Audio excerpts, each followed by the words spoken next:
And good morning, good afternoon, and good evening. Welcome back. I'd like to welcome you to TopstepTV opening call. I'm ground control, and he's Major Tom. I'd like to say glad you made it. It is Wednesday here, and you're at the right place at the right time. We have an exciting and informative educational programming for you today, as always. And throughout the week and throughout today, we will be your trading buddy, trading mentor, newscaster, fellow trader, and even that voice in your head that says, it's best to keep your focus on your trades and hands off your bat pole. There you go. So get ready for some top-notch, up-to-date market know-how. Get your game plan ready. And let's say good morning to the guy in the rally sweater, John Hoagland. Johnny, how are you today? I'm good, Eddie. How are you feeling this morning? Yeah, it's good to be with everybody today. How you doing, Eddie? In midweek here, we got an all-star cast all day long. Remember, we're open bell to bell. So if you're cutting out early thinking we're done at 11, 12 o'clock, we're not. All the way till 3 o'clock. And then we say, hasta la vista, baby. So let's go ahead. No, I'm sorry. It's just saying it's Wednesday. It's FOMC day, the day we've all been waiting for, the day we hurry up and wait to find out what's going to happen at 1 o'clock Central today. And as always, our focus is on context, risk management, and patience. What you got for us, Eddie? Patience, patience, patience. Yes, well, we've got all eyes, especially ours, on the Federal Reserve, as you mentioned, Johnny. Policymakers gearing up to announce a fresh interest rate decision, but we'll see what happens here. Jerry Powell is holding a much-anticipated news conference, as Johnny said. Elsewhere, Netflix releases viewership figures across its catalog. That's in response to its criticism in Hollywood over the perceived lack of transparency on how titles are consumed. Okay. But anyway, traders are almost certain that officials will vote to leave the interest rate steady at 5.25 to 5.50. Elsewhere, we talked about him yesterday, Elon Musk. He's going to sell insider shares at $97 a piece for SpaceX in a tender offer. And while Bloomberg said that SpaceX was previously discussing tender offers in the range of $500 million to $700 million at roughly $95 per share. So start counting your pennies and let's get ready. Johnny, what do you got? Well, as always, we're going to take a look at the economic numbers that we've got coming out today. This morning, very early, 6 o'clock Central Time, as always on Wednesdays, we get a look at what mortgages did for the last week. Last week, the mortgage rate was 1.17. This week, it's coming out at 7.07, so a little bit low. Applications to rise because of that, and they did. Last week before last, they were up 2.8%. Last week, they were up 7.4%. The applications rising as rates kind of come off. Still pretty expensive interest rates to buy a house these days. As far as the PPI numbers that came out at 7:30 this morning, indicating really kind of slowing inflation, but it's still inflation. The core November month over month, they were looking for 0.2%. It remained at 0.0%. The core November year over year, they were looking for a little bit of a drop from the October number of 2.4% down to 2.2%. It came out even lower than that, 2.0%. The PPI November month over month for October was minus 0.5. It actually came out higher than that, but lower than expected. They were looking for 0.1%. It came out 0.0%. And the November year over year, October was 1.3%. They were looking for 1.0%, came out lower than that at 0.9%. Now, it means U.S. wholesale prices, the growth of those prices is beginning to slow. It's still inflation. Let's not kid ourselves. We're waiting for the 9:30 EIA petroleum status report. They're looking for minus 650,000 after last week's loss of 4.63 million. The API last night announced a minus 2.34 million barrels. And then, of course, the big show today at 1 o'clock and 1:30, the FOMC announcement and the Fed Chairman Powell's presser at 1:30. About 1.6% at 12.26. Dollar index lower this morning, 103.8, and the yield on the 10-year also lower, down at 4.17%. And that's all last I checked. That's what we've got for economic numbers today, Eddie. Okay. All right. Well, as far as that goes, crude, let's talk about crude here. Today, they inched lower slightly, but hovering just under the flat line as obviously concerns, swirling around the oversupply and demand growth prior to the conclusion of the latest Fed meeting. We get U.S. crude traded 0.1% lower, and we got the Brent dropped 0.2. Now, yesterday we had the American Petroleum Institute showed that the oil inventories are bigger than expected, as mentioned. And like Johnny said, EIA, that's the big kicker here for you crude dudes and dudettes. Johnny, did you hear about this George Washington in space? No, I have not heard about that. You mentioned that prior to the show here. What is that about? They're sending the poor guy into space. Well, actually, really? they're sending part of him into space with Dwight D. Eisenhower and JFK. Hair strands, what they're doing. They're going to be putting them in a time capsule and sending them into space. Hopefully, sometime in the future, some aliens find them and say, "What the hell is this?" But some sad news for NFL players that like Al Michaels. He will not be calling the NFL playoff games. First time since 2006. Al Michaels, 79-year-old Michaels, who voices Sunday Night Football and so forth through 2021.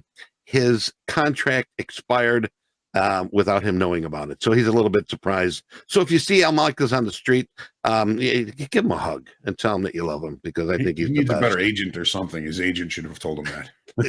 Check the agent. Yeah, let's get that phone number. Anybody got that phone number? Give him a call and say WTF.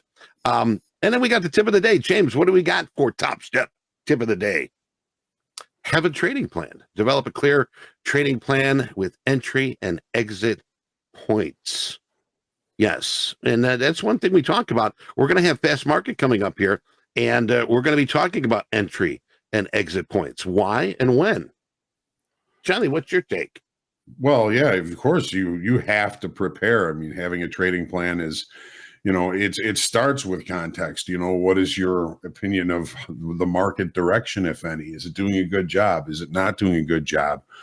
Getting down to actual, entry and exit points. I mean, that's the very end of it. Of course, you want to be thinking about areas that you want to be taking executions or exiting trades, that kind of stuff. But that's just a part of it. Lots more good tips of the day coming. Today, it's all about the Fed. Equity is pretty much idled all night. Kind of a hurry up and wait type of situation right now. There's high probability of potential volatility later on. Or I'm kind of wondering if we'll end up having one of Deanna's storms in a teacup. Could be some big change, could be nothing. We'll have to wait and see. All right, Charlie. Well, let's see what we have for our contestants today, my friend. What do we got here on the charts? All right. Yes. So I sat down this morning and opened up my platform, and the entire overnight range was visible on my dome. That's how narrow the range was. I saw Shaw Cunningham, who was first in the room this morning winning the prize, said the only people that made money in the equities last night were the commission houses. And boy, that was probably true. Yeah. Starting here with the daily, however, we've got price hovering here at weekly kickoff high. That weekly kickoff high, of course, 47.03. We got pretty close to it on that move last night. And we're just kind of hanging around. No decisions have yet been made in and around that area, as we got speculators just kind of waiting around to see what the FOMC and what the Fed Chair Powell is going to say. And we've got hedgers continuing to work the rollover. So again, there has been no major decision made at this kind of important inflection level up here. Again, that weekly kickoff level 47.03. Take a look at last night. Just a whole bunch of nothing. The market kind of rallied up there post-close and sat there all night. I mean, this is such a small range, and it is so centered on that weekly kickoff level. Everybody's wondering who's going to move first. Are we going to have some directional activity from this area from longer time frame traders, or are we going to range here in speculator land until the FOMC meeting comes out? We don't know. There's no real major overnight inventory. No runs, no hits, no errors, no goals, no touchdowns, no field goals, nothing. Now, the number came out. Of course, anything that is saying that inflation is slowing is probably a good thing. We just have to remember that inflation is still pretty strong. I mean, just the fact that it's slowing is good. We're still suffering from some pretty serious inflation. The markets, however, don't seem to care. They're just kind of doing what they do, are grinding higher, and we just they're going to do so until something changes the situation. I'm not looking for any major change today, even with the FOMC meeting, but I don't get to choose that. Look at the rally we put in the end of the day yesterday. This market just continues to eat shorts. That's what the equities do. Short time frame traders love to pick tops, and then they just get run over, and they get run over, and they get run over. On the profile, it's a normal variation day with late spike-ish, I'm calling, broke out of the previous, of the range of the day and became directional. I'm kind of looking at that as a base of a late spike-ish. It's not a true late spike, but the market was, relatively range bound for the better part of the day. And when it started extending the range, it never stopped. It kept going. So I'm kind of looking at this as a late spike with a base of the late spike at 46.89. 46.89 is where the market really started to break out and grow those legs to the upside. So if we're going to be using spike rules, well, it looks like we're going to be opening above that late spike, which would have us looking for opportunities for continuation to the upside. Do we have information that the longer time frame has been involved? We added 29,000 in open interest estimated yesterday, but that's a function of rollover. We're still not interest in volume information during rollover. So I'm kind of discounting that. Be looking to trade level to level today, so 47.03 should be maybe somewhat pivotal for us. Maybe not until later in the day. It's FOMC day. Most of the other important information for the week is out and being digested by traders now. I'm going to remind everybody, anything can happen. ACH, anything can happen, or nothing can happen. Just got to trade what you see. Manage risk, trade close to those levels of invalidation, try and get as close to your stop levels for your execution as you can to limit risk. And, the last thing you want to do is ruin your opportunities early today so that you won't be able to party later on with Chairman Powell at the press conference. We want to be able to be available to see any opportunities and to take advantage of any opportunities. So stay patient today. Party. Yeah. Party. You never know. I mean, you could be looking for something that's just not going to happen. Like Deanna says, could be a storm in a teacup, or maybe not. So here we've got the NASDAQ. We've broken out of the balance area. We've accepted now through time with a close above the weekly kickoff high. How good of a job is it doing is difficult again to read because of rollover. Volume was probably okay. We added 36,000 in open interest. Again, more of a function of rollover than new buying coming into this market, which is what we'd be expecting above an area of balance, directional move, and then a close above a weekly kickoff high. We're going to need new business to keep this market in this upward mode here. So that weekly kickoff high, I mean, we successfully closed. PPI's out, FOMC today. Take a look at the 30-minute, see if we're getting any hints from that. Yet another very narrow overnight range. Shaw is absolutely right, saying the only people that made money last night were the commission houses, were the clearing firms. The PPI came out a little bit of a move to the upside, nothing tremendous. I think people are probably pleased about it, but remembering we are still in some pretty serious inflation. So everything's going to be probably end up being about the FOMC today. We had we didn't really have any overnight inventory. We did settle down here, but the market opened last night right here. No overnight inventory. If there's maybe some new longs coming into this market with the move after the 7:30 numbers. So melt up yesterday, melt up range extension. Again, there's several areas of excess in that melt up. In the profile, it's a normal variation day with, again, late spike-ish activity. We're kind of looking at the base of the late spike on this at 16,567 because this actually was a late spike at the top here. So as long as we open above that, the implication is that we're accepting higher prices. It's an implication, right? It's a hypothesis. We don't know what's going to happen today, especially with the FOMC meeting, and we are still in roll. But this melt up range extension had a couple of interesting areas to look at if price comes back down to them, and that's where the market really kind of showed excess. Not a lot of time and not a lot of volume at these levels that I'm going to kind of mention right now. 16,552. Single TPO rejection, low volume node from 16,541 down to 16,537. Low volume, single TPOs, and then below that, 16,522 to 16,518. Also excess and low volume and single TPOs. So as this market pulls back, I'll look for those to either be targets or possible opportunities to limit risk. Anything that we mention, anything can happen. We're not suggesting that these are going to be great levels and you're going to make all levels that stick out to me visually, and traders are very visual. Markets are visual. These are just things that I'll be kind of watching to see how the market responds and reacts around them if we even get that opportunity today. Let's take a look at crude oil.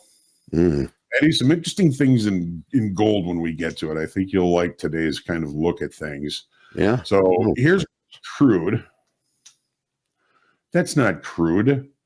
That's the NASDAQ. Here's crude. All right. There she blows. There we are. All right. So long time frame. I mean, really, the market is still in a downside market state, right? So starting to approach weekly kickoff low, 46. There's my dyslexia coming up. 67.30. Open interest and volume was higher on this push yesterday, below the bear flag that we were showing yesterday. So volume was higher, open interest was higher. That's encouraging for continuation, perhaps down to our weekly kickoff low. We tested relatively close to within about 40 ticks of it last night. I'll be looking for a better test of it in regular trading hours if I get that opportunity. Here's that look at that bear flag we talked about yesterday. And I think Deanna had a real good day yesterday. She mentioned in the chat yesterday afternoon. So here's what it is. A bear flag is opposite the longer time frame, low volume, reducing open interest. When you break out, you've got some pretty decent opportunities for a continuation move to the downside, which is what happened. So we did increase open interest. We kind of closed below last week's low. Oh, well, overnight inventory, maybe we got a little bit long here. we opened in range and in value, which suggests to me that I'll probably find better trade locations as the day goes on.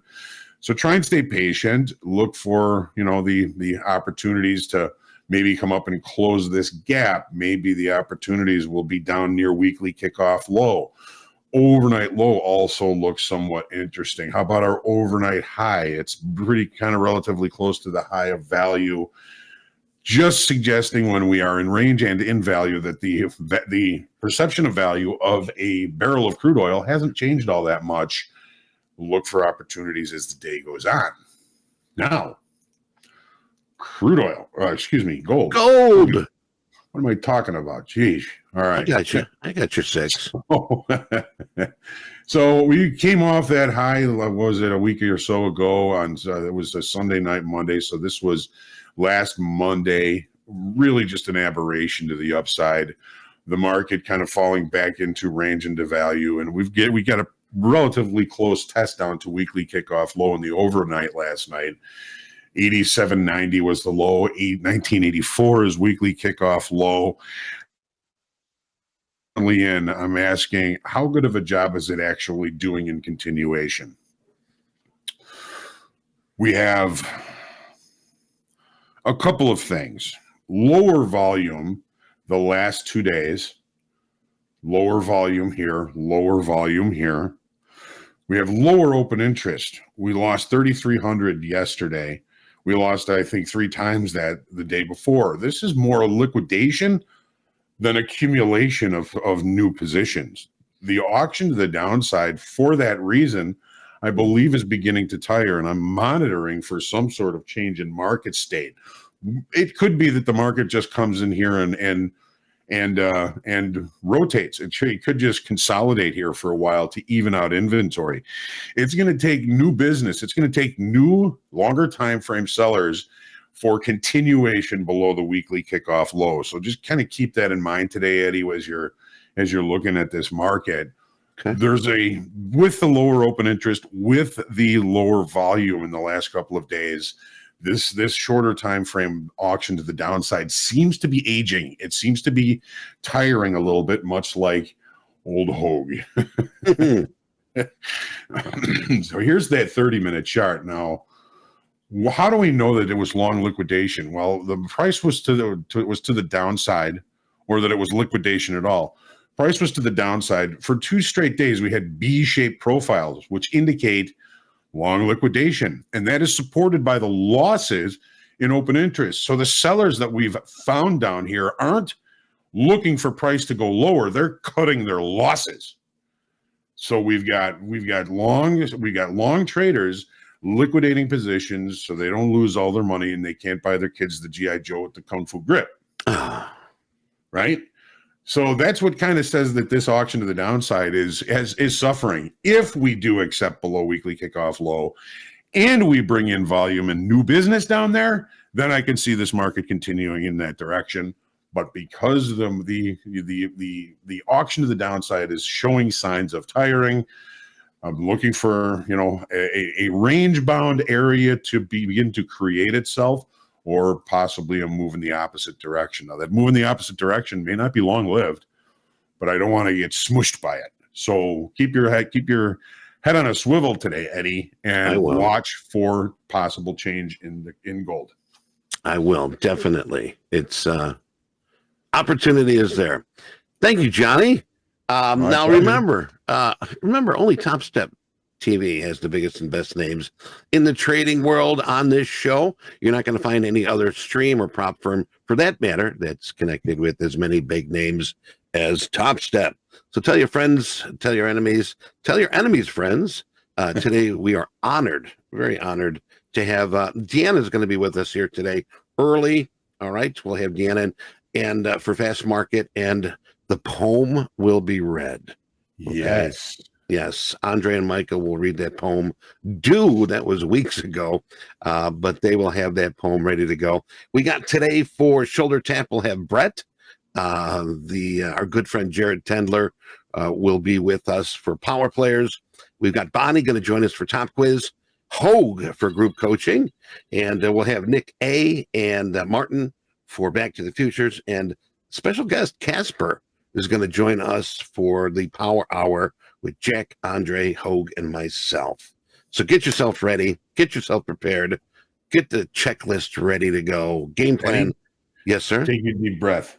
Stay I'm humble, sorry. grateful, creative, and centered in your trading today. Yes, sir. Yes, sir. I'm drinking that highly caffeinated coffee today. I'm sorry. We're going to take a couple minutes. We'll be back with Fast Market.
And welcome back to Fast Market. And we've got a wonderful crew here today.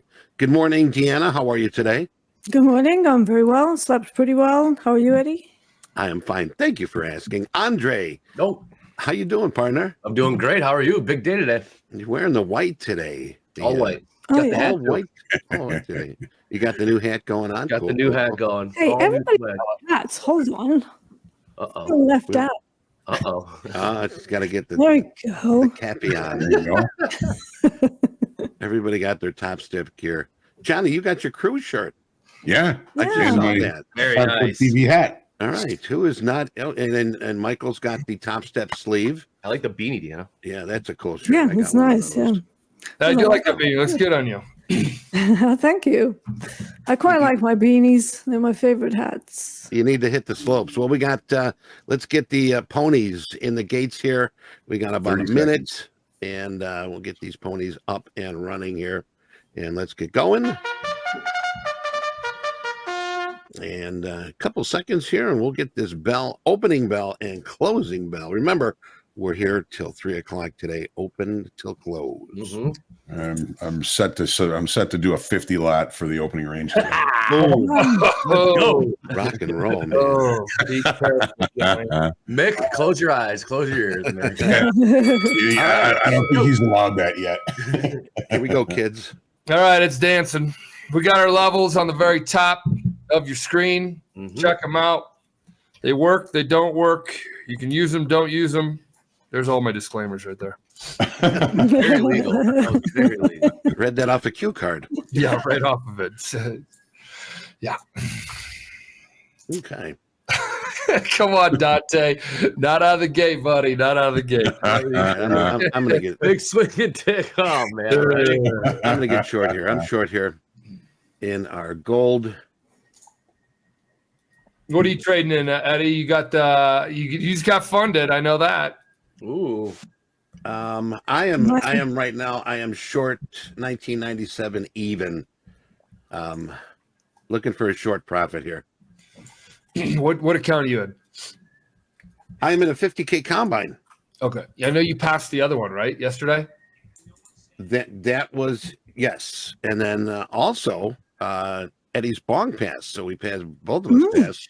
Wow. Wow. You know, like father, like son. So you can be productive. And All right. So dad and mom were all wrong about the whole thing. it's okay. Just don't throw tomatoes at me. I'm allergic to them. All right. Yesterday's high was 600, huh? What? Is that right? Am I looking at this right? Yesterday's high, was right about 600. The high in the Nasdaq, 16,600. So I took the opening range short, 2 lots, short at 46.9850. New highs now. New highs, here they come. New highs. Wow, S&P. bounced off those 40s pretty quickly. You know, I took a I traded at the 5:00 hour to just see what it was like. 5 a.m. Right when we opened up the new session. 5 Oh, the p.m. reopen. Yeah, Last the night. reopen. Yeah, okay. Pulled in $170. Nice. Then I got in early today and pulled in 174. So there's my average so far. So I got a little cushion here. Nice. You got nothing on tilt. Mm-mm. You've got nothing on tilt. I am Yeah. noticing some pre-COVID behaviors creeping back in What do you because got? we've had some lunchtime hour reversals that have been going on in gold and also in ES. So for the last 3 years in ES, there was this little playbook that I like to call the lunchtime hour drift. However, that never used to be the case. Like I used to just go and walk my dogs for the New York lunch hour. Yeah. But it seems that it's gone back to doing fake outs now. So the moves that we get from the lunchtime hour are really unreliable, and that's pre-COVID behavior. So whoever is looking for reversals in crude oil and gold during the lunchtime, I would probably hold off because I saw some people trying to go long crude oil yesterday. And crude oil has also gone back to doing the reversals only after what's that? 1 p.m. Eastern. That's 12. Yeah, how do you know? p.m. How did you notice that? How do you kind of equate that to Good question. COVID time behavior? Yeah, so I work based on a framework, and I have times of day when there are particular assumptions about the price behavior that I've quantified over the years. So, when you're staring at an instrument for like a decade, you're going to start noticing some patterns. And I'm big on journaling. So I remember when I first started trading crude oil, I was literally writing down all the things that I would be seeing price-wise and time-wise. So bullish engulfing at 6:15, because for me, it's like obviously different times. But yeah, it's like I was always looking at what time these setups were happening, not just what the setup is, but actually when it's happening. And over, I started noticing that after lunchtime, we would always get these reversals. So sometimes they wouldn't be super big. You know, you might get like 30, 40 ticks out of it, but it was pretty bloody consistent. So that actually became kind of my saving grace, even if I would not have a very good day. As long as it's not a super trending day where we go like a bazillion ticks in one direction, it's actually a pretty good idea to fade the market at that time of day. So yeah, so that's a little strategy that's worked really well for me for almost 11 years now. Okay. But obviously during COVID, we started getting those same reversals during lunchtime, and then they would just carry on after lunch. And I'm like, that's the changed. importance of journaling, huh? Yeah, definitely. Yeah. And I'm out of that, and I'm now long. Man, I got stopped out. Can we put a poll in there? Have you journaled yet? Have you journaled this week? Have you journaled this week? Very important. Deanna made a very good point about That was a journaling. good point. Yeah, and also don't do the Dear Diary journaling. Like I know the emotional side of it. Well, because the journals that I see, you know, people come to me for coaching, and I'm like, can I see what you write in your journal? And they're like, Muppet trade, Muppet trade, Muppet trade. And I'm like, how does that help you, man? You haven't explained to yourself what's happened or anything. So yeah, there is an emotional side of trading that's definitely true. But before you actually quantify the events, try not to make it look like a Dear Diary, but more like a data science experiment. Too good. Too good. Dear diary. Dear diary. Yeah, I was feeling lonely this morning. No. yeah. So I put another trade on, not to feel lonely. It didn't go well. Yeah, making a little heavy And long. feel rejected once again. Angie is like, oh, seriously? I know. Crazy, right? Yeah. Today I bought high and sold low. Dear diary. Yeah. Jimmy's never sleeps. That's Yeah. It's really effective to be diary journaling. Jeez. Yeah. Hey, I'm Diary. short 3 from 51 right now. nice. Just holding. It's a bit long, and we did this little rally. I should put my rally sweater back on because I'm long now. There you go. Yeah. I mean, we're just kind of Nothing in crude oil, kind of guys. both sides of the weekly kickoff level here. So I shouldn't even be doing anything, but we're doing things. Yeah, yeah. You know, we're Tradertainment. talking about journaling. Deanna, do you got any tips for journaling? Tips for journaling. Try to use a journaling platform. Don't do it in Excel like I did, because there's no need. That's the biggest takeaway. I used to put everything in Excel spreadsheets, but then over the years we started getting some pretty good journaling software cropping up left, right, and center, and now it's all done almost automatically. So all you need to do is maybe add your own observations to the metrics that they're collating. So you have the two parts of journaling. You have your own metrics, but then you also have the market events. So the whole idea of journaling is to match up what your assumptions are based on those observations, and then to try and get your metrics, actual performance metrics, to match the data that you've seen played out in the market as a market event. Thank you. There you go. There's your answer. Yeah, stopped out on the way out. No, let's just dabble, dance. Mm-hmm. Well, we do. David's What was that asking about noise? journaling program here would be nice at Topstep. Now we do have an access on your dashboard. It's a journal you can use. If you look at your trade report to the right, there's like a pen or pencil. Click on that, and you can comment each and every day on your trades. Yeah. And you know, like Deanna was saying, it's not just the facts of the trade, of the trades you take that you want to put. I think it's really important to keep track of what's going on in your head during all of that as well.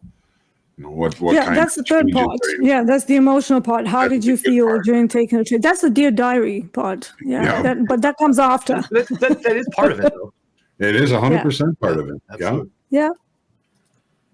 So the journaling feature will be added to Topstep X, and it's going to be. Sweet. You guys ever seen TradeZilla? TradeZilla's journaling. No, how is it? Yeah. it's pretty cool. It's taking some inspiration. We take inspiration from everything, and also our own feedback from you and ourselves doing this. So I know Mac is working with that funded team over there, and they're building like a performance center. Cool. And it will be somewhere in there. I quite like Edgewonk because it allows you to create custom metrics. So if you want to track something specific to your performance or lack thereof, you can track things like missed trades. So even if you haven't done a trade, you can actually put that as a metric. Oh, wow. And that's pretty cool. Yeah. So you guys might want to consider doing something like that because that's pretty unique. Definitely. So if you had that, smashing. Hey, Andre, Brandon sharing his ES naked point of controls, 4681 half and 4660 half. Thanks, Brandon. Thank you, sir. 81 half, 60. Gotcha. Thank you. Also got some levels here. The Wednesday levels typically pinned to the top of the chat here, so we keep an eye on those. ES, we're above the weekly kickoff high, or we're right at it actually. 47. Yeah. Yep. Unbelievable, huh? Yeah, so this is one of the things, like when overnight, if you were using that weekly kickoff high as a kind of a pivot level, you're long above, short below, you just got chewed up last night. Yeah, Shaw's right. The only people that made money last night were the clearinghouses through commissions.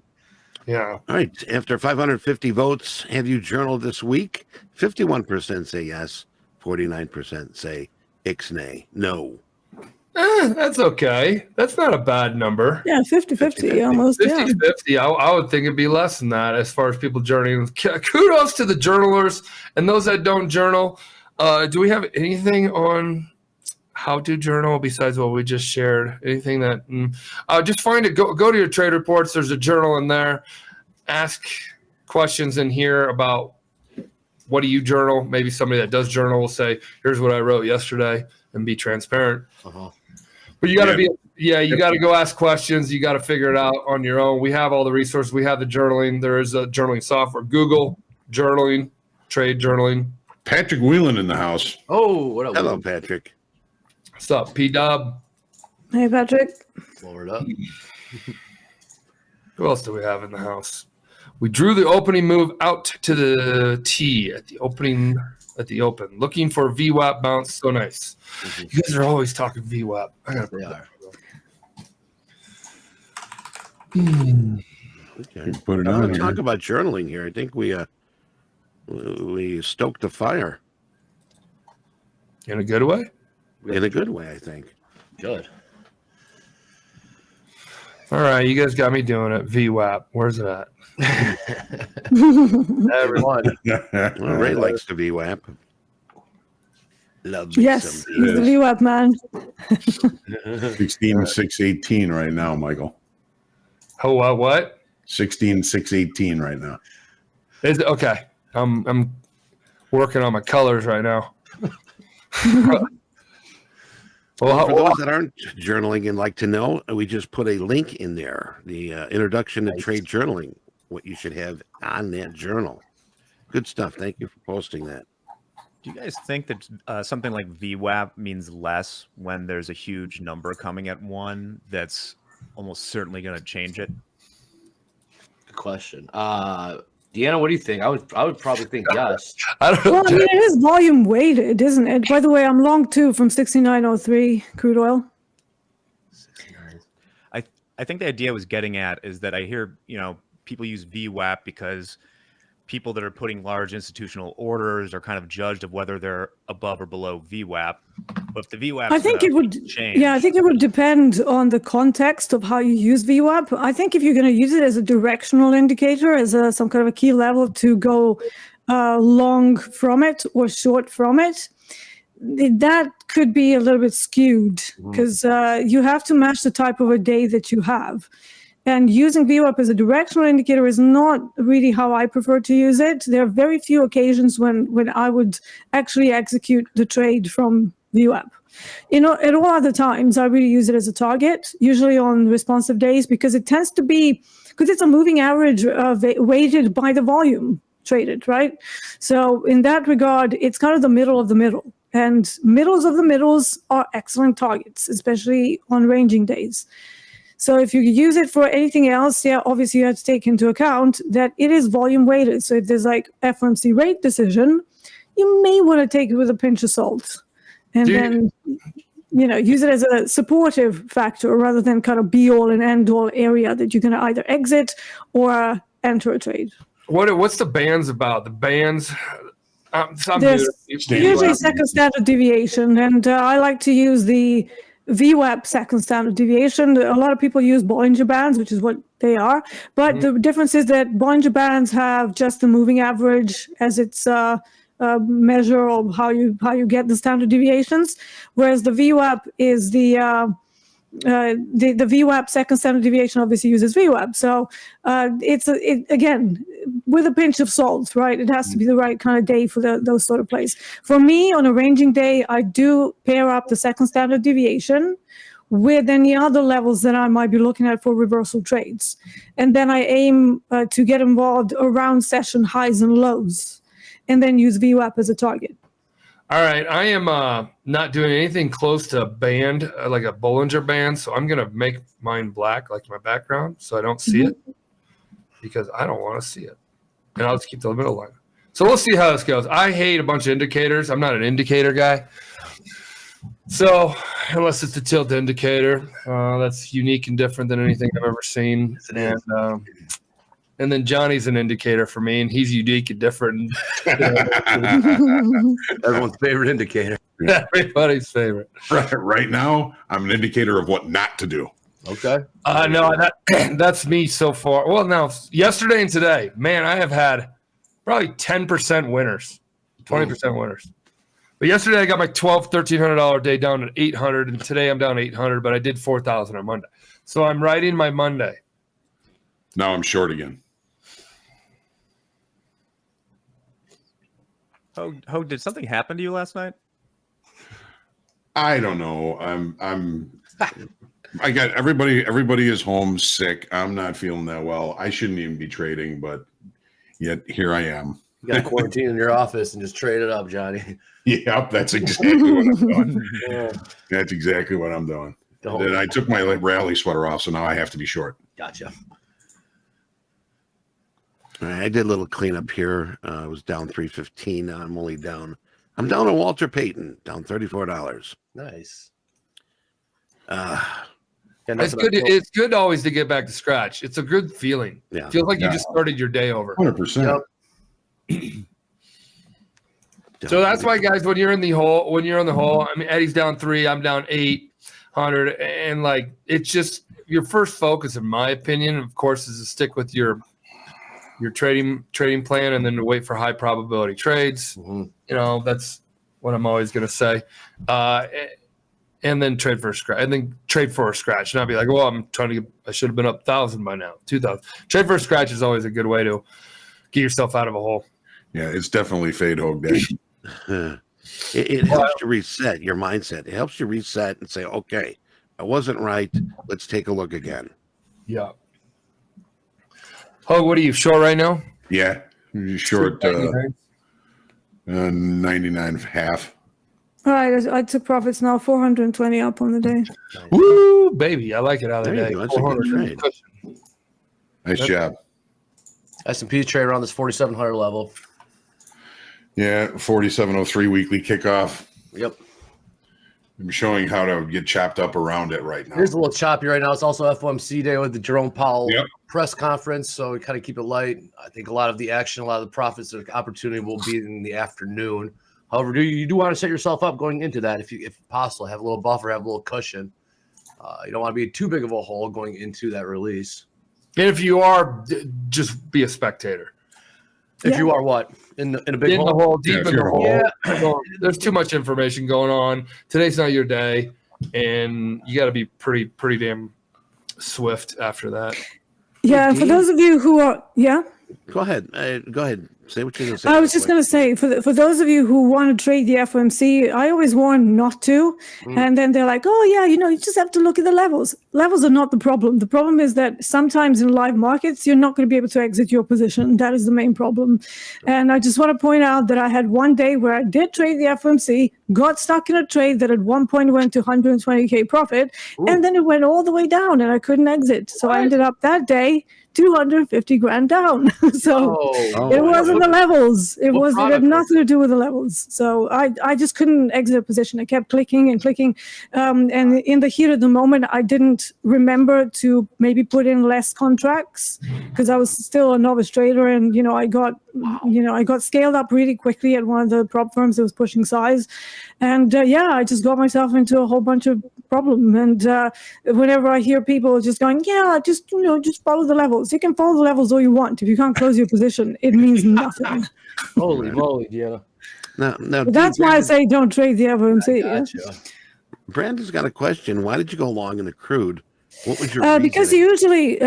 usually during the initial balance, there's a lot of tug of war that happens. So if the first candle is down, then usually the second one is up and all that. But also because we have been sort of ranging and we've come off the lows that we put in overnight, I'm kind of looking for some of those production cuts to maybe start coming true as price action. So we'll be looking at rejection of value upside. We are inside value, so literally just playing those little ranges and stuff. I didn't take much. I just took I think about 18, 19 ticks there. But I was just looking for whether the market is going to move higher. And if it does, then it's going to validate my hypothesis about rejecting value to the upside. But we'll see. We do have an average daily range high looming at 69.76, but there's plenty of average session range. We have the inventories, we have the FOMC rate decision. So my guess is that we're going to have what I like to call a storm in a teacup. So a lot of kind of moves here and there that don't really go into any new levels until the FOMC is over and done with. So that's kind of my play for the day. So just a little scalp. I'm not a scalper, you guys know that, but sometimes it is appropriate to take a few ticks here and there because there's nothing else. Would you share your average daily range levels for the S&Ps? Yeah, sure. So the let me drag that over here. So we have that pullback pretty damn strong. Andre, it was pretty heavy. I don't know, fairly heavy long up there in the 50s. Up there in the 50s. I mean, it was longest it's been all day. Okay, so I've got the average daily range high and the average session high currently around the same levels because, again, we haven't made any new session lows just yet. So the average session high is 47.3275, and the average daily range high, which is the entire 24 hours range, is 47.32. So very, very similar. Very close, okay. And then to the downside, we have slight difference, but again, they're not too far apart for now. But remember, this is a dynamic measure. So whenever you get a new high or a new low on the day or on the session, that will recalculate. So until such time that one side is exhausted or exceeded, the levels will be dynamic and they will be changing. So keep that in mind. So the average daily range low is 46.7575. Average session low is 46.69.5. All right. Thank you. All right. I got those written down, ladies and gentlemen. Same. Write them down. Got to write them down. Quick update from the risk department. Hughes, $10,000 so far today. Hughes. Oh, Hughes up 10,700. He's back. Beautiful. Nice. Hughes. Keep it in the pocket. Huge. Michael, you're muted. He's muted. Some more goodies to share He is with our traders. Jared Tendler is going to be in the house today taking your toughest questions on the mental game of trading. If you've got a question for Jared, we're going to pin that form to the chat right now. Eric's going to do that. So if you got questions for Jared, by all means, post those questions. We post the top 10 live funded traders. And does that mean Hughes is moving up, down, or all around? Which ways? Can't move I down. mean, presumably he'd be moving up, but that's the list is through yesterday. Okay. So we'll see what happens. He's on the. But He was still ranked. up. He was ranked what? Do we recall? 1, I believe. He was 1 yesterday. Yeah. Okay. This is a top, number 1 live funded trader, and these are usually the best of the best, the ones that get pulled up to the live. Yep. They have their risk under control. We feel that they're ready to trade our Topstep funded prop firm money, and they're live trading, real orders, professional trader, considered a professional by the CME because they jack up the CME data fees. Yes, they do. Yep. But we love the regulated exchanges. So yeah, Hughes, great stuff. I wonder if Hughes' wife's still around or if he has. I don't know what was that all was. You're catfished. Yeah, it might have been. Might have been. That's awesome. All right, cool. So I was just, Andre, when it was long up there, I got short. You can look at my screen. I got short 4 from 53.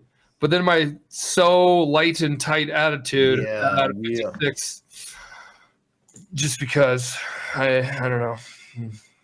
But it was a great play. I would have been in handsome. Tight range right now. There's going to be some opportunity. Andre, Yes. we're at the low of the first hour range here, first hour. Yeah, we are. And we've got positive delta. How much? 30, just 3,000, but Love it. we're at the low. So there is the hint or implication of potential divergence. Gotcha. Thank you, John. That's good stuff. Mhm. We got liquidity down below. Yeah, I mean, just below here, we got 99 quarter, 99 even, Quarter. 98 quarter, 97 half. There's some. See ya. Okay. Not really seeing too much above, so Love it. There's a lot of. that's kind of encouraging, but I'm short, so I guarantee it's going higher. John, if you keep saying that shit, I'm going to tell you to sit on the sidelines and coach of Shite City Locals. Oh, my goodness. Grab the ball, grab the bull by the horns, rip it apart, be the trader you are. That's what our buddy Chris would always say. Be an athlete. Be an athlete. Being an athlete. Trader. Get in there. Get in there. I got a question here for D and Hoag. NASDAQ, using market profile. This is from JP Rivas. We opened out of range and out of value. With the open range low being the current extreme low, the probabilities and the upside are high. Well, we just took out the low of the opening range, so that's a change.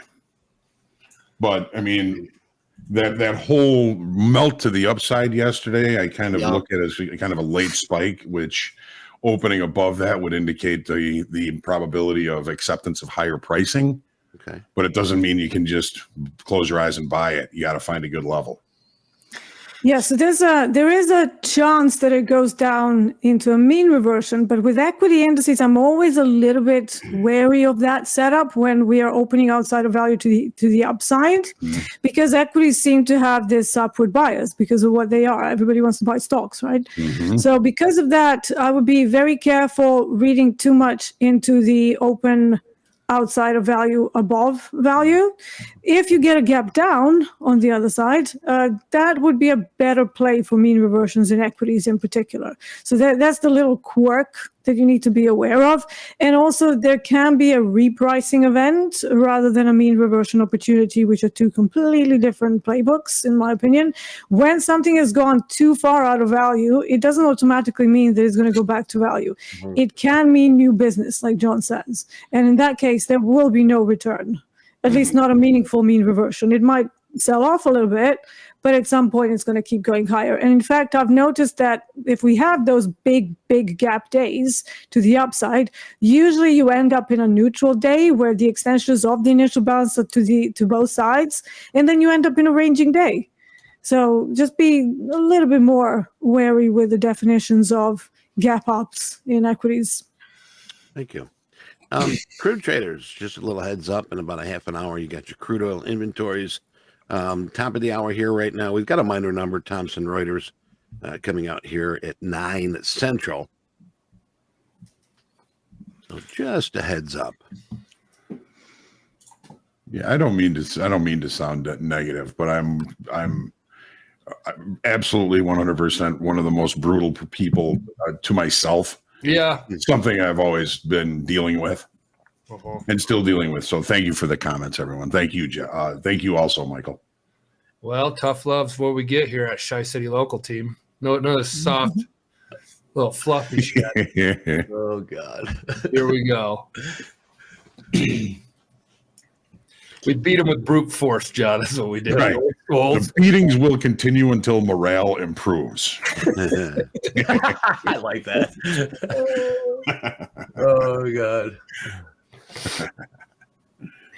Odd AO's asking, where can we find the top traders list posted yesterday? Well, we'll have a new one today, and we could talk about who was on the list yesterday. Refreshes every day. Yeah. Nothing. It's okay, man. It's okay. FOMC day. We got oil. We got inventories coming up. We got Jerome Powell press conference. We don't need to press it just yet.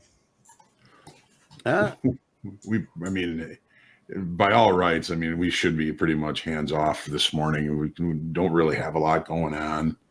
A lot going on this afternoon. Let the dust settle and see if there's opportunities after that, and after the FOMC comes out. I mean, people are going to. I assume people are going to try to put their position or take positions off going into the 1 o'clock Chicago time number. So there should be some movement. Hey, Michael, Tilted Traders asking, I've heard you say you're a moving average guy. Do you use them for entries, exits, or just confluence? I use them as a, there's the moving average. That's kind of. I was going to say you're a moving average guy, huh? Well, I mean, like right now it's on you look at I got this damn VWAP line now that it's confusing me. No, I like to keep it so simple. I used to have a bunch of stuff. I trade from a dome. I get a feel for the markets. I'm very intuitive. I look at levels. I have right here in front of me, I have that same level. It was up there, the same level link that was up there. I'm just watching NQ H4, all the levels here. I look at my simple moving averages, 50, 100, and a 200. And people will be like, dude, this is like the simplest, stupidest shit. I don't even know why I'm listening to you. But it works for me. I enjoy doing this. I don't overload things. I then work with John on volume profile. Deanna, I listen to her. Andre, like you guys, I don't know. I've always been around traders, so that's kind of how I've gotten my groove. And I've never like, this is exactly how I do it. It's never changed. It's like a consistent like. It's ever evolving, man. Yeah, molding putty or whatever. I don't know. Yeah. Right, I'm short crude oil 2 from 69.21. Okay. Nice. Why? We have some overnight supply right there that seems to be reactive. So again, this is not going to be anything that I'm going to keep like I normally keep it. I'm just kind of playing what's already there, not expecting the price to go anywhere until we get the inventory. So I'm just kind of trying to grab a few ticks here and there. Inventories are in 30 minutes, 28 minutes. Mm-hmm. So, Yeah, half past. Just want to answer a question right here that Polka Dotted Vulcan put in. They asked which one of the saboteurs is that? Obviously, Polka Dotted Vulcan. You got the book Positive Intelligence that we were talking about a couple of weeks ago. That was the stickler. Hey, Andre, if I had to describe my trading style with a scene from a movie, I would take the scene of Patrick Swayze and Demi Moore in Ghost, where they are molding the Oh, come on. That's so gnarly. and that's how I flow like water through the All right, market. production, put the meme together right there. Yeah, the meme. I don't know if I want to do that. Oh my God. Yeah, well, I could ask you guys, how would you describe your Not that.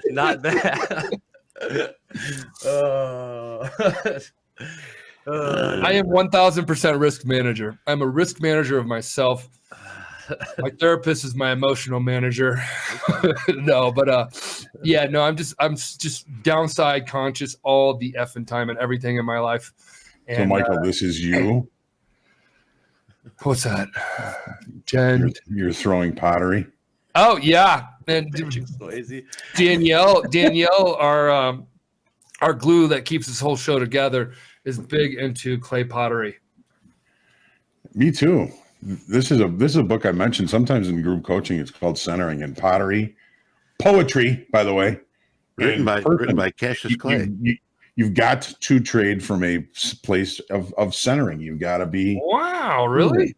Okay. Well, I've always kind of looked at that as my never put that together. So, Hey, speaking of poetry, Michael, you and I got to read a poem near the end of Fast Markets, by the way. can you email me your Our your work. your Robert we wrote it. Like Debbie Moore of Swayze. We wrote that thing together. Yeah. Your little, I was Before about ready I to get say, into trading, I was a potter too. I actually made that piece right there, that white Really? base. oh. I was really good at it. Is it finished yet? Yeah, it's just a I just porcelain. teased it, Jack. Good porcelain. I made it in 1980. Nice. Nice. 1980. Yeah. That's when I was born. Jesus. There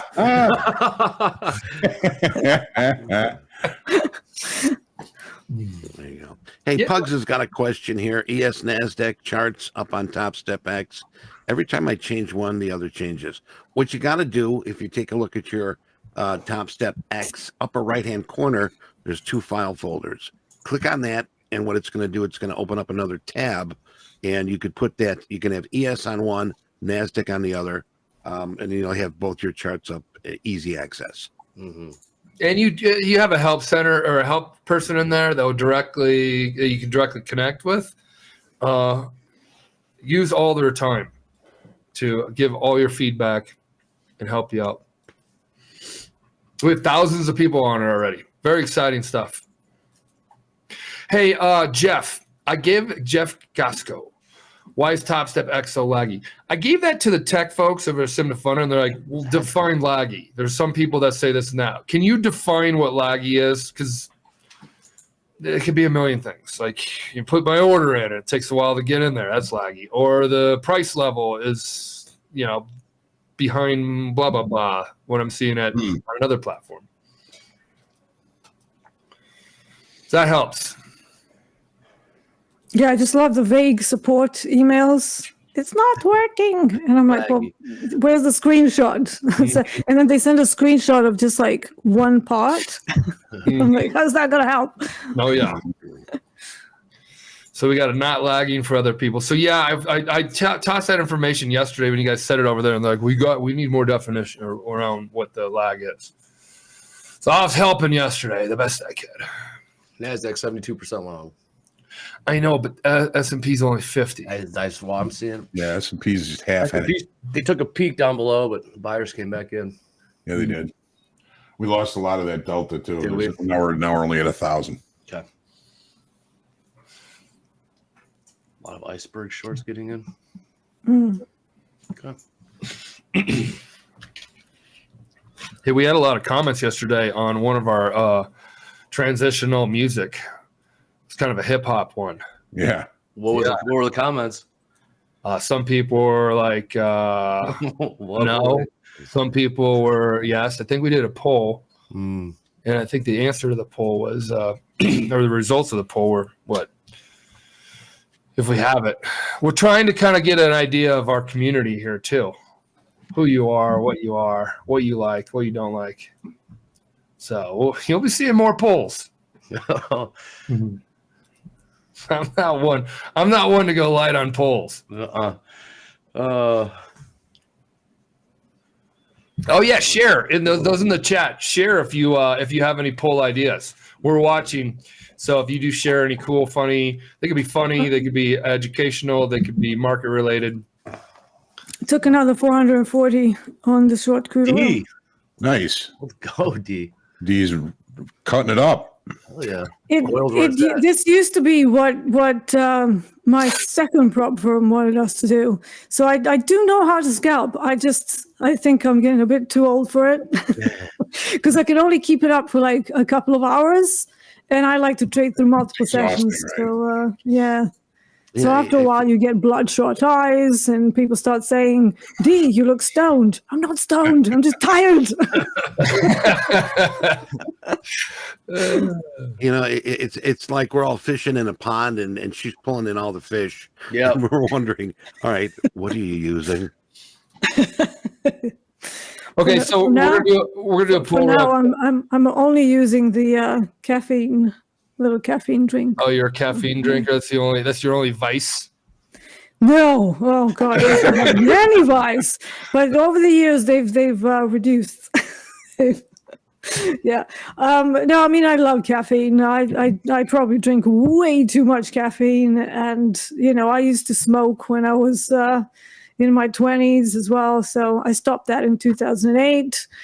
But yeah, Good for you. musician, you can imagine. That's that Well, rock star life. Yeah, let's get Yeah. that poll. Let's get that poll ready because Deanna, I want to ask you a question. You're in your 20s, you're in your nows, and you're hanging out, chilling in your backyard. Yeah. Which song? Which would you listen to? And it kind of goes with the genre of as well. So, which would you choose when chilling in the backyard? So we're gonna throw this in here, and they're 3 different ones, wildly different ones. So just play with me. Which would you choose when chilling in the backyard, Deanna? Boys in the Hood by Eazy-E, Garth Brooks, Friends in Low Places, or anything Taylor Swift? To be honest, probably Taylor Swift these days. Okay. All right. Yeah. You didn't do any kind of dancey stuff, so I would probably choose like a melodic house song. if I was just Oh, going house out and- music. Okay, Yeah. after Garth Brooks, Friends in Low Places, then go house music, and then go anything Taylor Swift. Let's put the poll up there. Deanna would go house music then, right? Yeah. So this will help us get an idea. Or we have a bunch of Garth Brooks type. I like that chilling type of music. Or, you know what? She's bubbly enough. I'll take Taylor. Garth Brooks. Wow. No, I mean, it goes like a country genre. I don't know. Mm. Where's Led Zeppelin? Yeah. Oh, Yeah. Michael, where's Led Zeppelin? I gotta narrow it down. That's such a narrow poll, man. Yeah, pull it up, guys. Come on. All right. Heavy long. I think that's me until the inventories are done for now. So I'm gonna chill. Actually, I think we got a good poll here from KC Trading. Maybe we can put this up there. Who's younger than Hoag's Pottery? Probably most. That poll up there. Speaking of which, we do have a live shot of MP's moving average strategy while we're populating this poll about 3 people. There. There you go. Oh, save that one for later. You smooth it out. They move so gently, those moving averages, don't they? Right? Look at that. Oh my god. That's really good. That's uncomfortable. Oh my god. All right, there's your poll out there. Please tell us what you would be listening to if you're out in your backyard just chilling. So good, dude. There we That go. was a So great far, one. house music is a few steps ahead. And we got 300 votes here, and house music 42%. Boys in the Hood 28. Friends in Low Places, Garth Brooks 16, and anything by Taylor Swift negative 13. No, 13%. One of her She's like what? She's like a multi-billionaire now or something. Yeah, she did it. Yeah. Oh yeah. You know what? I really respect Taylor Swift, and just from the side of, because I'm a songwriter as well, and I know how difficult it is to actually get all of your rights and to get featured with your name or to own the masters. So I was caught in the whole music industry nonsense as well, and the fact that she stood up to all of that and remade the songs so that she can actually own them. That's, that takes some balls, man. Absolutely. Yeah. She also took down Ticketmaster too, which I respected the hell out of. Yeah, Right. exactly. She's probably also single-handedly going to hold up AMC with her movie. Oh, prop up the stock. Yeah, prop up the stock. She's doing a movie, so like to follow her tour, and she's put it in a theater, right? The Era Oh, tour, yeah. whatever her She's tour's name. crushing it. Yeah, Remember we saw her at Sundance, Mike? I don't know if you remember that. I was Three I can sheets respect it, too. to the widow that You way. write your own You are. songs. VWAP bounce again, baby. All right, VWAP. PW. Mhm. Cajun Asian. Well, we just got gold here. Gold just took a dump here. You're looking for support. If you need it right away here, go to our Discord channel. We have a support channel there where you can ask your questions. Chop, chop. I'm short of one guy right here, but man, I've been dead wrong all day. That makes two of us. All day. We're Gucci. We're Gucci. It's Come on. It's been a tough day, honestly. All day. Well, hey, just a reminder, boys and girls. I don't want to be short. Today, like I mentioned earlier, tell your friends, tell your neighbors' friends, whoever. Let's pack the house here today. Let's get some likes. All right, let's get some likes up here. Don't forget, we've got the poem. Michael and Andre are going to recite the Hoag and Deanna poem. And today we also do have Jared Tendler. Bonnie's going to be with us for Top Quiz. Support, you got questions for support, be here at about 1:30 Central. Nick's going to join us from the support team. And Power Hour, we've got surprise guest.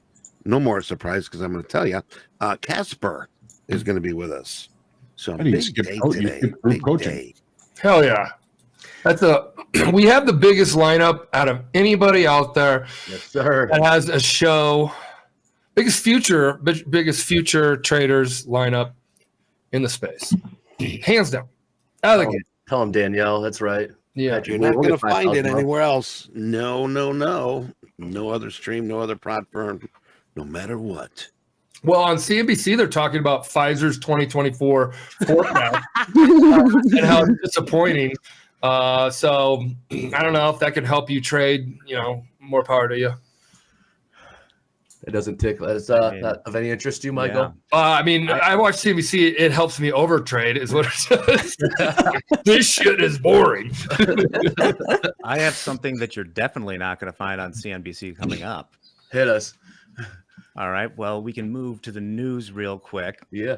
Topstep As news. we know, it is the Fed rate announcement today. Not a lot of drama there because we mostly focus on the dot plots.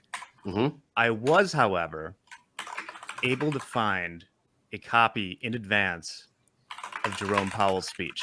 Oh, really? Yes. Wow. So I want to play it for you now. And MP, I don't care if you have 30 contracts on. I need 1 minute and 30 seconds. Okay, you got it. You got it. Without further ado, this is my leaked copy I found This is crazy. of the Fed speech today. First off, can we please close the f***ing door? Thank you. Now I know what all you degenerates want. You want to know if Daddy Powell can still shoot his money gun? MP can have his little fire drills. When I make it go brr, it's a free reset for the whole goddamn economy. Oh my God. So listen closely to this statement. Recent indicators suggest that y'all need to shut the f*** up at a strong pace in Q4. Tighter financial and credit conditions for households are likely to weigh especially hard on your broke ass. Job gains have moderated since earlier in the year, so you better get to the public library and update that resume. Is that f***ing door still open? The committee remains highly attentive to inflation risks, mostly in regard to your mom. And despite the haters, we remain strongly committed to our dual mandate of 2% long-run inflation and stealing your girl. In assessing the appropriateness of monetary policy, we will monitor the implications of incoming economic information. The committee's assessment will take into account a wide range of information, including vibes, NVIDIA's share price, and the number of Bugattis I see on my way to Starbucks. Voting in favor of this statement was everybody except Barkin, because he's giving 5 speeches today no one will listen to. So that's it. You can direct any questions to Ligma. Powell out. Out. Oh my God, dude. Oh my God. Jerome Awesome. That was incredible. Oh my god. I don't know. Is it stealing Yo Girl? Stealing Oh Yo my Girl? god, dude. Yeah, I That's don't something know. more useful than his other speeches. Oh, Yeah, shit. I don't know why he leaked it to me, but you know, that's just how it works sometimes. I got the Oh scoop. my so god, dude. That trade was a accordingly. masterpiece. I was Oh, taking that got notes. me good. I was taking notes. Hopefully, I can. Hopefully, this helps my trading account out. What's still effing open? So, like, we don't even need to tune in for the FOMC. We kind of already got the think, 411 skinny. I think everyone just got the gist of what he's going to say this afternoon. Yeah. I always find that central bankers say a lot of things, but they never actually say anything that makes my God. much sense. I remember there was a few years ago when I think we had like issues with inflation as well. And one of the central bankers came out and they're like, we're still on track with our 2% target. It's like, what are you looking at? Like, I can wait to universe. The market hasn't seemed to move after that speech for some weird reason, though. I don't know what's going on. Typed it in at CNBC. Yeah. Pirate. Oh, my God. I did just check on my girl. Oh. Wow. There you go. Huh. Oh, shit. Did you take a trade there, Michael? Oh yeah, Yep. I'm short from right here, right now. Right. It's right on the edge of a volume node. It's in the low volume node. It's squeezing me, squeezing everybody. That's Crude short. traders, you got 10 minutes. Thank you. Yeah, Michael, be careful with the volume nodes on range bound days. I know. I got no feel this last 2 days. And I sized up, which is not a smart move. It was heavy longs, which is an okay move. You'll see a spike, and then I'll get stopped. Yeah, S&Ps have a $6.50 range. NASDAQ has a 60-point range, 60 handle range. Yep. There's not much going on here. So I put on a clinic of how to lose $1,000 in a $6 range.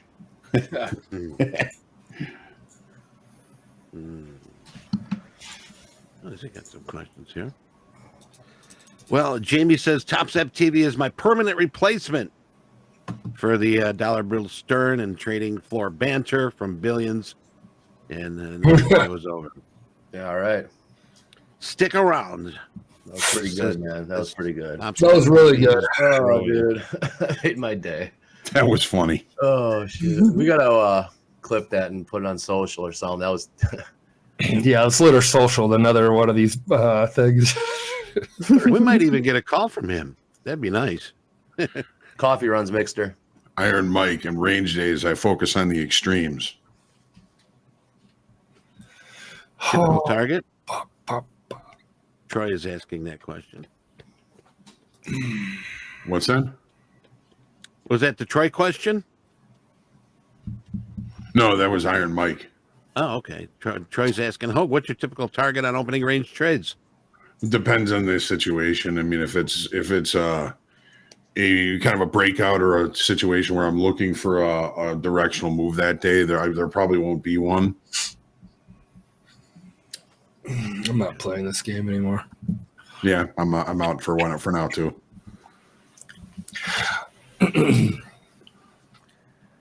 So I was short up there. Then I covered for a scratch. Patrick, you scared me. You said stay above VWAP. I have the stupid VWAP on here. Don't even know how to read it. I'm just saying that, but I'm learning the VWAP world. I'm not really interested in putting it totally on for my future. Forever. Right. No. I have a little free mini course on my YouTube channel about VWAP. On VWAP. Only 3 lectures, yeah. Let's get that link in there, Eric, if you got it. Yeah, I'll watch it. Yeah, me too. Hold on. Let me give you the playlist link. Oh, you got it? Okay. Yeah. Congratulations, Andy, passing his 50K combine today. There you go. Nice job. Good job. Good job. Tajay. Yeah, I scratched that. I'm not short.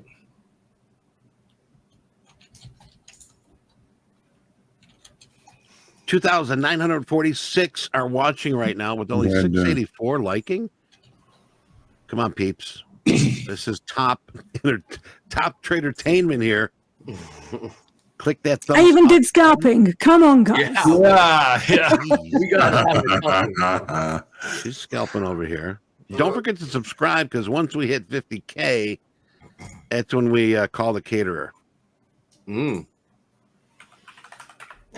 What are we at right now for subs or subscriptions? We got 48,900 and some. Getting close. It is close. And it is the FOMC day, so we're going to be ending group coaching a little bit early, so we can all get together and watch the FOMC announcement together at 1 o'clock. Mm-hmm. You got to check my schedule. If I'm available, I'm definitely sitting in. Mm-hmm. What? I got a risk and ops meeting. I got to talk to Mick about that. See if he can move it. Mick and the risk management team put a meeting right at FOMC. So I think He trying to tell you something? if I'm going to ask them why they even want to meet at FOMC, Maybe he doesn't want you trading it.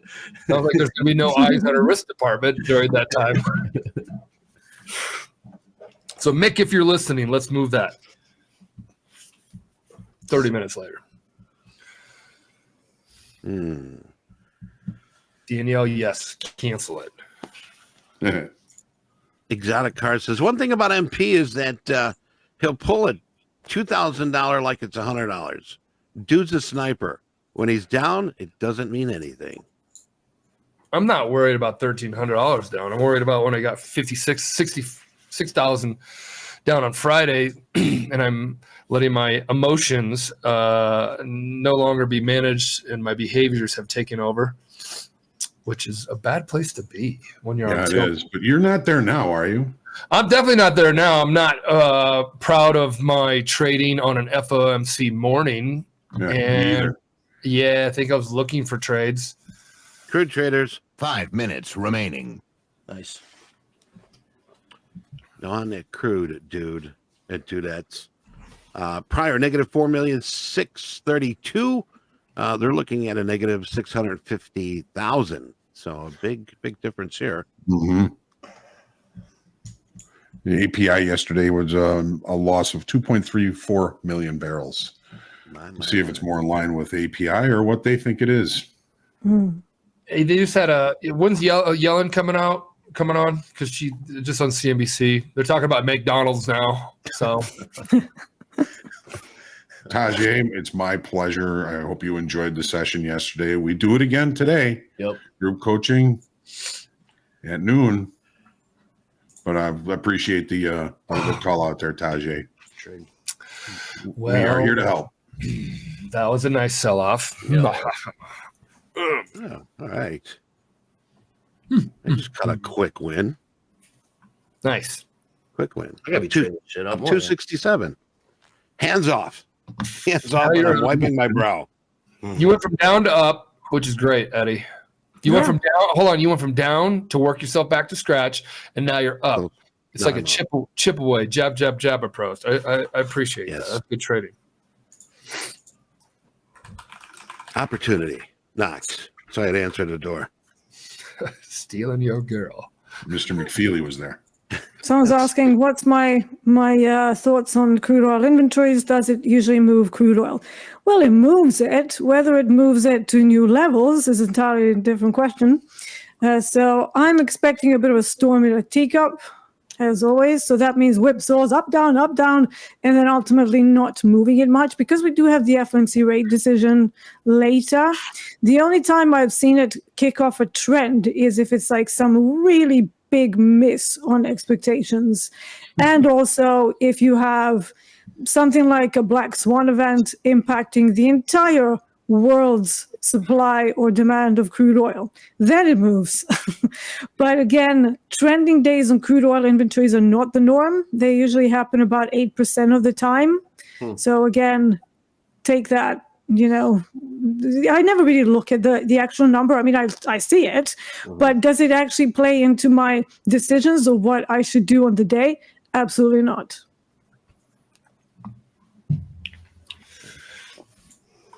Freddie, thank you, man. Topstep destroyed your life. I saw that. I'm surprised you answered. You acknowledged that one. No, I listen. I watch all you guys in here. Oh shit! Somebody told me I speak like Biden earlier in the week. I'm like, man, do I mumble? I must. Whoa, hold on. We can't talk politics. Never.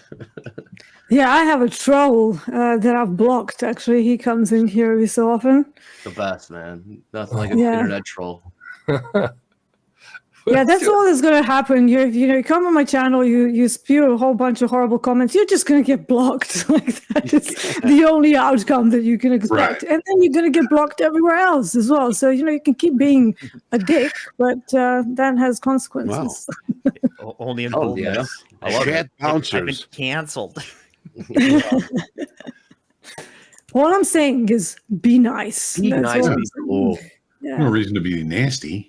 Well, we always sing a song at there's a song, you can be mean, but you can be mad, but you can't be mean. So 30 seconds. Turn it on. Yeah, turn it on when all my kids are in the car. Yeah.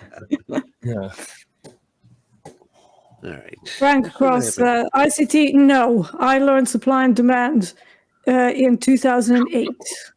So that's nothing to do with ICT. I respect the guy. Cool. Like he's taught a whole bunch of people how to trade. But no, sadly, I don't have anything to do with ICT. All right. Let's see what happens here, crude traders. Roll. Buckle up. Way up and down. Storm in a teacup. Come on. I love that comment. Storm in a teacup. I've heard you comment about 10 times today. All right.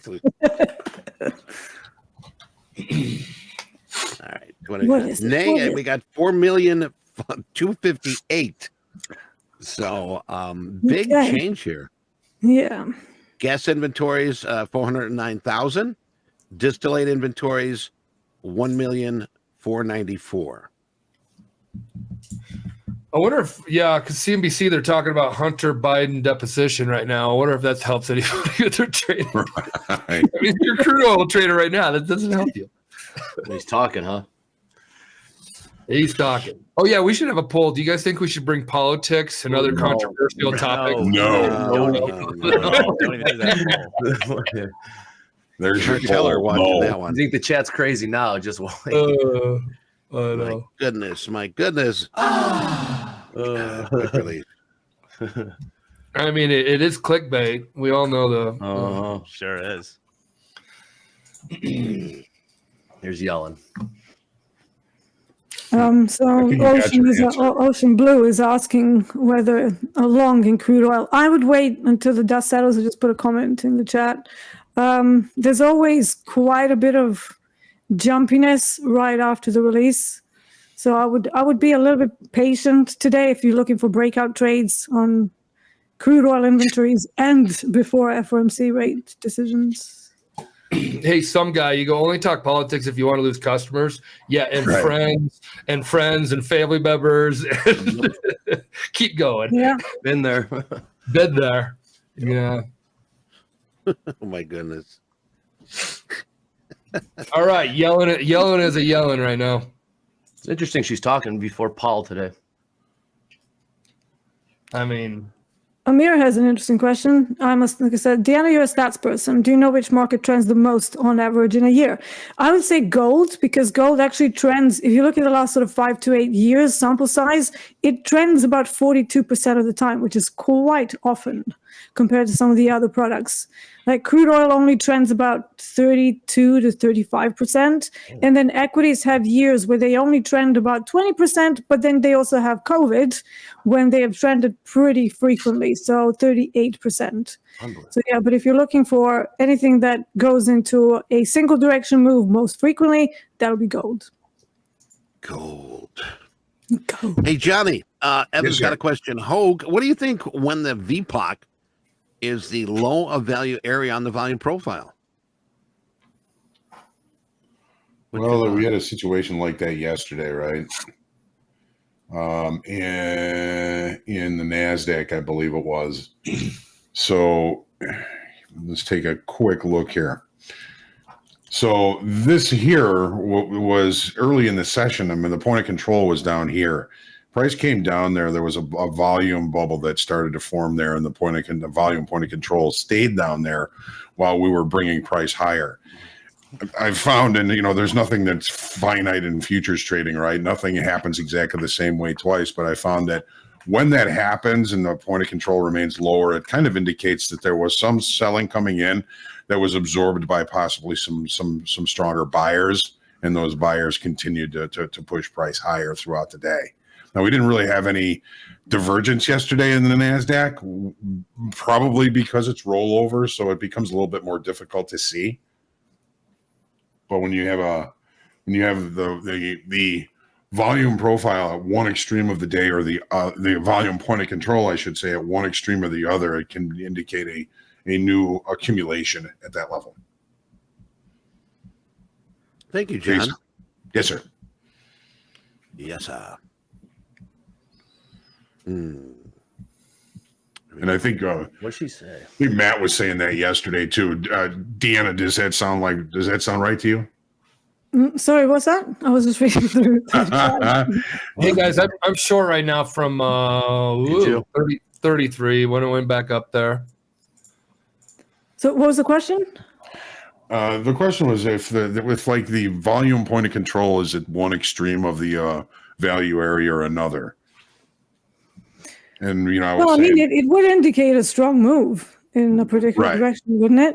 Yeah, I mean, it just indicates a potential accumulation of positions in that area. Yeah. So if remember that POC in any definition, volume or market profile, it's just the widest point of the profile. Right. So it's of course, it's going to have a lot of volume in it. But the question is whether the real-time price is reaching it, and then what it's doing around it. Is it going through it? Is it reversing? Is it slowing down? Is it, so that's more important than exactly where it's located in relation to the value area. But obviously, if you have breakouts, you will be seeing the developing value is good. Remember that value areas, especially the developing value, they recalculate with certain periods, right? So if you have a super strong move that has gone outside of value, which is something that we do see in equities quite frequently, don't go against it, because it means that the price has gone so far out so quickly that the recalculation hasn't actually managed to catch up. So that's one of the indications that you can use to gauge the strength of the auction. Nice. Thank you, Deanna. Frippy's got a question. How can we send you a picture for Topstep TV? Easy enough. Topstep TV at topstep.com. So send us your exotic pets. And as we talked about yesterday, if you got Topstep swag, take a picture of that anywhere you are on this planet. We want to see it. And speaking of user-submitted pictures, I don't know if James has it up yet, but one of our users on Twitter sent in a better photoshopped. Oh, no. Oh, wow. What Fifi was Looking I'm going to need therapy now. Jesus. Oh, yeah, you can't unsee that. I can't unsee that, right? That's good. That's my real hair. Well done. There you go. The Demi Moore hair on you, Michael. You look like, why am I blanking? You look like Ken Burns. Ken Burns. Tradertainment, ladies and gentlemen. Are you not entertained? Yes, we That is are. good. Thank you for where was sending that that at? in, wherever you were. Was that in our Discord? Yes. Oh God, nice. Guys, go to our Discord. Find a friend. Put the Discord link in there. It's growing. It's an up and to the right membership chart, or I don't know, whatever. Sign up people or whatever. I've seen the chart on it. There's no pullbacks. It's definitely an up and to the right. So it's growing is my point. No, I'm not. I have no position now, Alejandro. Thank you, Sarah. Sarah Heckler got that picture. Our very own Sarah. Oh my! Found goodness. that picture and posted it. Good share. Yeah, there's my 15th stop out of the day. That was a walnut. La-di-da.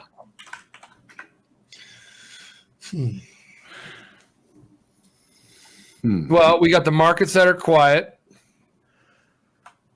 Yes, they are. Dylan, are you up today? If you're fading me, I love it. There you go. Somebody has to make money here. Yeah, chop, for sure. I don't know.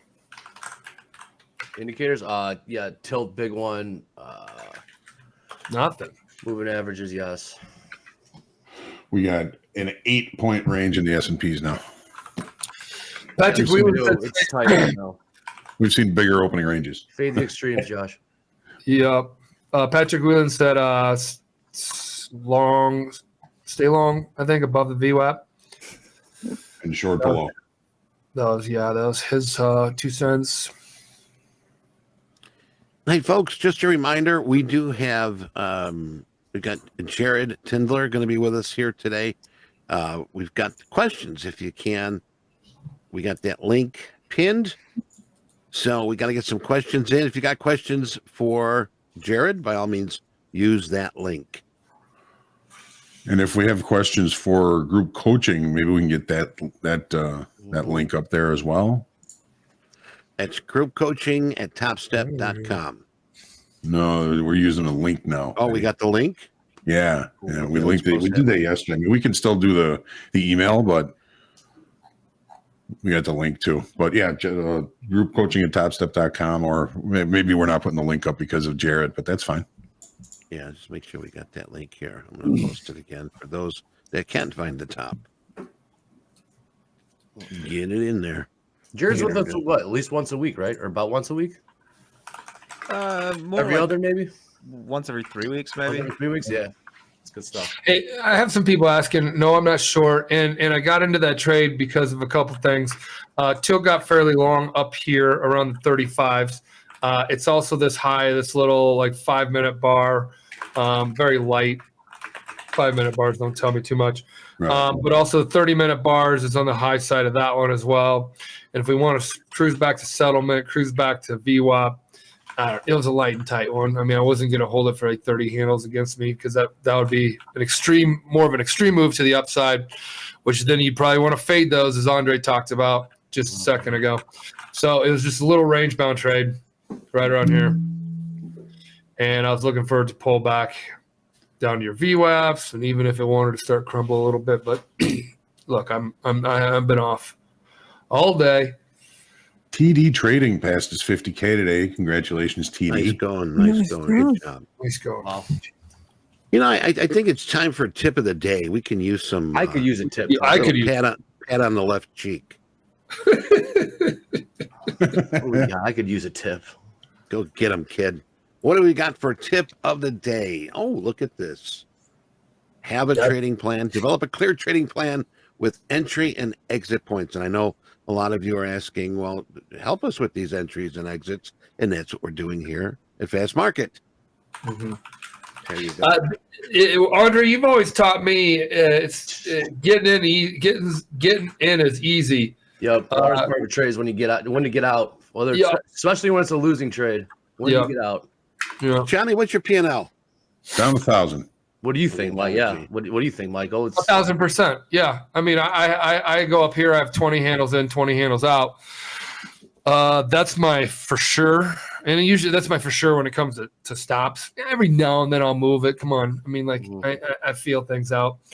But that's where I know my exits are always. And that's where I know I want my targets to be.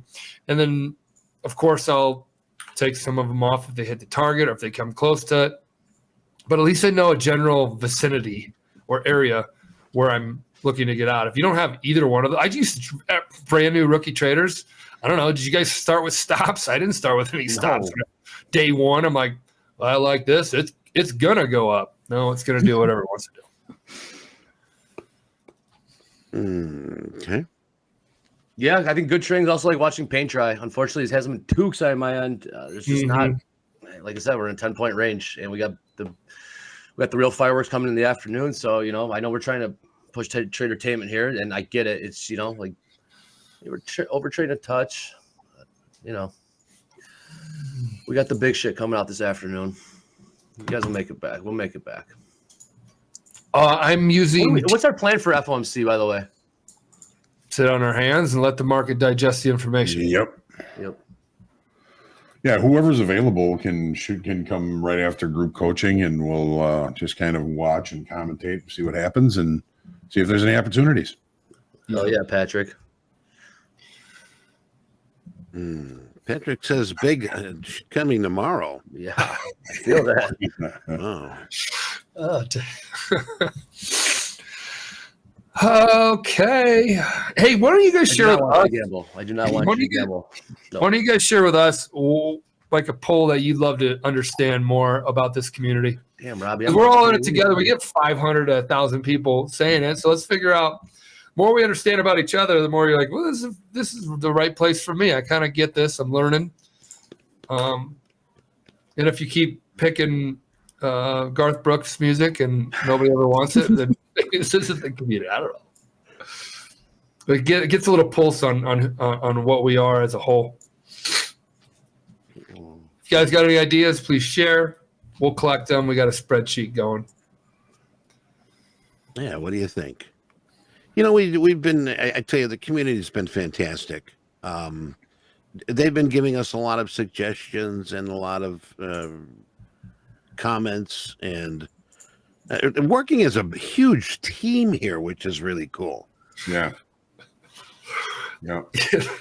Let's just go Ryan's really quick, guys. Crunchy or smooth peanut butter? Let's just figure it out. What are you, Andre? Smooth. Why? What do you mean why? It's just a good question. I'm crunchy. I thought you were going somewhere else. I'm crunchy as well, but I'm allergic to it. So I was just gonna say someone out there is definitely allergic to peanuts. Yes. All right, put that poll in there. Let's get to know if we're crunchy or smooth. Hey, just to let you know, here's something on the FDA's list. Peanut butter is one of the most controlled foods on the FDA list. Even with an average of one or more rodent hairs, 30 insect fragments are allowed every 100 grams. No, hold on. Is this real? 5. Yes, it is. I saw it yesterday, and when you mentioned peanut butter, I'm like, which is 3.5 ounces. Yes, so you're eating rat hair and insect fragments, which you don't know. I mean, come on, peanut butter is just too good. I'll eat a rat hair. Bring it on. For a PBJ. No more Fiber, PBJ. protein. Man, Protein, you got 300, it, Jack. 300 into it, it's 50-50. No wonder old Kraft or Jiffy or whoever makes that things. Well, we got to make 2 of them, Tom. It's Jif. Okay. It's not Jiffy. It's Jif. Peter Pan. Mandela. And Skippy. And it's that's where they sort of mix them up. I like Peter But Pan. you know that there are those allowables in pretty much every food. Everything, sure. I mean, you can't take everything out of there. Well, those Wagyu burgers at fast foods, they just have to be Wagyu. That ain't 51%. It doesn't have to be 51% Wagyu, and then the rest can be just like fairy dust. They hijack the branding. We don't care. And then they can market. That's exactly what it is. That ain't Wagyu. You know, like, well, we got to give this. Valerie mentions almond butter. The top of the range here, the S&Ps. 47.9 quarter. Just took a peek up there. Let's see what happens. Yeah, it's getting long. Quite a little range. Short up here. Let's see if we can. If you look at the 30-minute right now, is that what you have right now, Johnny? 30-minute? Yeah. Yes, that's what's up. I mean, it is. I don't know if you're going to say from overnight and it tried to rally, make new highs, then it made new lows. Now we're back on the long.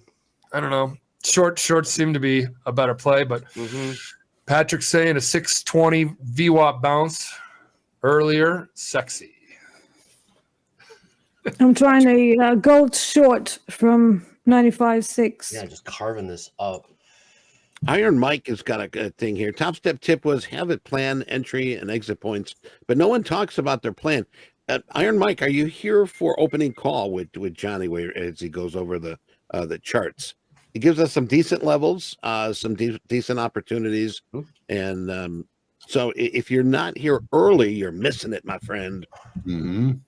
Yeah, we're just kind of trying to put things in some sort of accurate context to help you get your plan together. That's right. And thank you for commenting. And Iron Mike's been very a participant today. So keep it going. Iron Mike Keep Tyson. 50-50 on the poll-ish. Mm.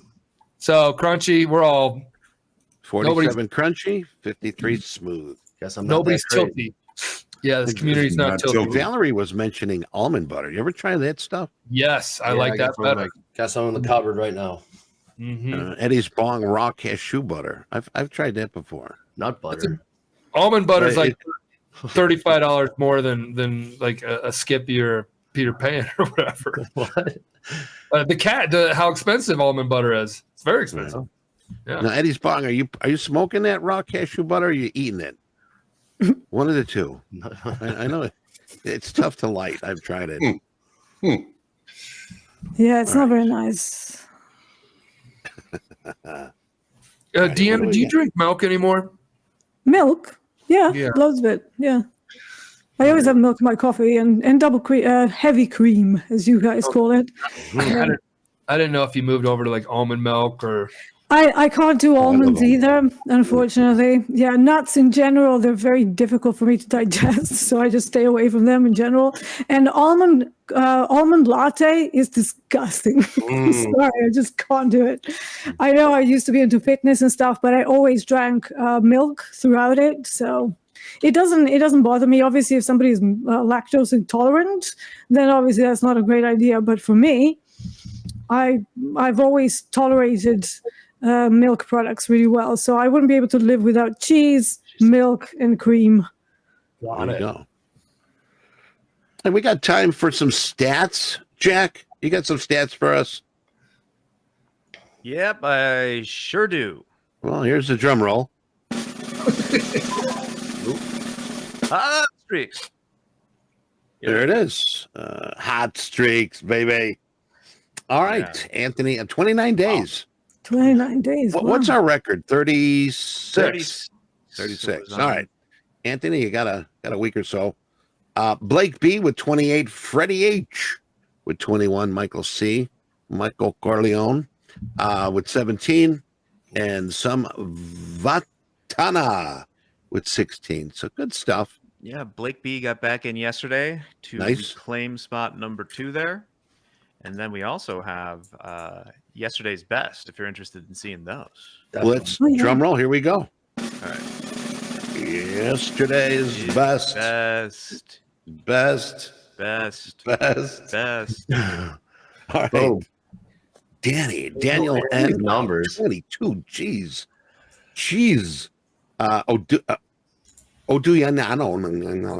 You're actually getting pretty good at enough, and I commend you, Eddie, for looking at a name and you get it pretty close. Giving it a try. Giving it a college try. Isaac with 10,000, Justin R, Anthony G 10. These are all our express funded account yesterday PNL. So good job. That's a beautiful day, man. You put that up there. Yeah. What do you know? I felt really, Thank you, really Jack. good. I felt really good about going home on Monday up 4. And you know, that's a good feeling just to go up. Like, I don't know, if you get past your average, you're kind of like, oh, I can put up a 1, I can put up a 2. But then you get $22,000 in a day. That is like Big time shit. My it goodness. is. It's good trading. Now for the day, now is that person a good trader over time? That's where our risk managing team will then pull you up live or not, because then they determine if you are or not based upon your patterns of behavior, both past and present, and how you manage risk. And you can ask all those questions on Shoulder Tap right after Fast Market ends here in, I don't know, 38 minutes. We have Shoulder Tap. And then our risk managing team comes on here. Mick, the Mixter. Mick and Brett. He'll talk about how he pulls people up. We don't give away the special sauce. We do have Mick. Yes, Mick. Mick every Monday and Wednesday. Mick every Monday, Wednesday, Friday. Brett Tuesdays and Thursdays. Good stuff. All right, so Yellen said turbulence in the job market has really settled down. Yeah, she also said the White House is going to propose higher corporate tax rate. I'm guessing that's a little bit bearish on the stock market. What? Yep. What do you mean? What? That's what she said. Don't yell. That's what she said. Yeah, there's some comments coming out You here. might know. She says that Middle East war has a potential to affect global economy if it expands. How much more you wanted to expand, Janet? Yeah. I know. Hey, Janet. Janet. Somebody said she looked like a holiday ham. Who was that? Come on. No. Somebody in chat. Damn, dude. Who Oh, was Why that? did That was funny. I forgot to mention that. What does that You, mean? you get a comedy cookie for that one. Let's see. Listening to her speeches, she has a very droning voice. Just drags on and on and on when she speaks. Oh, God.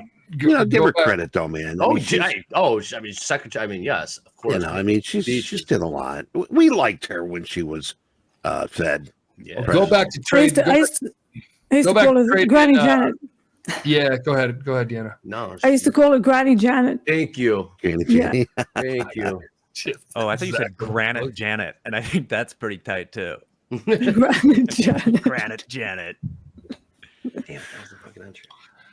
If you really want to be bored out of your mind, go back to the early 2000s when Greenspan would get on there. That was brutal.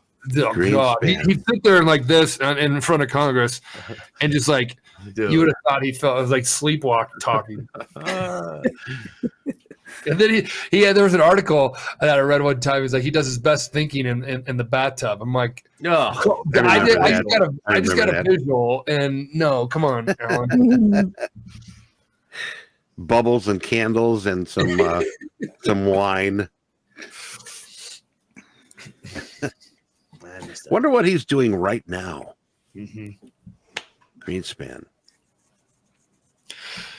So they're talking about some pit stories. Do you guys got any fast ones that do? I know I got one that when Tons of them. What do you want to hear?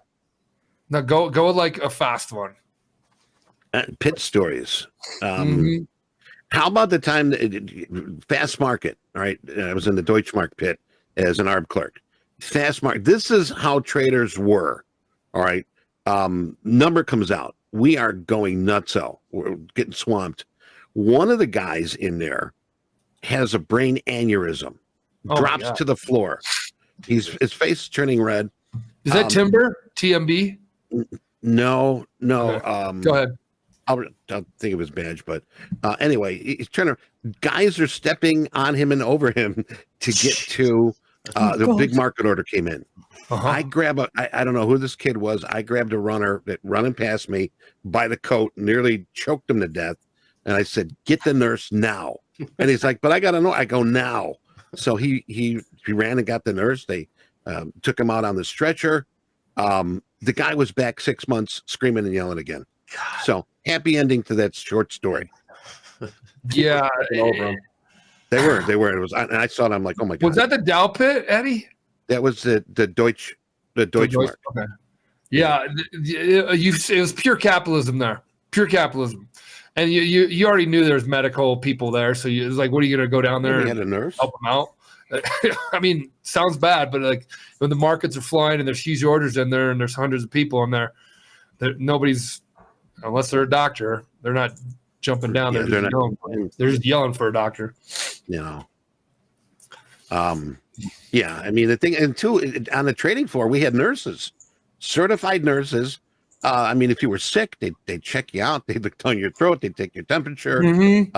and then if you were bad, they'd send you home. You got to go home. It's like school. Yeah. Yeah. It was a very busy day in the S&P pit one day. And, everybody finishes, they check all their trades. They walk out of the pit. My friend of mine is standing there. He looks on the floor and he finds a Rolex. So he asked everybody the next day, I found this Rolex on the floor right here in the pit. Does it belong to anybody? And nobody fessed up to it. So he kept it. No way. A free Rolex. Was that the dude that had the aneurysm? No, I don't know. No, nobody had an aneurysm in the S&P pit that day, but nobody fessed up to losing a Rolex in the pit. Wow. So he had it cleaned up and he wore it for years. Good for him. Yeah.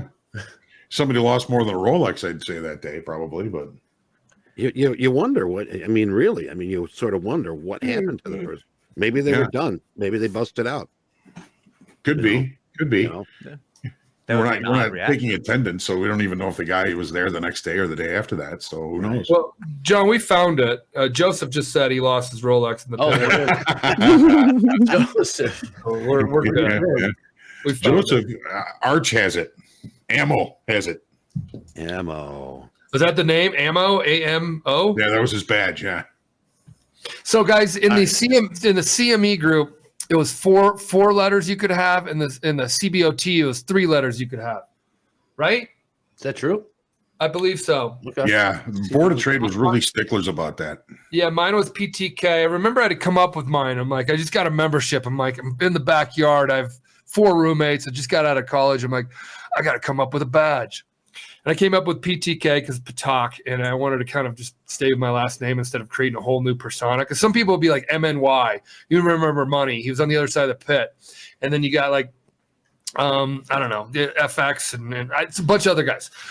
But you kind of know them by everybody by their pit or by their acronym. So that's the and then they give you a picture. That's the young Michael picture.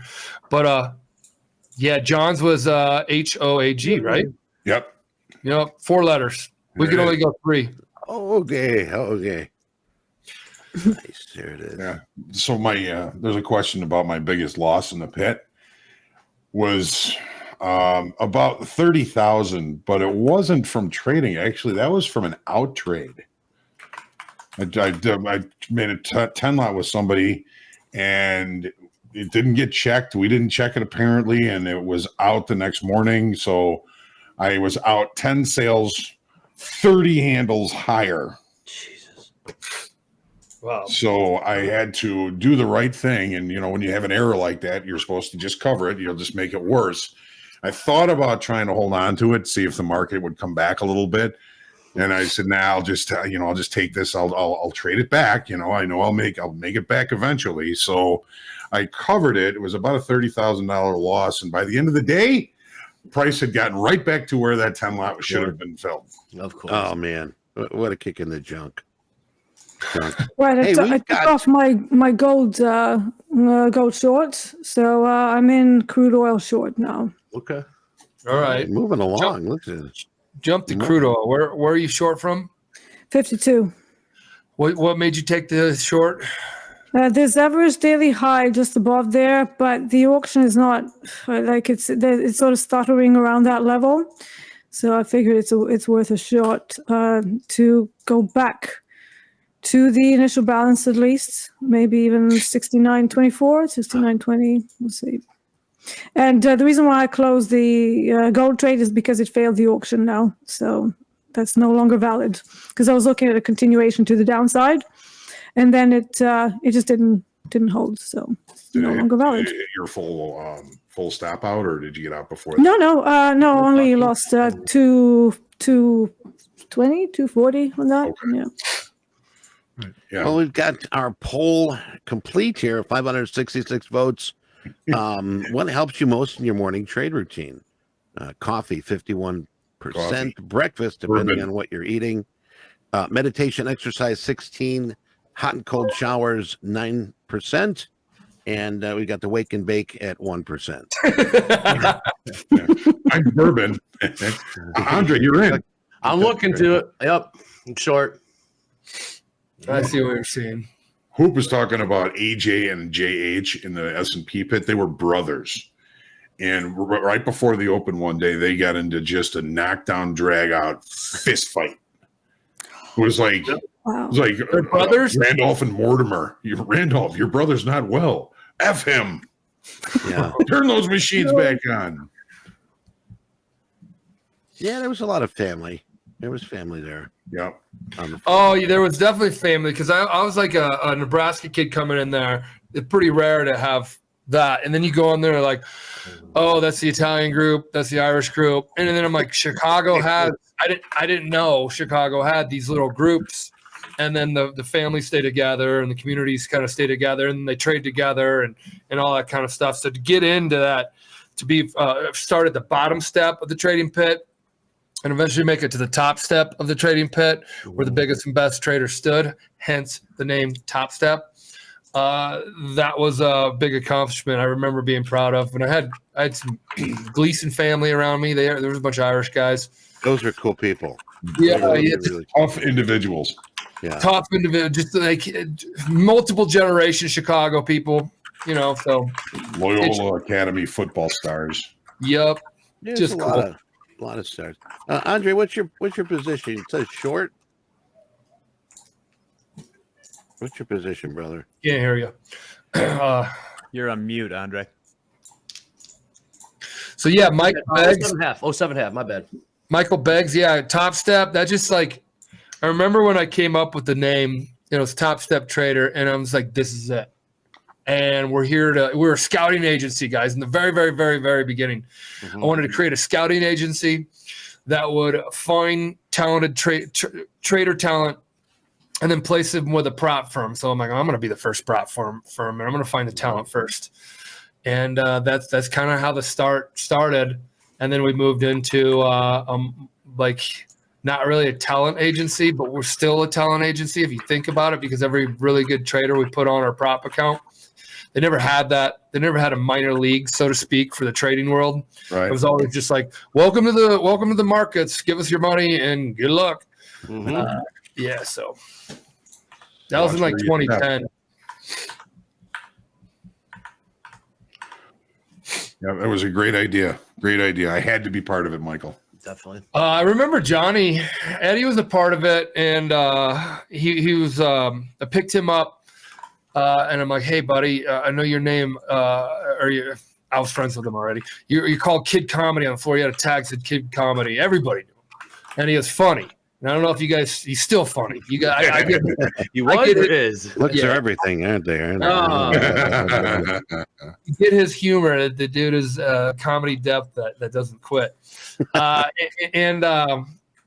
guess these are the founding guys here, Andre and Hoag and Eddie, and they are, because they have the founding team. And this isn't my gang. This is the founding team of Topstep that we start the morning off with you guys on. But Eddie was like, "Yeah, sure, I'll do it. I'll be commentator. I'll start the Squawk Radio thing with you." And As I polished his shoes. yeah, I was running support. I was running tech, and I was running all that kind of stuff. And then Eddie was just in Squawk, and he had a place for everybody to hang out in. And that's kind of the start of it. And then Johnny poked his head around the corner because we had a desk on the trading floor that was right off the pit, right outside the pit. And he's like, "Hey, I love what you guys are doing. I want to be a part of it." And I'm like, "Yeah, like we ain't making any money yet, and we haven't found any good traders yet, blah, blah, blah." And then he did it again. And then he did it again. And I think Eddie, we were growing at that time. And John, you were kind of like team member number 3 or 4. Right. Something like that. Yeah. You were like, what do you think of this guy? And I go, "Oh, this guy's cool, man." Wait, And Eddie, you said, Eddie, I like him too. Eddie and Hoag, you guys knew each other before? You know what? That- Just passing ships, sort of. Yeah. It was You know. actually Brian Welsh that kind of told me about Topstep and introduced me to you guys.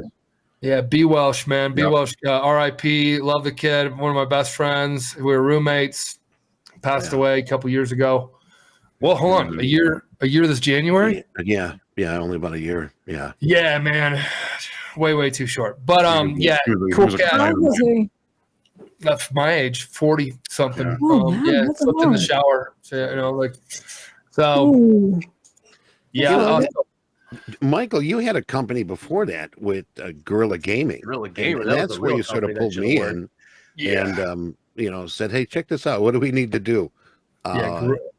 Well, you were a commentator for video games. This is Right. kind of when esports was just taking off. And I had a company called Guerrilla Gamer. I put like $250,000 into it. I lost all that. My dad gave me 50, and my sister gave me 20, and my stepmom gave me 20, and I had a friend give me 15,000, 20,000. Rasmus, thanks, buddy. Lost it all over a course of a year and a half. I didn't know video gaming as much as I have. It was something we always did. Would bet each other on video games in college. It was a great But- idea. It was a great. It actually got bought at the concept of a unicorn or some company allowed you to bet each other on video games before you played somebody on video games. I just started this in like 03 or 04. It was just way early. What was the lesson you learned?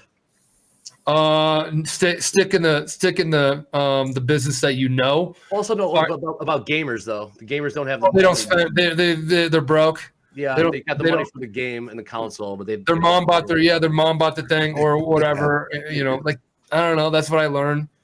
But you know what? Now you see like a lot of these professional athletes playing, right? You know, playing Madden for big bucks, and they Twitch. They have it on Twitch, and you know you're watching these people really with big stakes. I was way earlier in that game, way early in that. Eddie, you followed it because you were a gamer. I called that my bad. The real deal. Yeah. I called that my bad divorce, and because it was like something I was like believing in so strongly but then it just wasn't working out. But I didn't like a relationship, but I didn't catch it wasn't working out to the very end when I was out of money. I'm like, so then my dad's like, stick with what you know. And I'm like, why not trading? Because that's where I was still trading. I was making all my money trading. And I kept finding other ways to pull money out. Oh, I'll buy this, pay off my condo, or like start building real estate. Oh, I'm still an entrepreneur. I still like this idea. So that failed. A couple years later, Topstep found Eddie to help build the community. So he was a community builder. Then Hoag came in there as kind of the expertise of talking to traders. He's talked to thousands of traders, guys. So that's, you get these two guys, and then Andre was my sounding board. The guy I met at the bar after all of this cried to no, but no. Andre was with a big time prop firm, and that big time prop firm had great ways in which they developed traders. And all three of us, that little magic right there, and the grind, and the grit, and the trust for each other. Yeah. I think, guys, I used to give you trading cards and said, "Here's what we're making this week." I tapped all my lines of credit, put about $500,000 into Topstep, was down to like zero. Had to borrow money from the bank. My dad wouldn't loan me any money, but I wasn't expecting him to because he already lost on Gorilla Gamer.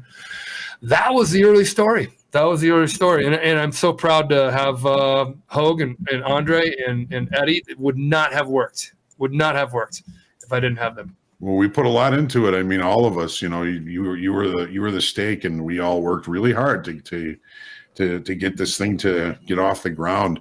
Oh, yeah. You remember my first salary? $100 a day, wasn't it? No, lunch. Yeah, me and Johnny'd have lunch at the cafeteria. Yeah, I would make a couple of phone calls make a few phone calls every day, and you'd buy me lunch. From Sirius, I'm sure you come from Sirius. You had a tab there, right? Yep. Yeah, but I would fill out here. I'd walk up to you and be like, "Hey, here's what we're doing, until we get to this number." Eddie, remember I'd slip these in your pocket? I'm like, and then they'd be like, $100 a day. Just trust me, we're gonna do this. I can pay you $100 a day. And I think I still got some of those cards. Yeah, share those sometimes. That was just like the fact you guys trusted that. That was dope. You know what? I think the best payoff was obviously Topstep is kicking ass. And I mean, God bless the idea, Michael.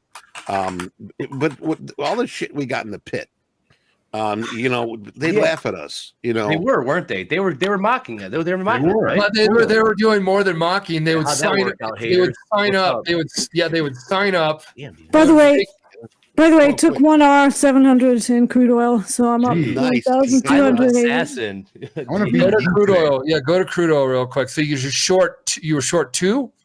I was short 2. Yep. Okay. So it's from 52. So it got down to VWAP. So I figured since it's going to be a bit of a weird day today, I'm not looking for too many big profits. I'm just kind of pinging the range and what we've got at relevant levels. So yeah, I just tagged it. I had an automatic take profit, and that's the end. Well done. Yes, very well done. Thank you for cutting us off. It's always trading first. So Deanna. No, I'm enjoying as I'm trading, you guys are talking. It's like it's really cool. I like it. I enjoy you being up money right now. Yes. I know. That's what I'm saying. I want to be Deanna today.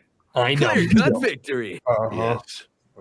So that's the story, pretty much. And then it took 4 years for the concept of funding traders to kick off, because we started in 2010. And then, all these other companies, we call them copycats in the very, very, very beginning. Like, oh, God, we got this copycat company out there. And they kept popping up, and we're like, oh, hold on, it's not copycats. Hold on, this is an industry that's forming. So the industry, like, it was just really cool to kind of see a whole industry that we started form. And then everybody kind of spun their little take, and then on how they fund. Michael, I remember the first company that sort of said, "Hey, that's a great idea."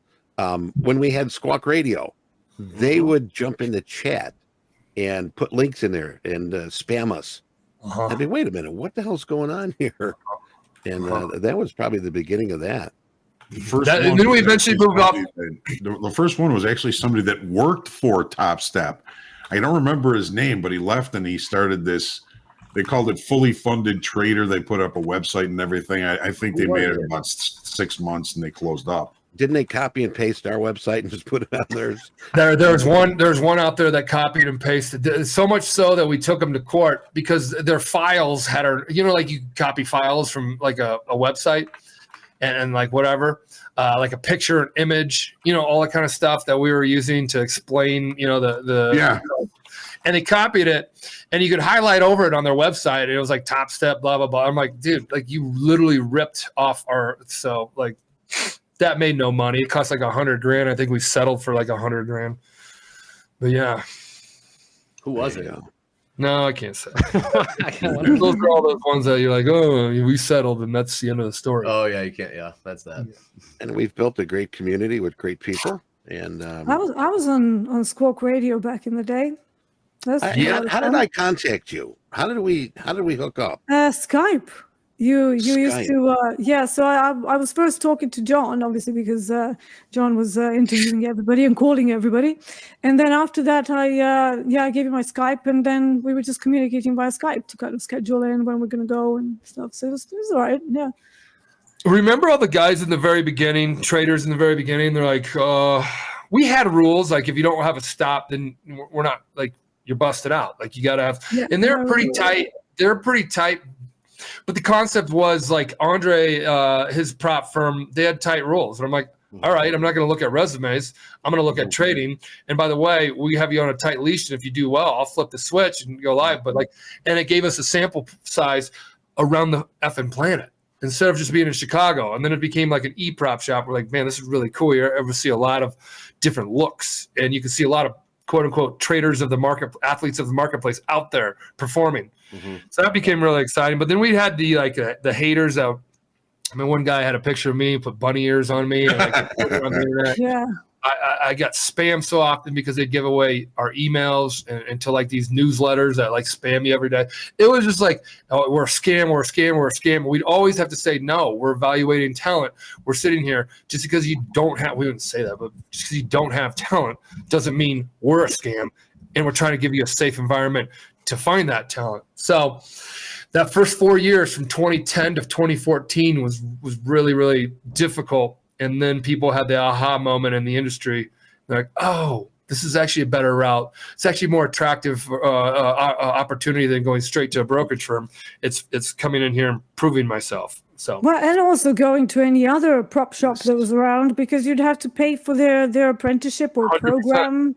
And that wasn't cheap. That was like from $5,000 up to like $25,000 to just, get a chance at a funded account. And then if you blew out, you were out of the door. And like they wouldn't, like the amount of times that we've seen people coming in, doing the program for 2 months. And then in the first 3 days, they would just total car crash trading. And obviously they would hit their loss limits and they would be marched out the door. We would never see them again.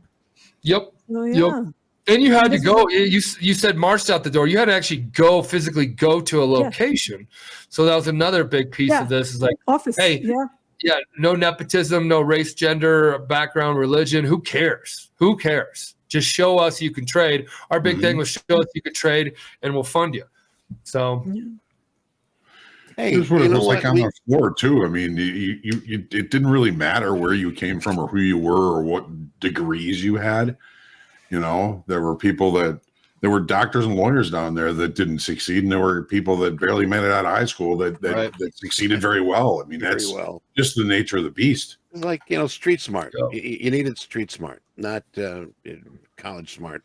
But yeah, some of those college rocket scientists did the options very well. That was their gig. But speaking of gigs and speaking of rocket scientists, which have nothing to do with I'm going to bring up next. How about it before we call it here? We got about 10 minutes before Mick joins us. We have to get that poem out there. Uh-oh. Yes, that's right. I'm down with it. Michael? I'm down with it. Hey, every other, Andre. You take first paragraph. I'll take second. Every other. Every other. All right. Let me know when. You ready? You started. For those that don't know what we're talking about, we had a trading challenge. It was Michael, myself, the Tri-City locals versus Deanna and John. They were a long-distance relationship. One's in Chicago, one's over in London. So basically, they beat us, and our punishment, if you will, is we're going to write a poem and homage to long-distance relationships. So here goes nothing. Ready, Michael? I'll do the first. Yeah, do it. Okay. So in a world of stocks, bonds, and trades where fortunes are made and debts are paid, two futures traders embarked on their quest to conquer the markets and be the very best. With charts and graphs, they analyzed the trends, racking up profits and going full send. They spent sleepless nights glued to their screens, calculating risk and chasing their dreams. One trader named Deanna, with laser focus in her eye, captured opportunities that her competition would foolishly pass by. She bought low and sold high with skill and grace, while the Tri-City locals seemed to be running in place. Her teammate named John, extremely calculated and sly. He stalked the markets with an eagle eye. He patiently waited for the perfect time to strike like a ninja, which made their profits climb. Team long distance relationship became an unstoppable force, which left little doubt as to why they each teach their own course.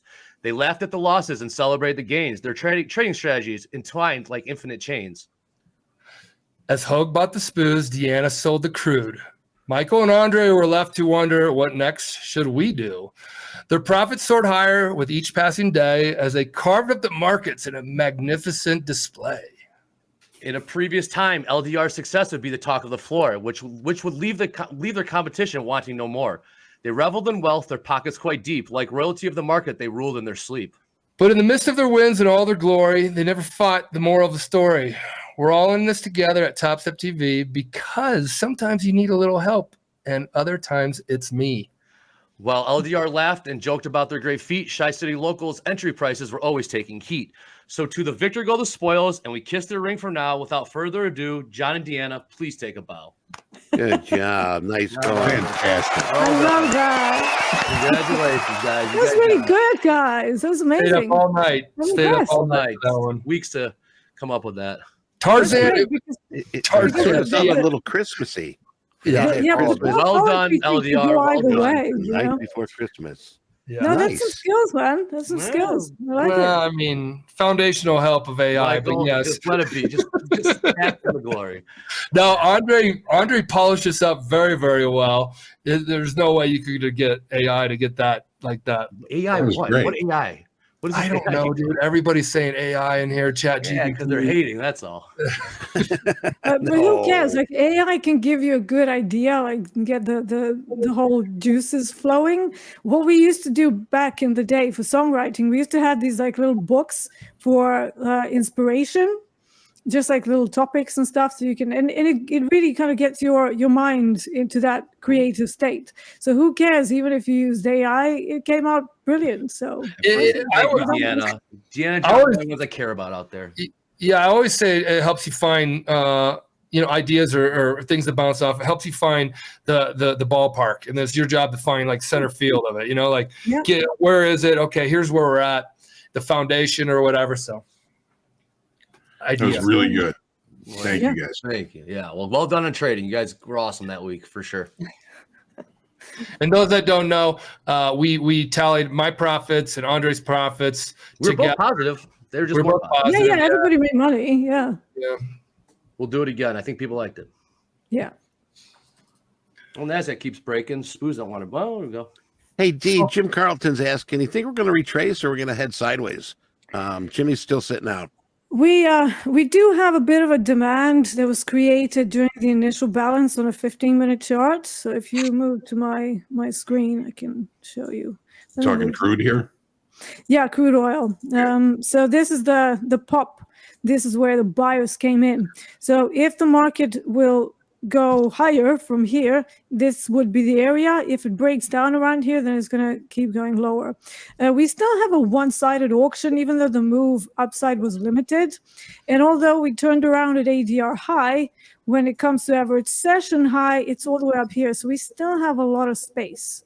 But I'm going to leave it alone because we're heading into sort of like New York lunchtime in about 40 minutes. And then we're going to have the FOMC. So I think that's going to be it for me for now. And then maybe once the FOMC is done, if I see something super obvious, maybe I'll move over to ES. But I don't think I'm going to be trading crude oil anymore today.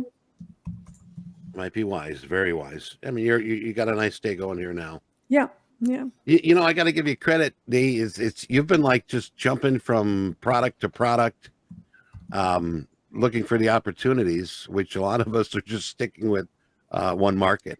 Well, remember that when I first started in prop, they put me on an equities desk. Then they put me on crude oil desk. Then at one point they moved me to gold to trade gold, and then back to crude oil. And then at some point I was pretty good in both of them, so I was allowed to trade both. And back in the day, you couldn't just jump from desk to desk. You were given a product to trade, and you had to stick with it. However, if you wanted to move to something else, you'd have to prove that your metrics are okay for you to trade that.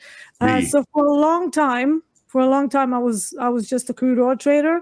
And then when I proved myself in gold, and I was like, okay, that's why I can jump from one thing to the next. And I still think that crude oil is my primary instrument. I know it to the core. Gold, I'm okay. But again, I do have periods when I'm not reading it that well. So again, I'm a crude oil trader. Bottom line.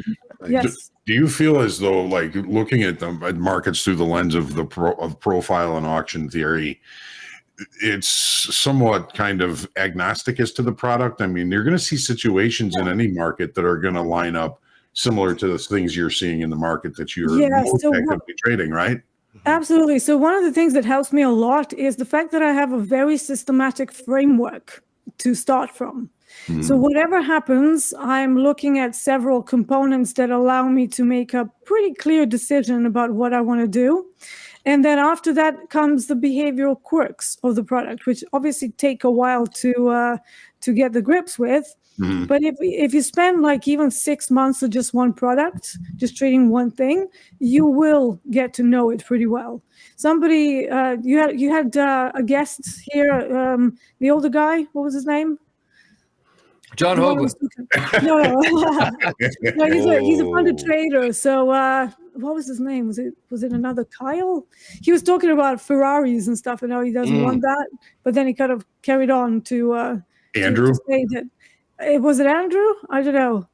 He was on here. So he said that he only looks at NQ, but he's been looking at crude oil. However, he wants to still stick with NQ because he wants to know the ins and outs of that product. And I fully support that. In fact, whenever somebody comes to me for coaching, I usually go, well, what do you trade? And if they do a laundry list of products, I just go, okay, now let's pick one. Because whilst you're trying to develop your skills, looking at more things is not going to get you there. All that's going to do is dilute your focus. So it's better to just focus on one thing that is liquid enough and that offers you enough opportunities. And then once you get really good at that and you spend like 9 months to a year being profitable, pulling out some money from the prop firms, ideally, then you can add something else. But until such time, just stick to one product and raise your skills in that one product. Well said. Well said. It's beautiful. One product. All right. It's like dating. If you're serious, you stick to one person. Absolutely. All right. It is 10:27, and I'm sorry to say that we're going to have to be moving on, but we got lots of good stuff here.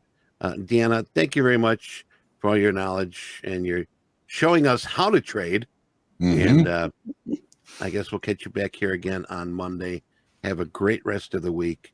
I'm Eddie. I'm rolling out every day. I'm going to be rolling out at about this time as well. So thanks, guys, for having me on. Any of the day down 1400. Don't get yourself in a hole on the mornings of FOMC is my lesson learned. I've always known that lesson, but I got myself into that regardless. So that's what, it's okay. It's okay as long as we don't rinse and repeat. That would make us not learning from our lessons. So thanks for having me on. Thanks, guys, for being on. Deanna, good trading with you again. Nice trading today, Deanna. Great poem. Great poem. Too, Always a pleasure. Awesome. That was a fun segment. We're going to take a break. You can take a break too if you'd like. We'll be right back with Shoulder Tap.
All right.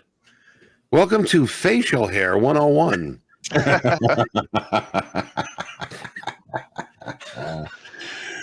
My goodness. We got a lot of hair going on here. Fortune telling 101. There you go. There you go. Fortune telling 101. Just use the side door. Mick, welcome here for Shoulder Tap. How are you doing today, Mick? I'm awesome. Really excited about being on for today's segment. We are stacked with powerful traders. The trading cards we're going to be featuring today are really, really good. Can't wait to share them. I actually don't know if we're going to get through all of them, so I'll bring we're actually going to start with one we didn't get to yesterday. Good. Tomorrow we'll be bringing anything we don't get to today, but a lot of good trading from our express funded account traders this week. I have several call-ups to share with this group. But first and foremost, before I get into those trading cards, big shout out to Hughes, one of our traders in a live account who we talk about regularly. He's built his account balance up very high. He's taken a lot of payouts. He's up 14 grand today, and he was up 12. He was up 2 grand yesterday, so up 16,000 on the week. And not only am I happy about this because it's one of our live traders doing well, But he has snapped a 5-day losing streak starting yesterday, and he's well ahead on the week. So hopefully this momentum carries forward. And to top it off, 14 grand today. He it's FOMC statement day today, and normally these are days we see that are a little quieter in the markets. I normally don't see big P&Ls on FOMC days typically, so really happy about that. He's not the only person that's up 14 grand on the day, though. We've got Juanyo up $14,000 in their Express funded account. I want to give a shout out to Patrick Whelan too. I think it was because today was FOMC day. He emailed me yesterday. He's like, Mick, can you just trim my position size down to 5 lots? I think that's, kind of a mature move. Protect yourself from trading larger size. I'm not going to read into it too much, but I really like that from the traders. People that have the ability to trade bigger, that are doing something, whether they're controlling it or they're reaching out for us to trim position sizing and the risk parameters. They're trading or putting themselves in a position where they're actually going to be trading smaller than they can. It's something that not everybody can do. I know with a lot of newer traders or less experienced traders, they think, if I can trade 15 contracts, I'm going 15 all in, all out. So not the case with Patrick. So shout out to you, Patrick. Happy for you on that. Thanks for reaching out. That's really for good. Anybody else in a live account, don't hesitate to reach out. Really good. A couple more shout outs before we do get into these trading cards. I got to bring it back to yesterday. Someone I had made quite a bit of money in the markets after we did the shoulder tap segment. Shout out to Daniel S. and their XFA, put up $22,000 yesterday. I also have a shout out to Justin R., who put up $20,000 yesterday across 2 accounts. They were trade copying in the XFA, made 10 grand trade in the NASDAQ in each one of those. So we like seeing these big numbers. So yeah, with that, let's kick it to the trading cards. The trader real quick, Mick. I'm going to duck, but hey, I'm going to post in the chat real quick. Questions for Jared. We're going to be having Jared on here top of the hour. So if you got a question for him, use this link, and I'm going to duck out of here, and let's see those cards. Thanks, Eddie. Yeah, everybody stick around for Jared. Jared's very well worth watching. Vast amount of knowledge there to share, and a lot of things to think about. I'll be tuning in for a little while I can before my next meeting. Speaking of questions, though, I'm excited. Starting next week, we're going to expand the shoulder tap segment from 30 minutes to 45 minutes. So we'll start at 10:30, go to 11:15, and we're going to save about 10 minutes, I think, is the plan for questions. So anybody who's watching, submit some questions, submit some likes, and let's put me on the spot, and we'll see what I can do for you. So I'm looking forward to that. It should be a lot of fun. With that, can we pull up the trading card for Stefan H? No, this is the guy we missed yesterday. Okay. This is who we missed yesterday. Zurich, Switzerland. Very nice. Just due to time constraints. Yes. Looks beautiful there. Good banking, too.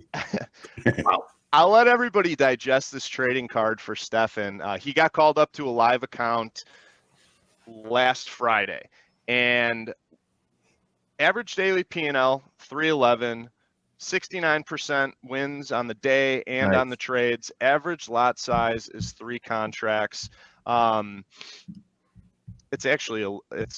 It's less than 3 contracts. Really selective. I like what he's got going here.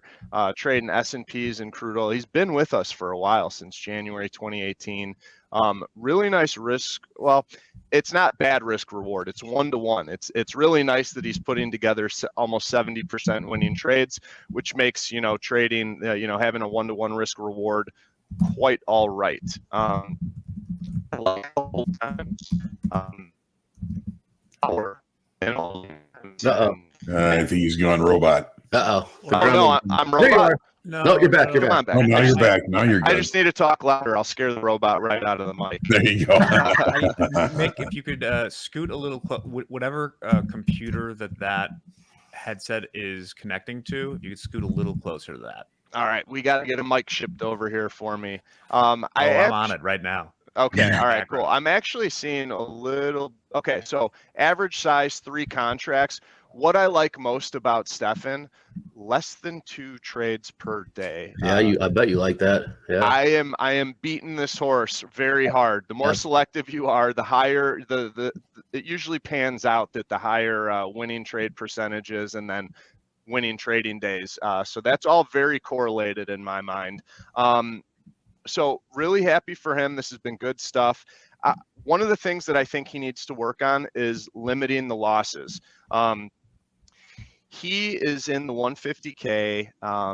His losing days are large losing days. And for someone who's not putting up massive winning days on a regular basis, over 3,000, really shouldn't have any business risking 3,000 on those losing days. And I go back and I may make some excuses or interpretations for these traders with the high winning trade percentages. My guess is they're so used to being on the right side of the market that when they are not, they're a little bit more patient with those trades and they watch things go against them, more so than some people that might be quick to exit their losses if they're having lower winning trade percentages.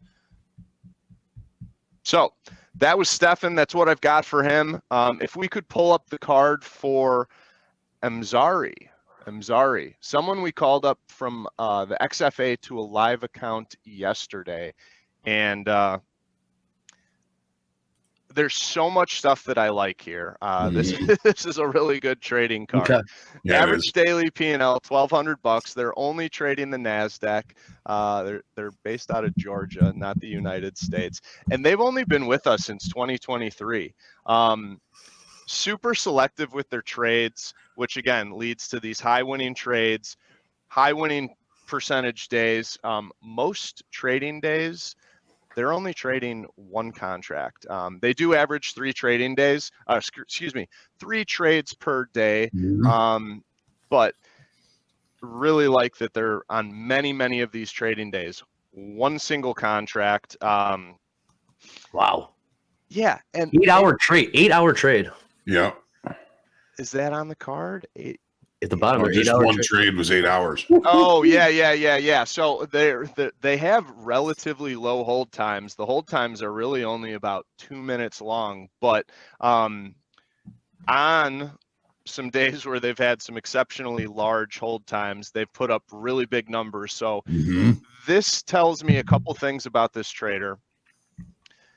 Not only are they selective, which I already talked about, they're looking for base hits, but also taking opportunities that the market gives them when they see that. And that hasn't, happened very often. These 2 big winning days are anomalies, but to go along with those, you've got the high hold time. So I talk about it a lot. For day traders, I think myself personally, a bulk of the money made day trading is going to be catching a piece of the trend for the day. You're holding something for 8 hours. That's the whole day session right there. You're holding something for 2 hours.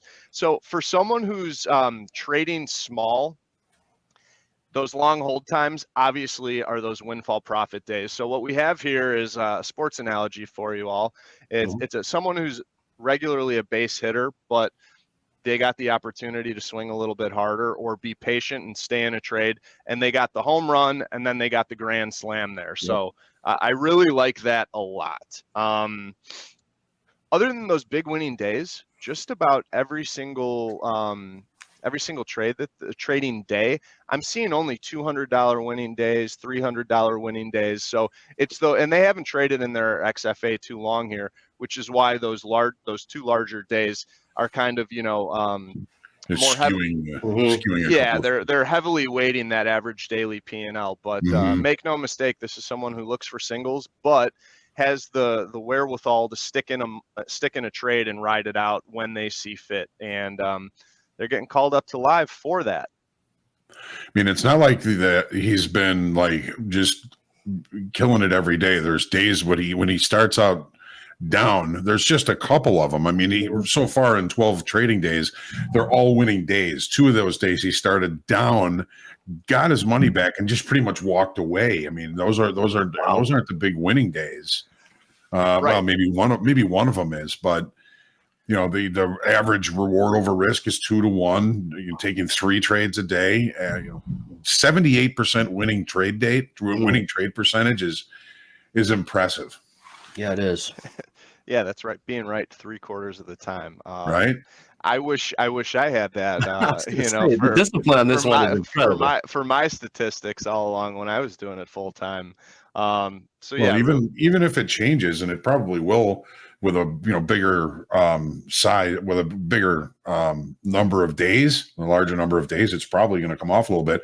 But I'm not worried about him because he's 2 to 1 reward over risk, and like you said, Mick, I mean, when he gets his teeth into something that he really likes, he holds on, and he's putting up some really big days. Fantastic. Yeah. I hope we can continue to see that in the live accounts, because I'm way more impressed with traders that hit the singles during the day. You know, someone who can make $200 or $300 4 days a week is way more impressive to me than someone who's, you know, having $3,000 winning day, $3,000 losing day, up 3,000, down 3,000. You know, it's those people that are consistently profitable on the small side. And a lot of people out there listening might be kind of sticking their nose up to someone who's normally just putting $200-$300 up in a day.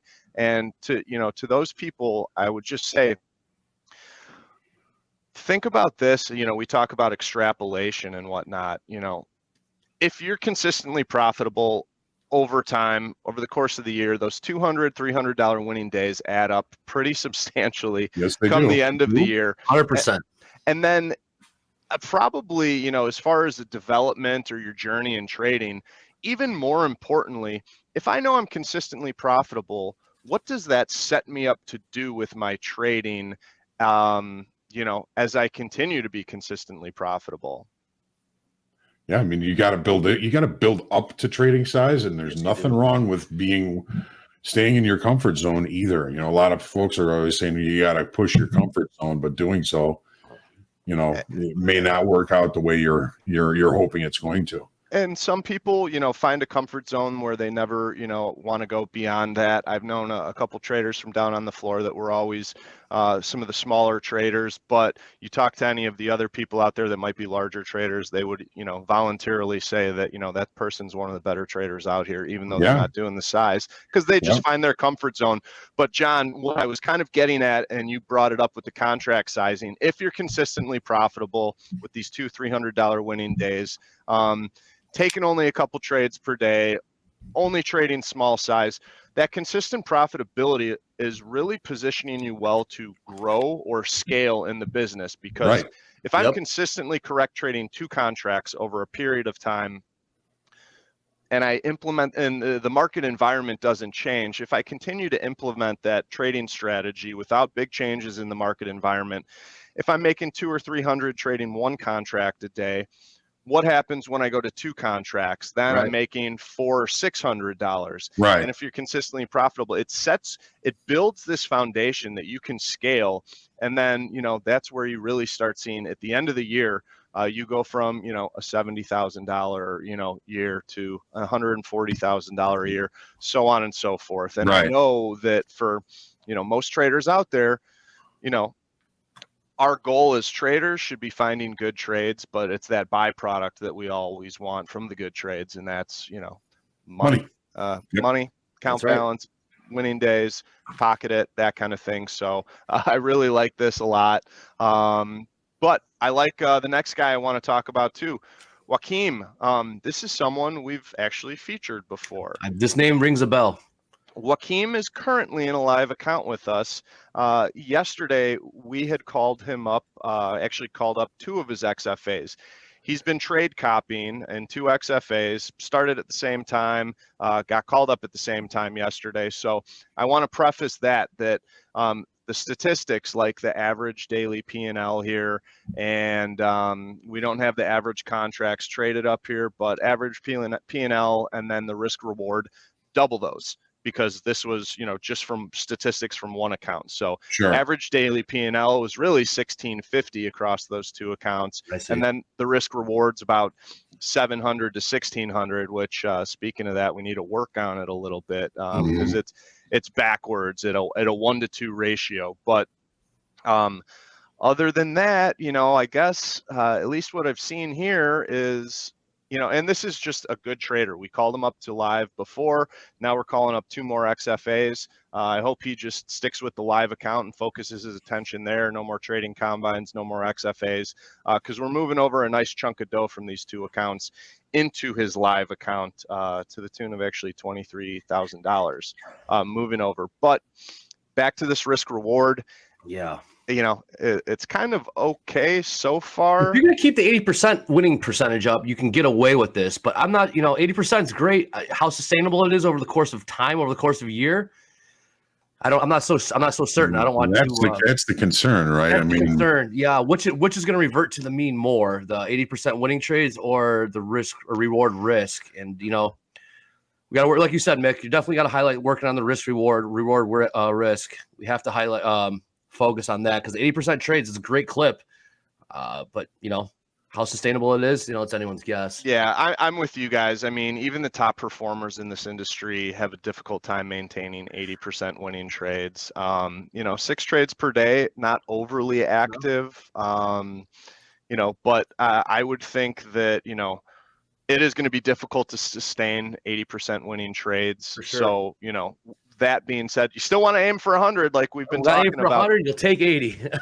Aim for 100, take 80, but do look at that, Joaquin. So, those are some pretty big losses, losing trades. Yeah, what do you see? But looking back, I mean, there's been kind of 4 occasions where he was down that much at one point, even more than that, and ended up finishing the day, profitable. I mean, this guy's found something. He's doing something right. Sure. I'm hoping he's going to be able to keep that winning day percentage because he's going to need it. I mean, if things start heading the other way. Mm-hmm.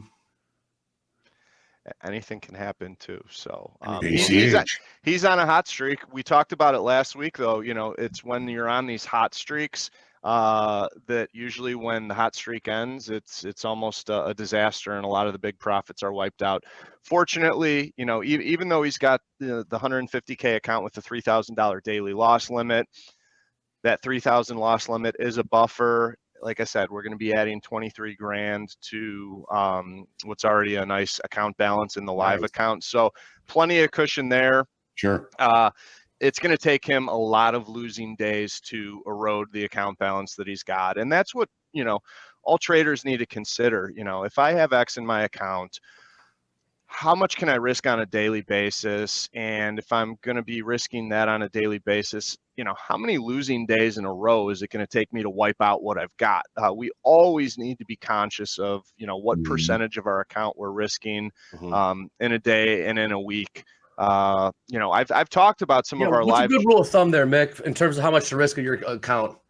Well, usually, in 10%, 15%. I'd say 1%. 1% of your total account for the week? Well, for the day, really. For the day, fine. But I don't think there's a one size fits all because, Agreed. we at Topstep, we've got, these max loss limits are what they are. And we have people that are, we've got the max loss limit. We've got the daily loss limit. Now we give our traders, per their requests and feedback over the years, a relatively long leash on the day. A lot of people I talk to or have spoken with over the years, say I need a little bit more to risk. People are trying to reach profit targets, so they want to trade a little bit larger.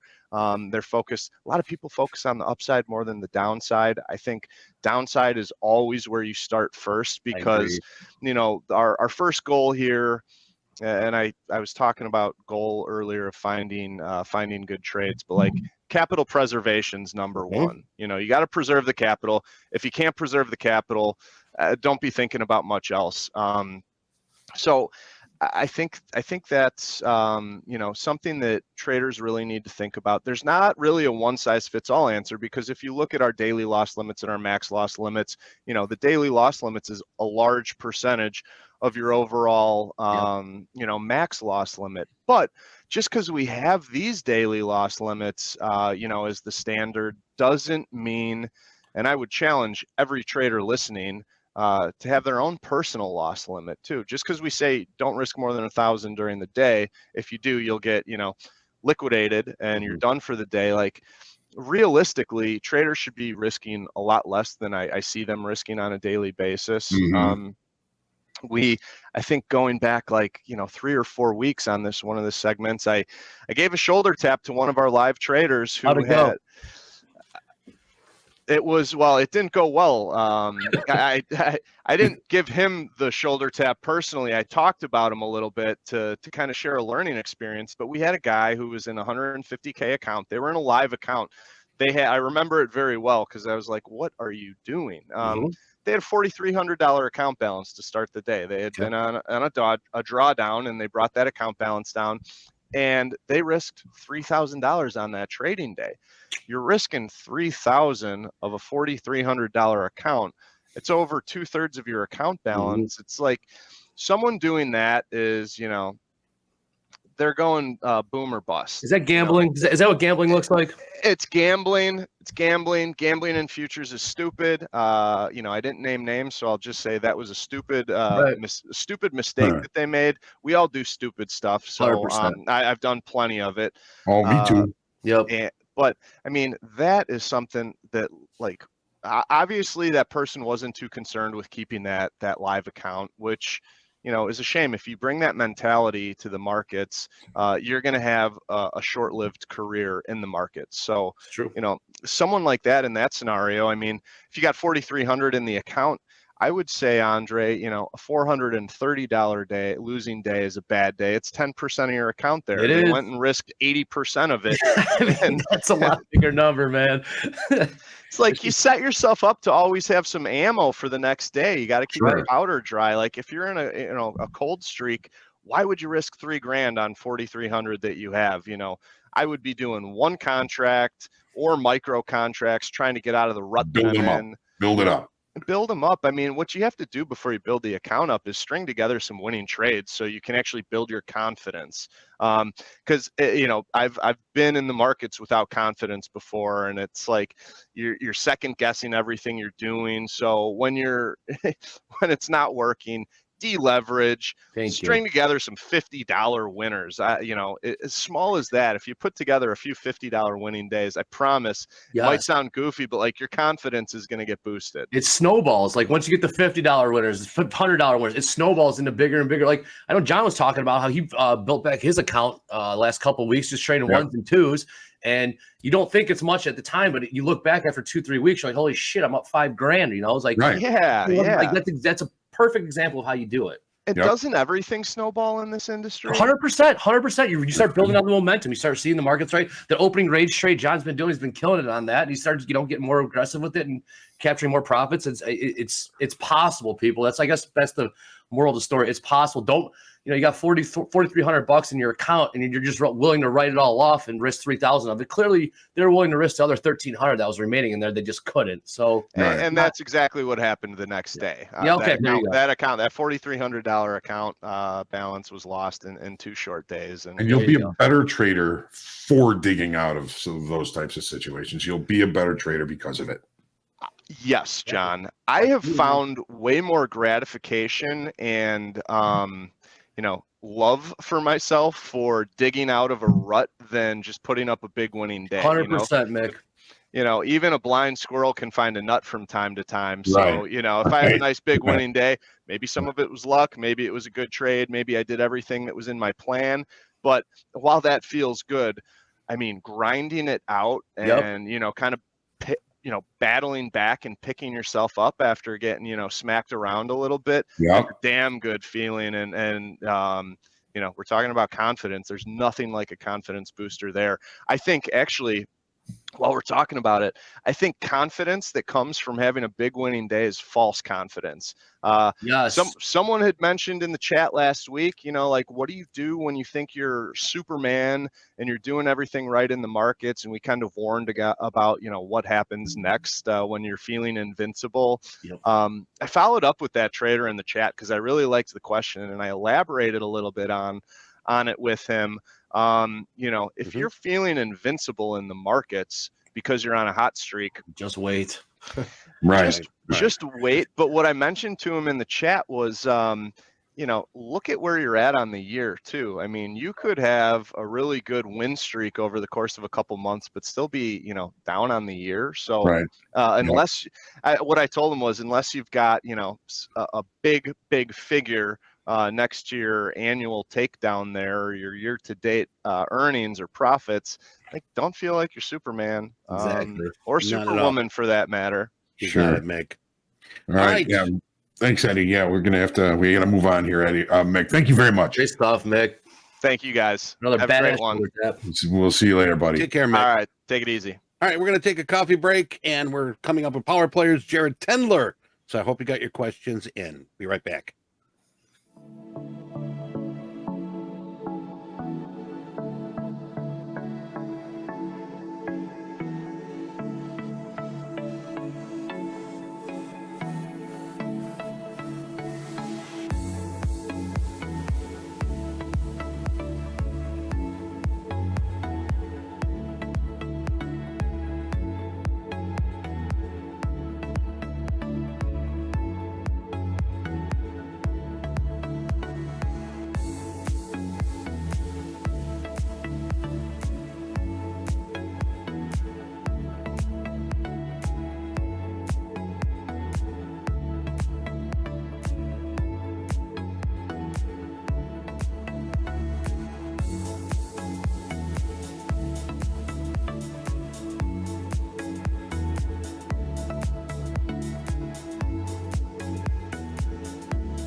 Welcome back to Power Players. And we've got our good friend Jared Tendler, definitely a staple here at Topstep. Very nice to have you here, Jared. How are you today? I'm doing great, Eddie. It's great to be here again. And, it's kind of nice way to start to close out the year. I know we're still a little ways off, but I'm going to be taking off there you for a go. couple weeks. So nice to kind of end with you guys. Now, if you're not familiar and you're new here, Jared Tendler, leading expert on how your mental game impacts performance. His clients include world champion poker players, several PGA Tour players, entrepreneurs, and hundreds of institutional and independent financial traders. You've got a degree in counseling psychology, and you have a license in mental health counselor, 17 years of experience. So folks, sit back, relax, be a sponge, because there's a lot of good knowledge and sharing Jared's going to help us with. Jared, all you, my friend. Thanks, Eddie. Appreciate it. And I guess I should update that. It's up to 18 years now. So getting older every year. Of experience. 18 years. 18 years. Yeah. I mean, and for those that don't know, so my background was as a golfer. I wanted to play high level professional golf, and then got a master's degree, counseling psychology, et cetera. And then basically kind of combined sports psychology and counseling to create my own program, which ultimately was, kind of born in golf and then honed in professional poker. And then, not shockingly, traders started picking up the poker book around a decade ago and said, like, you take the word poker and change it to trading, you got another book. Not really my style. It took a few years to write the mental game of trading. Same thing with golf, we are. And same thing with golf. Yeah. Still actually, playing there is golf? a question. Still playing. Actually, I'm kind of circling my way back around. I'm going to be 50 in 5 years. So I'm kind of ramping up for, maybe one last hurrah of national championship level play. And then, senior, I don't think the senior tour is really up my alley, but certainly it'd be cool to play in, like the Senior Open. I don't know if I can get in the U.S. Open, but I'll certainly try the next few years too. You reach for that brass ring, my friend. Yeah, exactly. It's fun to have big goals, right? Otherwise, what are we doing here? You got it. All right. So I'm going to duck out and I'm going to listen.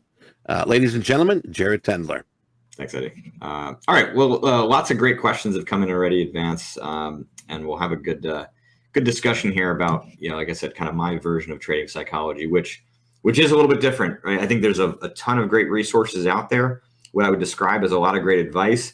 But if you don't have a system, then it ends up becoming a little bit more like, stock picking or, kind of copy trading in a sense. I'm not denigrating it by any means, but like if you're trying to truly upgrade your psychological, your emotional reactions to the nuances of trading, then you need more of a system, more of a systematic approach to deal with things.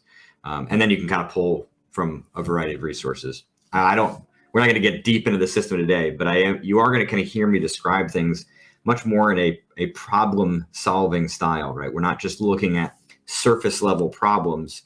We're trying to understand the causality that produces them. So just a little bit of a kind of framework to think about as I dive in here. So the first question is, I always seem to add to losers and never want to flatten. I would hold and hope that price comes back to break even in order to sell. How can I get better at being a better loser? Becoming a good loser is obviously an important thing in trading, namely because of how much it's going to happen. So there's a key word though in that question, right? I would hold out for hope, right? Hope is a really dangerous emotion to have in trading. And hope is really the emotion that's reserved for things that are out of your control. So there are lots of aspects of life where it's perfectly appropriate to have hope, but not in trading. Hope here is rather dangerous. And it suggests that there is something that is beyond your control. Now, here you are on an intraday time frame, even on a trade-by-trade time frame basis, trying to hope for an outcome. And of course, you don't have control of that outcome. But the fact that you're hoping for it suggests that there's a much broader issue here, which is that you are likely lacking some conviction and confidence in your trading strategy, or even in yourself and being able to apply it. And maybe there are other times where emotions get in the way and influence your ability to make good decisions. So then it would make sense that you would be hoping for an outcome because you don't really have the conviction that you need to have more control of your results over a longer time frame. So you're hoping to get lucky today to make you feel better and kind of escape the pain and turmoil of having all those questions and uncertainties about whether or not you can make money long term. The other thing that could be here is that maybe you are just escaping the pain of losing. Losing can be painful, and they can be painful for the reasons I've already mentioned, but they also can be painful just because many people beyond trading just hate to lose, and that's okay. I don't know that I would ever try to convince somebody to love to lose, even as a trader. I mean, to some degree, you can get closer to that, but nobody's going to go out partying because you lost a ton of money today. But the idea is, can you be strong enough to take the hit? Kind of like a boxer taking a punch. There's a conditioning aspect to that, and trading, like poker, is very unlike a lot of other areas of life. Right? There's a lot of variance and luck in life, but they tend to happen over much larger time frames. Right? But in trading, I mean, you can do everything right in the short term and have that losses mount having done nothing wrong. And that can be incredibly not only painful, but also wear on your confidence, fray your anxiety and your nerves, create a lot of stress and chaos, which then leads you to sleep poorly. And then next day you're a little bit tired, and then trying to do it all again with more emotion at play and less energy to actually be able to do it properly. So bottom line is, right, we got to kill the hope, and you got to strengthen your confidence and conviction in a pragmatic way. I mean, maybe that means going back through your strategy and finding that the conviction to be able to hold, to be able to actually close out those trades and take the hit. Right? It might be kind of a multifaceted solution there. I've been working through your course, which I assume you mean the Mental Game of Trading Live, which has been very well received. So I encourage all of you to check it out. And I found it extremely valuable. However, it has allowed me to see some things that need to be resolved outside of trading that are leaking into my trading. I've contemplated seeing a therapist. Is there anything else I should be doing? So this is quite common, right? Where patterns that exist, in trading also exist in your personal life. And they may originate from, deeper issues there.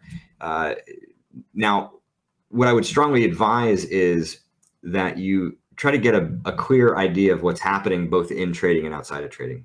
They're rarely sort of exact carbon copies of each other.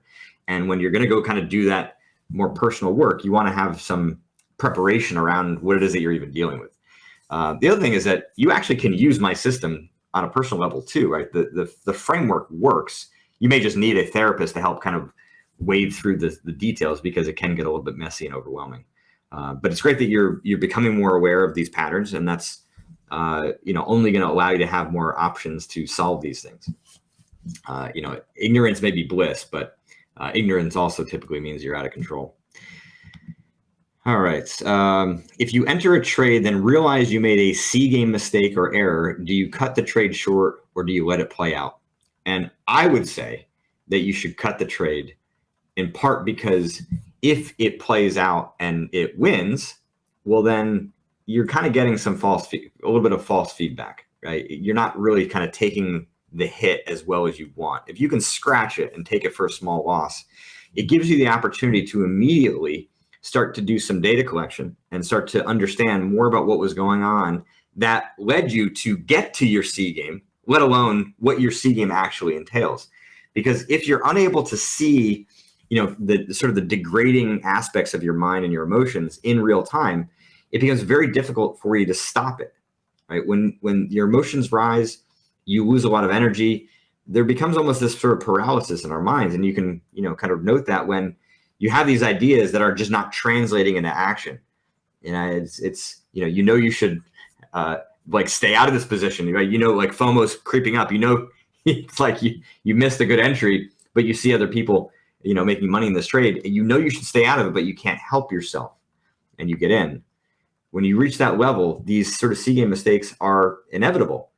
And so your job becomes much more around identifying the details that preceded that. So you can see these warning signs, almost like charting your emotions on, in a chart, right? Seeing the sort of emotional price action, so to speak.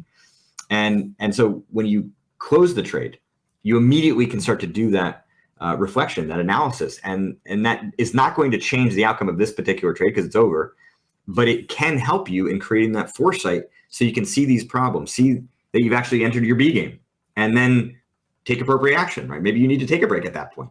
So often traders wait until it's too late, or they wait until after big mistakes happen. And we're really trying to weaponize your foresight, right? So that you can take action earlier and avoid those problems from even happening. More often than not, my intuition is correct, but I execute the opposite trades, which end up losing. And then I get frustrated. How do I fix this? Or make a habit of following what I think with what I should do? All right. So basically, like, how do I get to trust my intuition? Because I'm getting pissed off that I'm ignoring it and doing the opposite. First off, you guys can throw in the chat the link to my intuition ebook. It's a resource that is, I'd say, kind of works in tandem with the mental game of trading. It was a topic that I really wanted to have in there, but it just didn't really fit. And the book was already getting long. So it's free, freely available on my website to download. Now, what I would say about intuition, without forcing you to read that whole thing, although it's not that long, is intuition oftentimes is ignored because you don't even understand where it's coming from, right? None of you would walk down to the street. Let's say you live in a city, walk to the corner and ask some random person, like, here's a chart of the last trade I took. What do you think? The randomness with that feedback would be so great. Like, none of you would actually do that. But in a way, if intuition feels like a stranger, well, then why the hell would you trust it?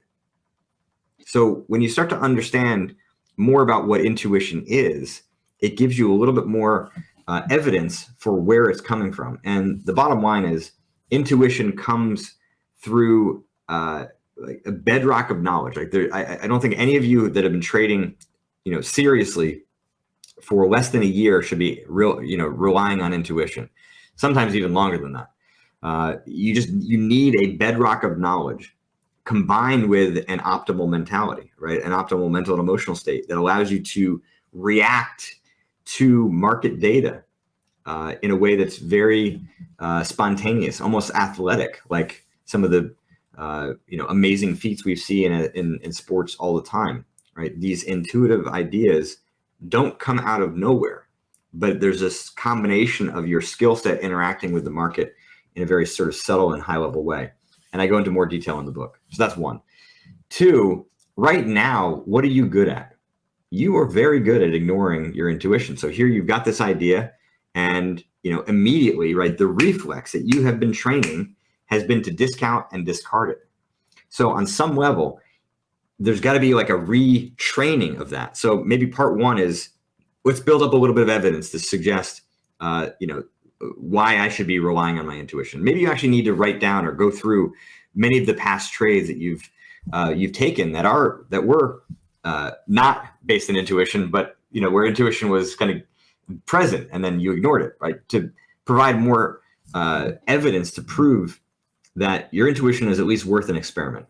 And then the other piece of this could be segmenting a portion of your account just to intuitive type trades. You might even open up a different account within Topstep just for these and take them there.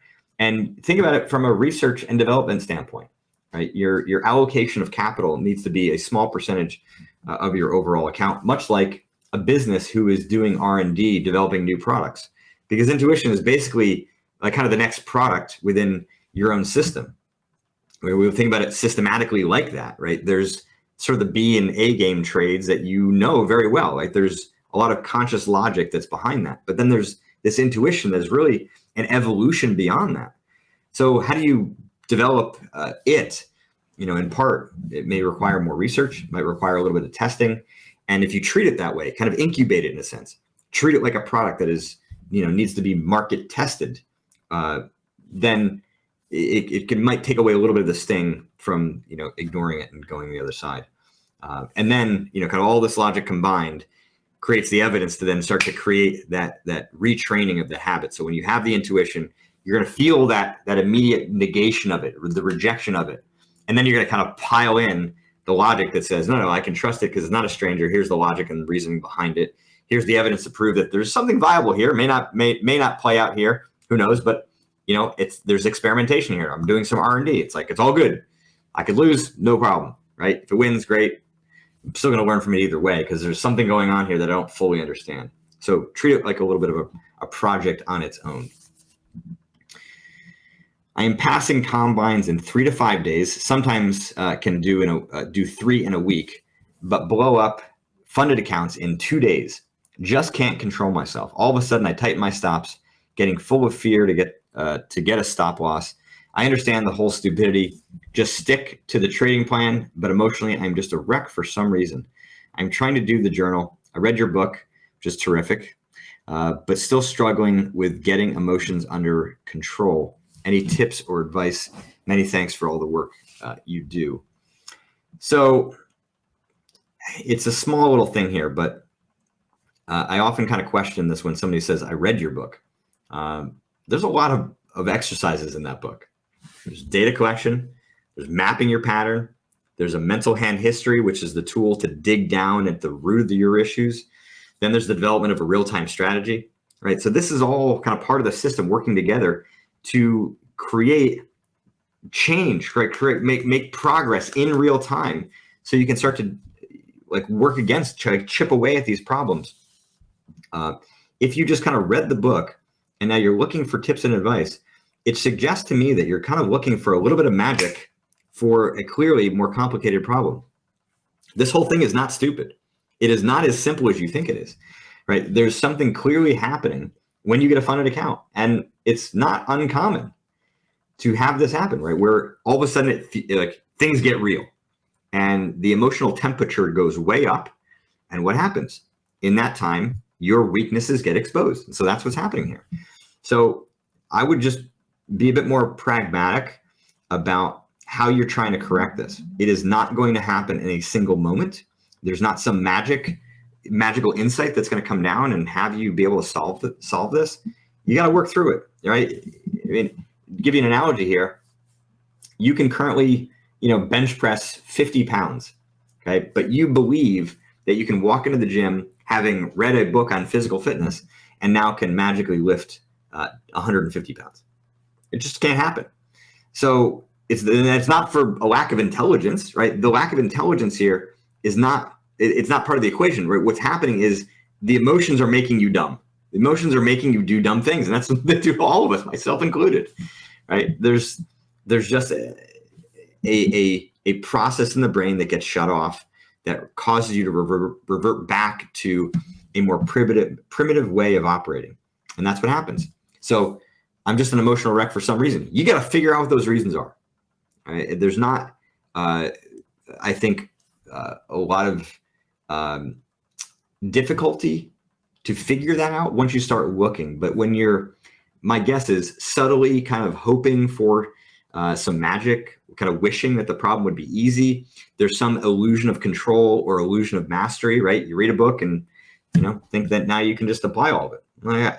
I mean, I will sometimes reread passages of my book and will realize something slightly new. I mean, I've heard people reread the book, many, many times and learn something more each time. So it's more of a resource to help you to do the work, not a resource that's going to download into your brain like we're in the Matrix and suddenly, solve all the problems instantaneously. That does happen, but it's like really a small percentage of the time. And those issues were very, very minor, right? In general, what this book is providing to you is a resource and a tool to help weaponize your battle, right? So that you can, kind of take on these emotional reactions each day. And as I say, right, work towards sucking less, right? They're going to come, they're going to trip you up. But if you can not blow the account, if you can blow 80% of the account and then start grinding your way back, that is massive progress. A lot of times the efforts get involved there, right? You get, lose 2-3 positions and all of a sudden now you're down, let's say, small percentage, then take a big loss. And now you've only got 40% left of the account. And it's like, well, F it. Let's just throw it in Hail Mary, see if I can get it all back all at once. And what does that do? It doesn't allow you to learn any kind of hardiness. It doesn't force you to apply real corrections to those issues. It's just, let's just start again and see what happens, right? Clearly you can get through the first part, but now this is the second phase, which is far more emotional for you. Okay, well, regarding the book, I just started reading your book, loving it.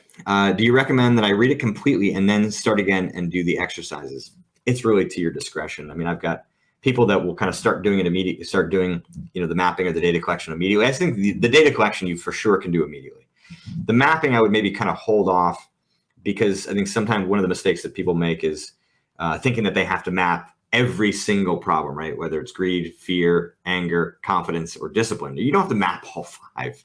Like you can only map like the ones that are the most consequential to you right now. Maybe it's, let's say fear and greed. Mental hand history, you absolutely can start using, kind of as problems arise, just to kind of practice going through that process. And then, as you get a little bit farther in and have a better idea of the overall landscape of what you're dealing with, then you can start to hone in. But you absolutely can just read it all the way through, give yourself kind of an overall picture of what is there as a resource, and then selectively go back to the sections that are most applicable to you. But I would for sure make sure that you get to chapter 9, because chapter 9 is where the real-time strategy comes into play, and where we're really working towards, kind of creating a strategy that's going to help you build not just control of these problems, but resolve them, like solve them so that they go away. And that's kind of the magic in the system, is that through all this work, you actually can eliminate FOMO. You can eliminate greed, right? You can eliminate the tilts for the reasons you're currently having now. You're always going to have emotions, right? But we want those emotions to be very kind of clear, in a sense, more sensitive to what's happening in the market and becoming an asset to you. Emotions that are affecting many of you are contaminated by these underlying flaws, biases, wishes, illusions. And so we're bringing our own crap into the market and imprinting this perspective that isn't real on what's happening, right? And then our actions kind of follow suit, versus having much more of a clear mind, right? Almost like having clear glasses, seeing what is happening and then being able to respond and react to that. That's where your intuition is really, really strong, or have the potential for that. But, if you don't understand what those flaws, biases, wishes, and illusions that you're chucking in the market, it's going to be hard for you to make the kind of progress you want long-term. So that's why the resolution of those problems, right? The upgrading is really so powerful, because it does help you to create more of that clarity on a regular basis, versus having to defend against and try to control these impulses and reactions. Your mind is not built that way. It's very inefficient. So we want them gone. Takes a little bit more work to get there, but once you do, it is transformational. And I've got lots of clients, trading and elsewhere, to prove how valuable that is. While I can handle a market that goes against me, takes me out of a trade and moves on, but how do you mentally take a trade that stops you out by 4 ticks and then turns right around and heads to your take profit, as this trade did? Should I stop trading for the day, chalk it up to the way things work? This has really messed me up today. All right. First off, anytime a trader, whether it's this one or other, messes you up emotionally, you don't have to stop trading for the day. Okay. Now, maybe in the short term, that might be advantageous to you because the risk is too great for some bad behavior. But either way, I would take some time to just dump on a piece of paper what is going through your head. What are you experiencing mentally? Like, what are the thoughts that are present? What are the emotions present? Behaviors? What are the actions? How's your thinking about certain positions or the market changed? Right? That's the essence of the data collection. And by writing it all down, it's going to give you maybe a chance to sort of separate from that emotion a little bit and kind of get up from being consumed from it, so you can breathe a little bit and see a little bit more clearly. And then you can make a decision, right? Whether or not your emotions are stable enough for you to be able to continue to trade and move on. But that data collection is a great way to kind of disrupt the pattern a little bit. And it also helps to give you information that's going to help you to better understand what that reaction was all about, right? Because we're trying to dig down to the underlying causality. You need that information, but too often, you just kind of quit for the day and then, go work out, go blow off steam, go for a drink, whatever, like anything. And that's not terrible. There's definitely some benefit to that, but these patterns are going to happen again and again and again. So if you don't actually start to solve them, then what are you really doing? So you're just gonna have to continue to manage them. That's not really what I'm after. So the data collection, the journaling, the writing is a great thing to do. And then you can start to make a decision. But in this particular case, I would just say shit happens. I mean, yeah, like this is the chalk it up to the way things work. Yes, that this is how things work in trading. These are regular occurrences. They're not fun, part of the game.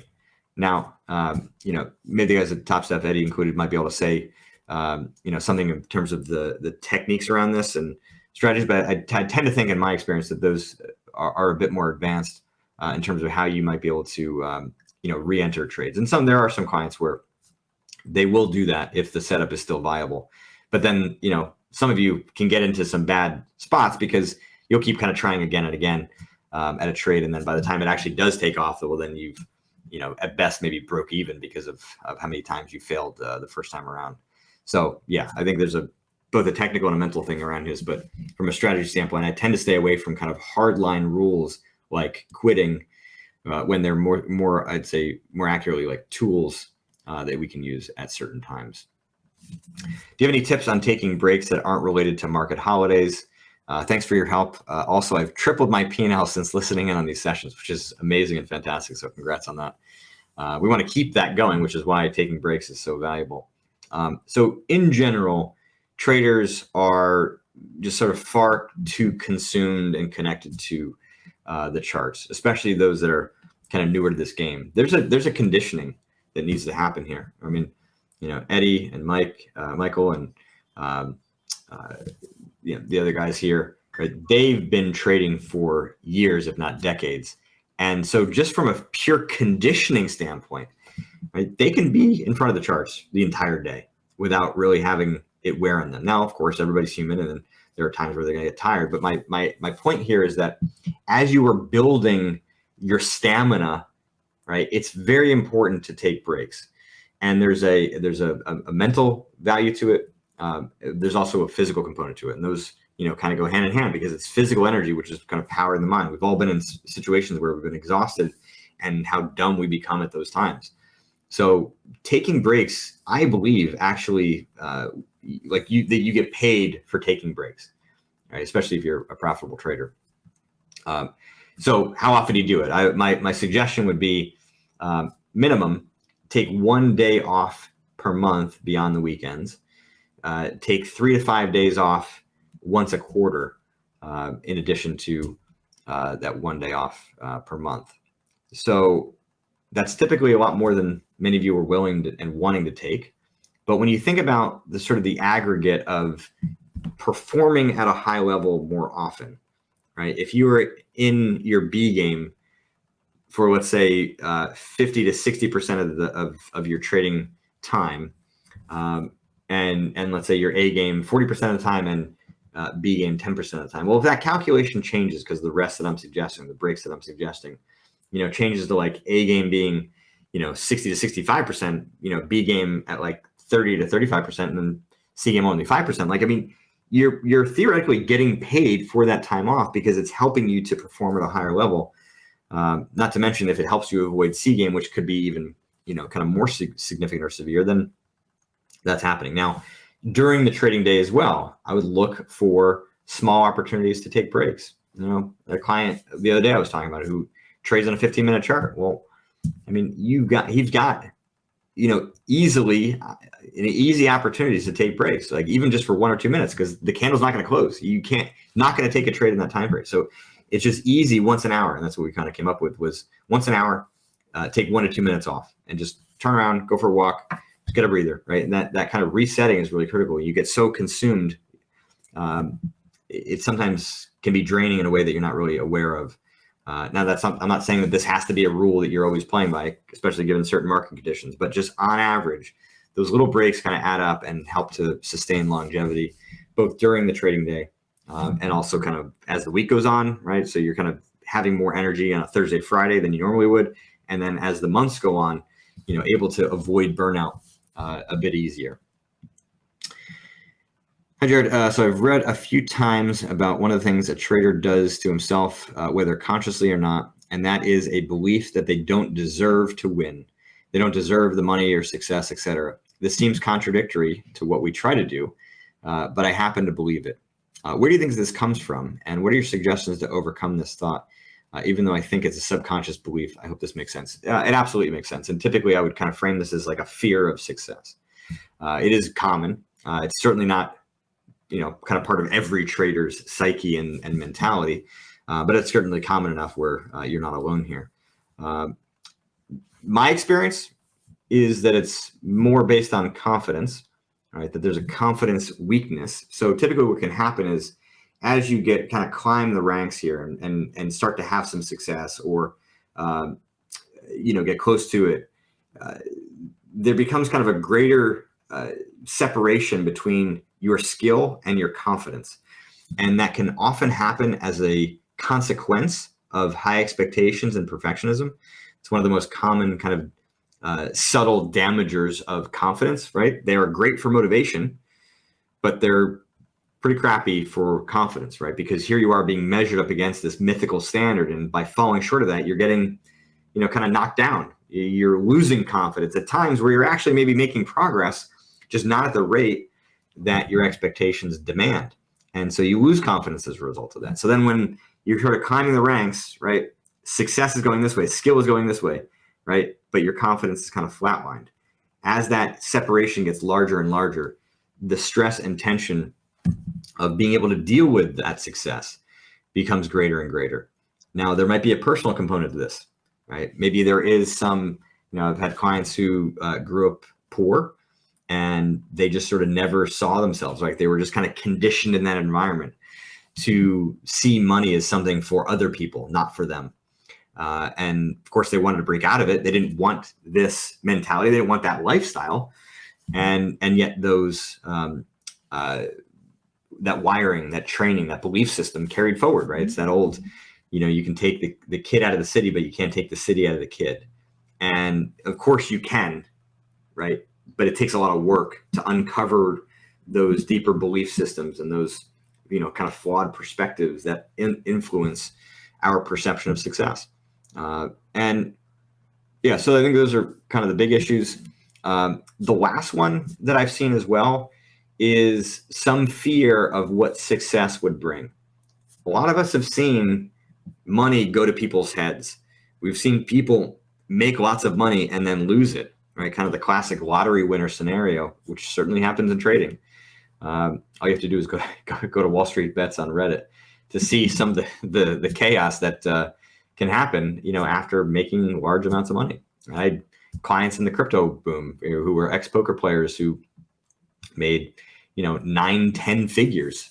Sorry, not 9-10 figures. Made 7-8 figures in crypto, and then I would say they lost it all, but lost a lot.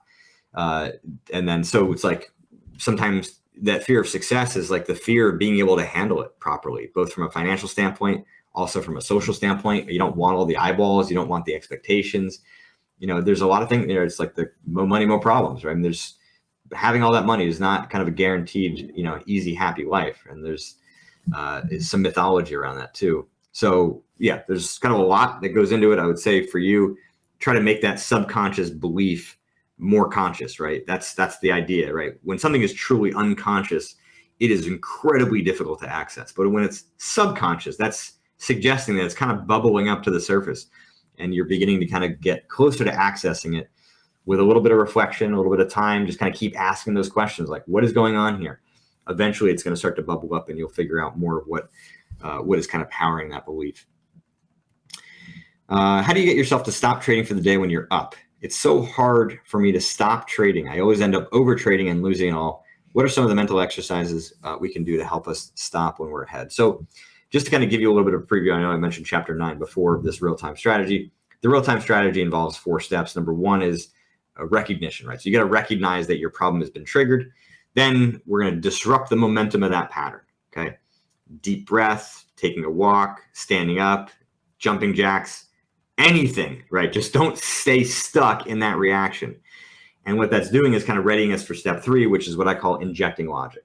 Injecting logic is kind of a fancy term for thinking, but it's prepared thinking, right? You're actually studying the statement, phrase, paragraph, right? And what that's doing is helping to upgrade the faulty beliefs, wishes, logic, hopes that are kind of behind this initial reactions, right? So you get the reaction, you're going to disrupt it, and then you're going to come in with a correction, okay? And that correction is prepared ahead of time, so it has some potency to it. Your emotions are more powerful than the mind, right? So if we're going to actually use our mind to defend and correct our emotions, you got to be ready for it, because They are more powerful by nature. Okay. So what I've said is kind of the framework. Now, specifically here, we kind of have to know a little bit more of what's going on, like when you are up on the day. Okay. Are you becoming overconfident? Are you becoming greedy? Right. Maybe those are the same, similar things. Is there a little bit of fear of maybe like missing out? Is there like a bit of a desperation to realize your longer term goals that just kind of compel you to keep trading because you're in a race to get there, right? And you're not able to kind of have a more macro patience with just taking steps sequentially day after day and, you know, working towards those goals long term. It's like, no, I want it now, right? So you got to figure out kind of what's powering your inability to stop, and then you can develop a strategy based on what I just mentioned.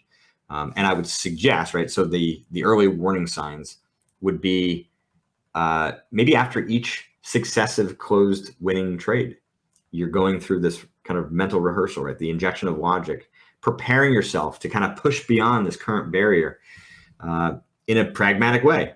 But, you know, there also might be some time period, because I have clients who don't trade certain parts of the day because it's just not ripe for their strategy. And over time, they found that it's even break even, slightly losing, or even a marginal winner, in which case, all of which is not really worthwhile to trade at that time. They'd rather take the time off and go do something else that's more valuable. You can have that choice if that's, you know, going on for you. So I would make sure that there isn't something on a technical basis that the times with which you are trying to push yourself through are actually still viable, and there are real opportunities for you to trade and trade the right way. Or, you know, to actually stop if it truly isn't. Do you apply any of these principles to your golf game? I need some help there too. Yes, they all apply to golf too, right? So I've worked in poker. I've worked obviously here. I've worked with golfers. I've worked in esports for a number of years. Those of you who know the esports space, I worked for 4 years with Team Liquid, which is one of the largest esport teams in the world, had a lot of success using these same principles and tactics. I've got a radiologist. I've got, you know, sports bettors, you know, horse bettors, and you know, other business people. So it applies everywhere, because at the core of the system is, you know, working off of kind of the fundamental rules of how we as human beings operate. And then it just becomes kind of the input that you're throwing into it that's different. And of course, the landscape, the competitive landscape in golf is different than trading, right? Once you start playing, like, you're there, you know, as opposed to the previous question where it's like, no, I'm 3 under after 3 holes, I'm done. I quit for the day, and that's what I get to have my score for the day. You can do that in trading. You can't do that in golf, right? So you're stuck there, kind of like a tournament poker player, you know, there to the end. So the application becomes a little bit different, but yeah, no, it certainly all applies. All right, I think we got time for a couple more questions here, and then I'm gonna head out. Some days when I put on a trade, I get such an unsettling feeling in my stomach. I've been trading for about 12 years now, just now becoming profitable, and I've never had this feeling. Is it because I'm starting to see real money? I don't like the feeling. It makes me feel like very, very unsettled. I would say that yes, it is partially related to you starting to see some real money, and maybe more related to you being worried that you're going to mess it up. You know, 12 years not profitable, or, you know, 11 and a half years not profitable. There's probably some scar tissue in there, some bad losses, some, you know, maybe there were some periods where you're doing well only to blow it up. I mean, there's probably a lot of chaos in that, is my guess.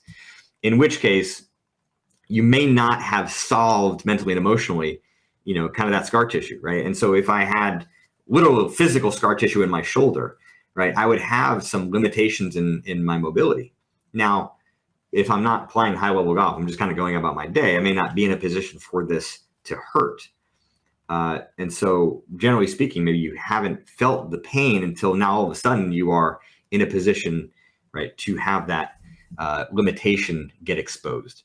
So I would suggest digging into your past trading history for any particular kind of markers of trauma or scar tissue. And the easiest way you can figure that out is you just like kind of think back. You're just going to like Rolodex, go through, you know, years and past trades and see if anything jumps out, right? A lot of times there's some blown accounts, there's some big losses, big missed opportunities that stick with you. And what I want you to do is just kind of take a few deep breaths and allow yourself to kind of sink back into that memory and see if you can reawaken it, like bring it back, make it alive again. And then what you're trying to figure out is, do I remember feeling bad and pain and angry and whatever? Or am I actually feeling that now? And when I have clients that have, real scar tissue, real trauma, their heart rate will immediately start to spike. They'll feel tension in their chest. They'll feel some anger in their head. Just remembering the memory. That's not how memory is supposed to be stored. And that's an indication that there's some trauma that needs to get worked through. And yeah, we're talking about trauma, right? Now, a lot of people think about trauma in a much more, kind of macro, bigger picture standpoint, like coming back from war or having some kind of, physical or mental abuse, like some severe things that occur in society. Well, within trading, the same thing can happen on a smaller scale, right? Here we are in a very protective environment, thanks to our military, right? We get to live in a bubble here for the most part. Many of you do. And when you live in a bubble, we tend to be a bit more sensitive to smaller things that are felt not with the same degree of severity as those that, are actually experiencing war or kind of bigger versions of trauma, but they impact us in a relative way, get kind of fused in our mind, and then they get triggered here or triggered at other times, right? Many of you who are having trouble, with blown accounts, actually the example for the questions from before, maybe there is some of this in here, right? And so when it gets triggered, right, in present day, certain situations, right, in this case, making money, that old stuff gets triggered. And now you're dealing with a disproportionate amount of emotion present in a way that you just don't have a fighting chance. So trying to figure out if you've got some trauma in there is sort of the first step. And then, I don't have enough time right now, unfortunately, to kind of help you work through the trauma. You want to join the Mental Game Trading Live, we can do it there, right? And they've got a lot of resources on how to do that. For now, we should just kind of figure out. That's my guess as to what's going on for you here. All right. Last question. When I reach the $2,000 mark in my 50K combine, I get excited that I'm near the 3,000 goal and almost funded. My last combine, I lost 1,000 the following day and eventually hit my maximum drawdown. I think I was too focused on having a big day to become funded, and the fear of losing was even more apparent than before. So here's the deal. It's not just that you're excited, it's that you're actually realizing a future, right? It's totally fine to envision your potential. But when you start to experience real emotion about a future outcome, it's almost like you're trying to realize profit prematurely, right? It hasn't come yet. It's the kind of the classic, you got to stay here. Getting ahead of yourself, if it feels uncontrollable, then it's likely related to some confidence issue, right? You're kind of needing to pass that combine in an excessive way versus passing it the right way, right? And then you're going to be more likely to sustain yourself once you do. A lot of times there's sort of this mythology that, all right, well, once I pass this combine, well, then it's all glory and I'm going to be successful and all off and running. It's like, well, there are challenges that you're going to face at every step of the way, even the best traders in the world. I'm sure, Eddie and Hoag and the other guys here, like there's no perfection here, right? There's constant evolution. There's constant challenges that the market is going to throw at you. And so, yeah, like just focus on doing this first step, right? And keep yourself here, because otherwise you become kind of like the marathon runner who, hits mile 20 and is like, cool, I'm done. But then, no, you're not. Like, finish the freaking race. And then you can be done. And now I just finished the race, so I'm done. So there we go. Jared, fantastic, honestly. And we apologize for those questions that you didn't get to. I was at the edge of my seat on everyone, and I took some notes here. Of course, I've been in the business very long, but still, sharing knowledge and with your suggestions, you're making all of us better traders and better people. Bottom line, better people. So appreciate you being here with us. We've got you back, I guess, in the future. I hope so. I think we're going to do that. Fan favorite here. But you have yourself a fantastic week. And one more time on the book, it's the jaredtendler.com intuition ebook. I'm going to put that, if we can get that back in the chat one more time, check it out. And Jared, thank you very much for your time. Thanks, wonderful person. And see you next time, my friend. Appreciate it greatly. And wish everybody a happy holiday and happy new year. And I'll see you guys next year. All right. Take care, man. See you guys. Bye-bye. Awesome.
Hello, everybody.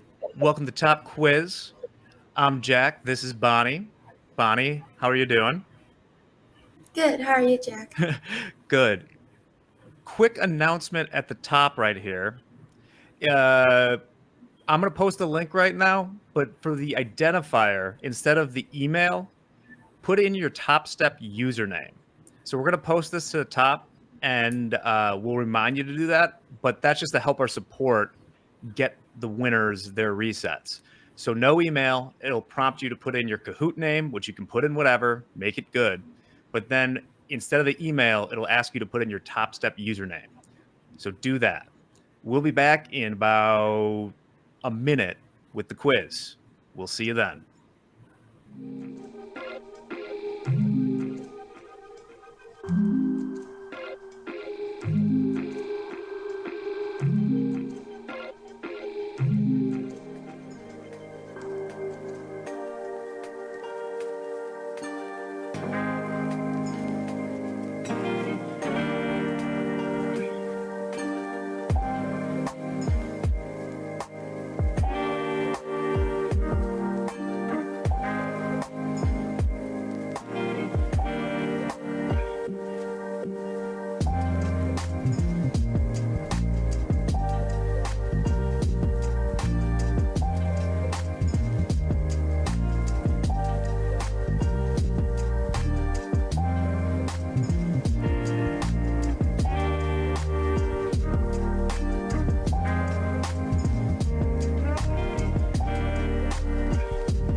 Just kidding. Good Lord. How's everybody's day going? It's fun back here, I'll tell you what. Yeah, put the player identifier, use the email associated with your Topstep account. If you put in your username, we'll figure it out. Kahoot has been very naughty to me. This was supposed to work. It didn't work. Anyway, seems like y'all are getting in. We'll figure it out whether you have your email associated with your Topstep account or your Topstep username. We'll find you. Okay. Oh, why I have my green screen up? So much bandwidth is going through my computer. I just killed everything that was not essential, right? So I figured now you're seeing behind the scene. Where I'm sitting all day is not at a snowy place in the woods. Bonnie, you look like you're in a real place. Yeah. That last 5 minutes was just hilarious to read the chat. Yeah, Bonnie. Yeah, Bonnie also got to see back behind the scenes. Okay, looks like tons of you are in. I got to kind of hurry up here because we're already late for group coaching. You know the drill. 4 questions. You get 3 or 4 right. You enter to win one of 25 resets that I will give out. Be sure to enter your Topstep email, what's associated with your account. All right, good, great, fantastic. No yelling on the bus. Let's go. Always a quiz tomorrow. All right, we're right now. Bit of a speed round, Bonnie. Let's do this. I'm But ready. still the long introduction. Very disappointed in the deception, Jack. Okay. This country voluntarily devalued its currency by 54% this week to fight its fiscal deficit. Was it Russia, Nigeria, Argentina, or Japan? Would it be Japan? That is an option. Jack, we should have both me and Alyssa on here one day. I would love to have you both on. That would be fun. It would be. Argentina was the answer here. They pegged the peso 800 to $1 to fight their fiscal deficit. Seems like some of y'all known that. I'd love to read names, but we're late for group coaching. So next question is coming. Question 2. What was the most watched show on Netflix between January and June of 2023? Netflix just released a huge report where they finally gave away their data, right? So was it Wednesday season 1, Beef, The Night Agent, or The Diplomat? So I've seen Wednesday and Beef. I love them both. I think Beef. The answer, and I'm going to discuss this later, is The Night Agent, a show that I have literally never heard of. Was the most watched. Wednesday was in the top 5. Have you watched The Night Agent? No, what is that about? I don't even know. It just shocked me. Like 812 million hours of watch time. That was Beef for me. It was basically road rage. I'm pretty sure. Are you Nothing makes sense. You're a road rager? Not really. I just let it go. I just smile back. Big Daddy Powell has entered the chat. All right. As I said, we're kind of hurrying through it today. Question number 3. The chart that shows where each FOMC member thinks interest rates will be in the future is called, and this is important this afternoon, is it the Magic 8 Ball, the Beige Book, Daddy Powell's Roulette Table, or the Dot Plot?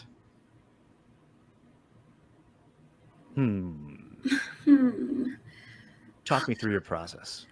The dot plot. Yes, it is indeed the dot plot. You are correct, Bonnie. That was a guess. Well, Guess. it was a good guess. I love the 35 of you that said Daddy Powell's Roulette Table, Hazy IPA in first. Jerome Dowell, Big Daddy Powell. All right. Let's go on to this last question. What's it going to be? What is the 4th largest country in the world by population? Is it India, Indonesia, the United States, or Nigeria? I wanted to say India, but Well, they're number 2. I'm giving you guys a freebie on that. United States. Is number 3. Nigeria. It Did I is, get it wrong? it is Indonesia. What? Yeah, so in order of population, it goes China, sorry, maybe India now. They're very close, India and China. Then a big drop off to the United States, then Indonesia, then I'm Pakistan. surprised. Yeah. Nigeria will be up there relatively soon. Remember, if you are a winner, and we'll see the bragging board here, you will be getting an email, an electronic mail, and support will note that reset on your account. If you got all 4 wrong, that's impressive in its own way. Ralph Wiggum, okay, good job to all of you. Pat Herding, they sure are in there. You'll be getting that email, I believe, this evening. I'll calculate the winners pretty soon. But thanks for bearing with me. Sorry about me wrestling Kahoot back there, but you know what? We got it done. If you got 3 or 4 right, and you enter a random drawing, and we'll get 25 of you for 3 resets. All right, Bonnie, thanks for joining. Thank you. Always an exciting day. Love to have you on. All right. We got group coaching up next with Hoag, and we're going to end that a little early because the FOMC rate announcement is coming up at 1. So at 12:50, we're going to get some people in there and see if we want to trade it or not. But in the meantime, stick around for group coaching. We'll be right back.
Good afternoon, everybody, and welcome to Group Coaching.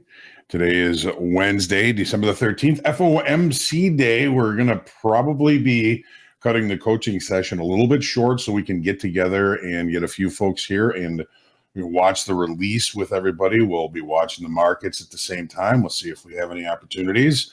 So we will be with you for the release. My name is John Hoagland, Senior Performance Coach here at Topstep. I've been in the futures industry for over 40 years, as an active trader for over 31 years, trading on the floor of the Mercantile Exchange for 20 years, and migrating to screen trading in 2009. And the most fun and the best part of my career in trading has been here at Topstep and having the opportunity to talk to traders like all of you and hopefully improve your knowledge and performance in futures trading. A lot of the coaches that we have coached a lot of you, and it is my only hope to help you. Nobody knows everything, of course.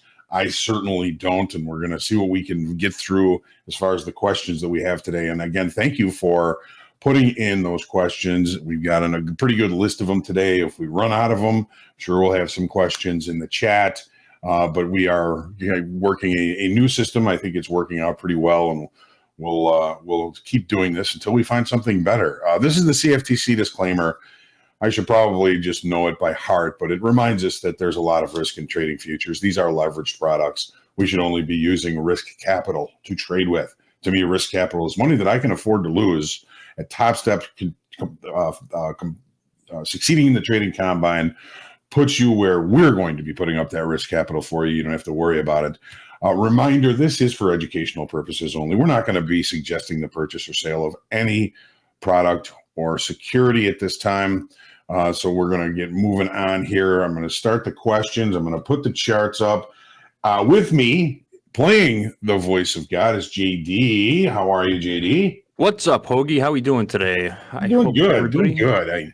I did exactly what I said I wasn't going to do this morning, and I overtraded and probably won't be doing much this afternoon.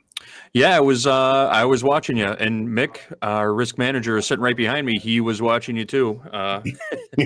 All eyes were on the Hoag this morning. Yeah. You might get a shoulder tap tomorrow. Well, that's okay. I could use one because 99 FOMC days out of 100, I do absolutely nothing in the morning. It is a good day to sit on your hands. It's been choppy all morning. It was a clinic on what not to do on FOMC day. Yeah, for sure. But I know I will get it back. There's always you always got another day. The markets aren't going anywhere. They'll be here again tomorrow. So live to trade again tomorrow, right? Yeah, always trade for tomorrow. Always trade for tomorrow. That's right? The line. I knew it. Here we go. All right. So what do we got? Thanks for submitting your questions. I know we didn't give the link quite as much time to marinate as we did yesterday, but we did get a healthy amount of questions. So we're going to jump right into it. This first one is I'm going to combine the first three questions that we got here because they're all kind of relate to each other. Have to do with stop losses and risk management. So first, Paul S. says, do you move the stop to break even? I do when I'm 10 points in profit, but many times it takes me out and then goes to the intended direction. What do you recommend me to do? Follow-up question from Frozen G. Do you think moving your stop loss to break even is flawed instead of letting your trading plan play out? Could this be damaging to your confidence? And finally, Alexander G says, hello, how do you manage risk? Break even stops? Give me all your skills, Mr. Hoagland.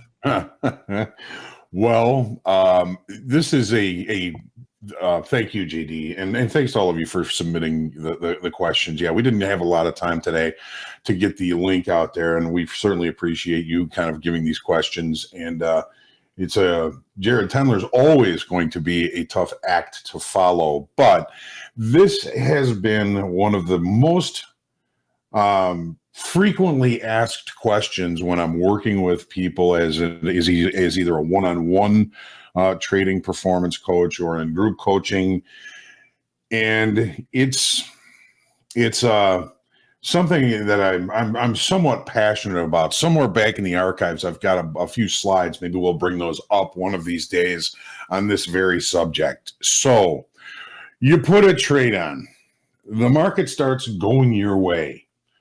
I think that mentally and psychologically, it's comforting to remove the risk on that trade as quickly as possible, right? But then you get the chance that price is going to come revisit that level. And if you've moved your stop up to break even or break even plus 1 or 2, you're going to get stopped out, and then you're going to probably end up watching the trade play out without you.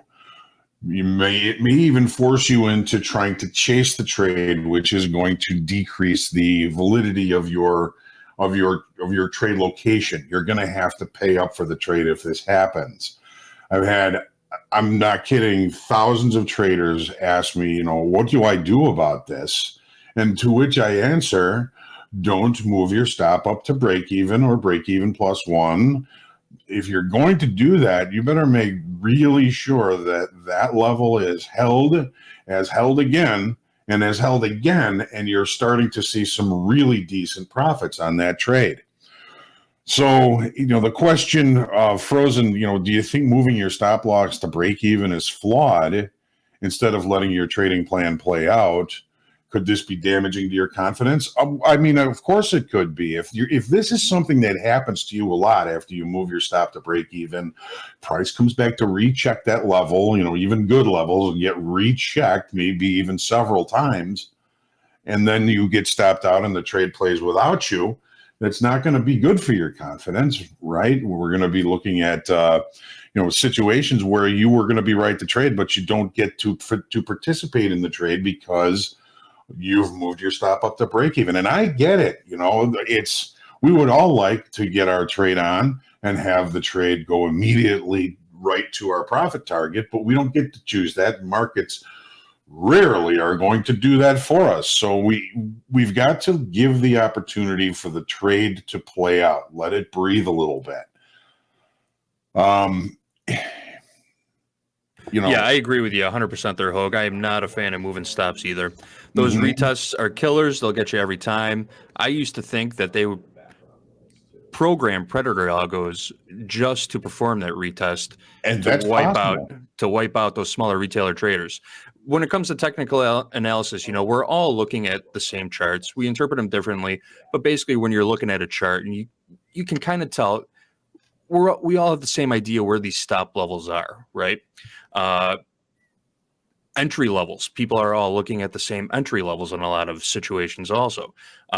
So when you combine that combined knowledge of everybody sees it. It's easy to write a program to combat it, So I'm not a fan of moving stops. Just like Hoag said, when you put a position on, let it play out, give it some room to breathe, because the retest will always knock you out and then go your way.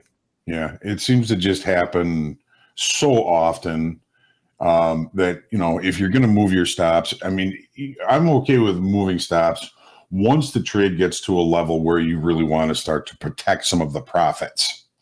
But as far as just alleviating the risk on the trade to begin with, one last thing I want to say about it is, do we get any smarter after we've put the trade on? Probably not. Most people are going to be kind of monitoring for changes in the environment of the market while they're sitting in that trade. And sometimes, getting out of a trade because the situation has changed can be the right thing to do. But there has to be a reason for it. The reason can't just be because I want to alleviate my risk on this trade, I'm going to move my stop up to break even every time. I think the human brain does a really good job of either ignoring or discounting information that is contrary to your position and to what you think the market's going to do. And then on the other side, I think that there's a lot of folks probably showing a lack of confidence that are monitoring for anything that might just be contrary to what they think. Maybe what they're looking for already existed when they put the trade on and wasn't really a factor in getting into the trade or staying in the trade. So where I sit, and from my experience, and with all the people that I've worked with, let the trade play out a little bit. Now, Paul, you say you're getting 10 points of profit. If you're in the NASDAQ, that's like 2 points in the S&Ps, right? So that's not a whole lot of profit. That is something I would not be looking to move my stop to break even. And you say it yourself, when you do that so many times, takes that trade out, you get slapped in the head because you're up a tick, and then you watch the trade play out. It's like getting another smack upside the head. And nobody likes those smacks upside the head, right? So, it's everybody's choice on how they're going to manage these trades. JD, over managing trades, I used to call it Lennying your trades. If you've ever read the book of Mice and Men, there's a character in there named Lenny, and George is the other character, and Lenny's not all there, and he loves little furry animals. So he picks up little field mice and he plays with them, and he puts them in his pocket, and he plays with them, and he plays with them, and he plays with them until he kills them. And I think a lot of over managing of trades has that kind of thing. We have this lovely little trade, and we're petting it and we're loving it, and we just want it to do well, but we do so much for it and to it that we end up killing the trade, and that's not what we want to do. Let the trades breathe a little bit.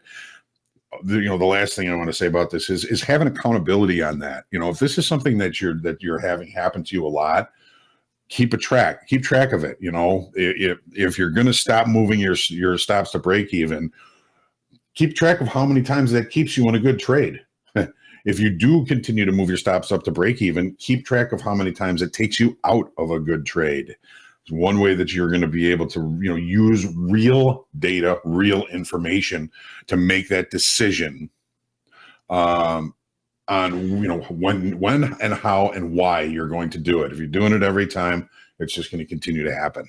We get the S&Ps right back to settlement, kind of hanging here at the low of the day. We've got about 38 minutes before the FOMC number comes out, and we'll see what happens. Let's take a quick look into the NASDAQ as well, see how the NASDAQ is doing.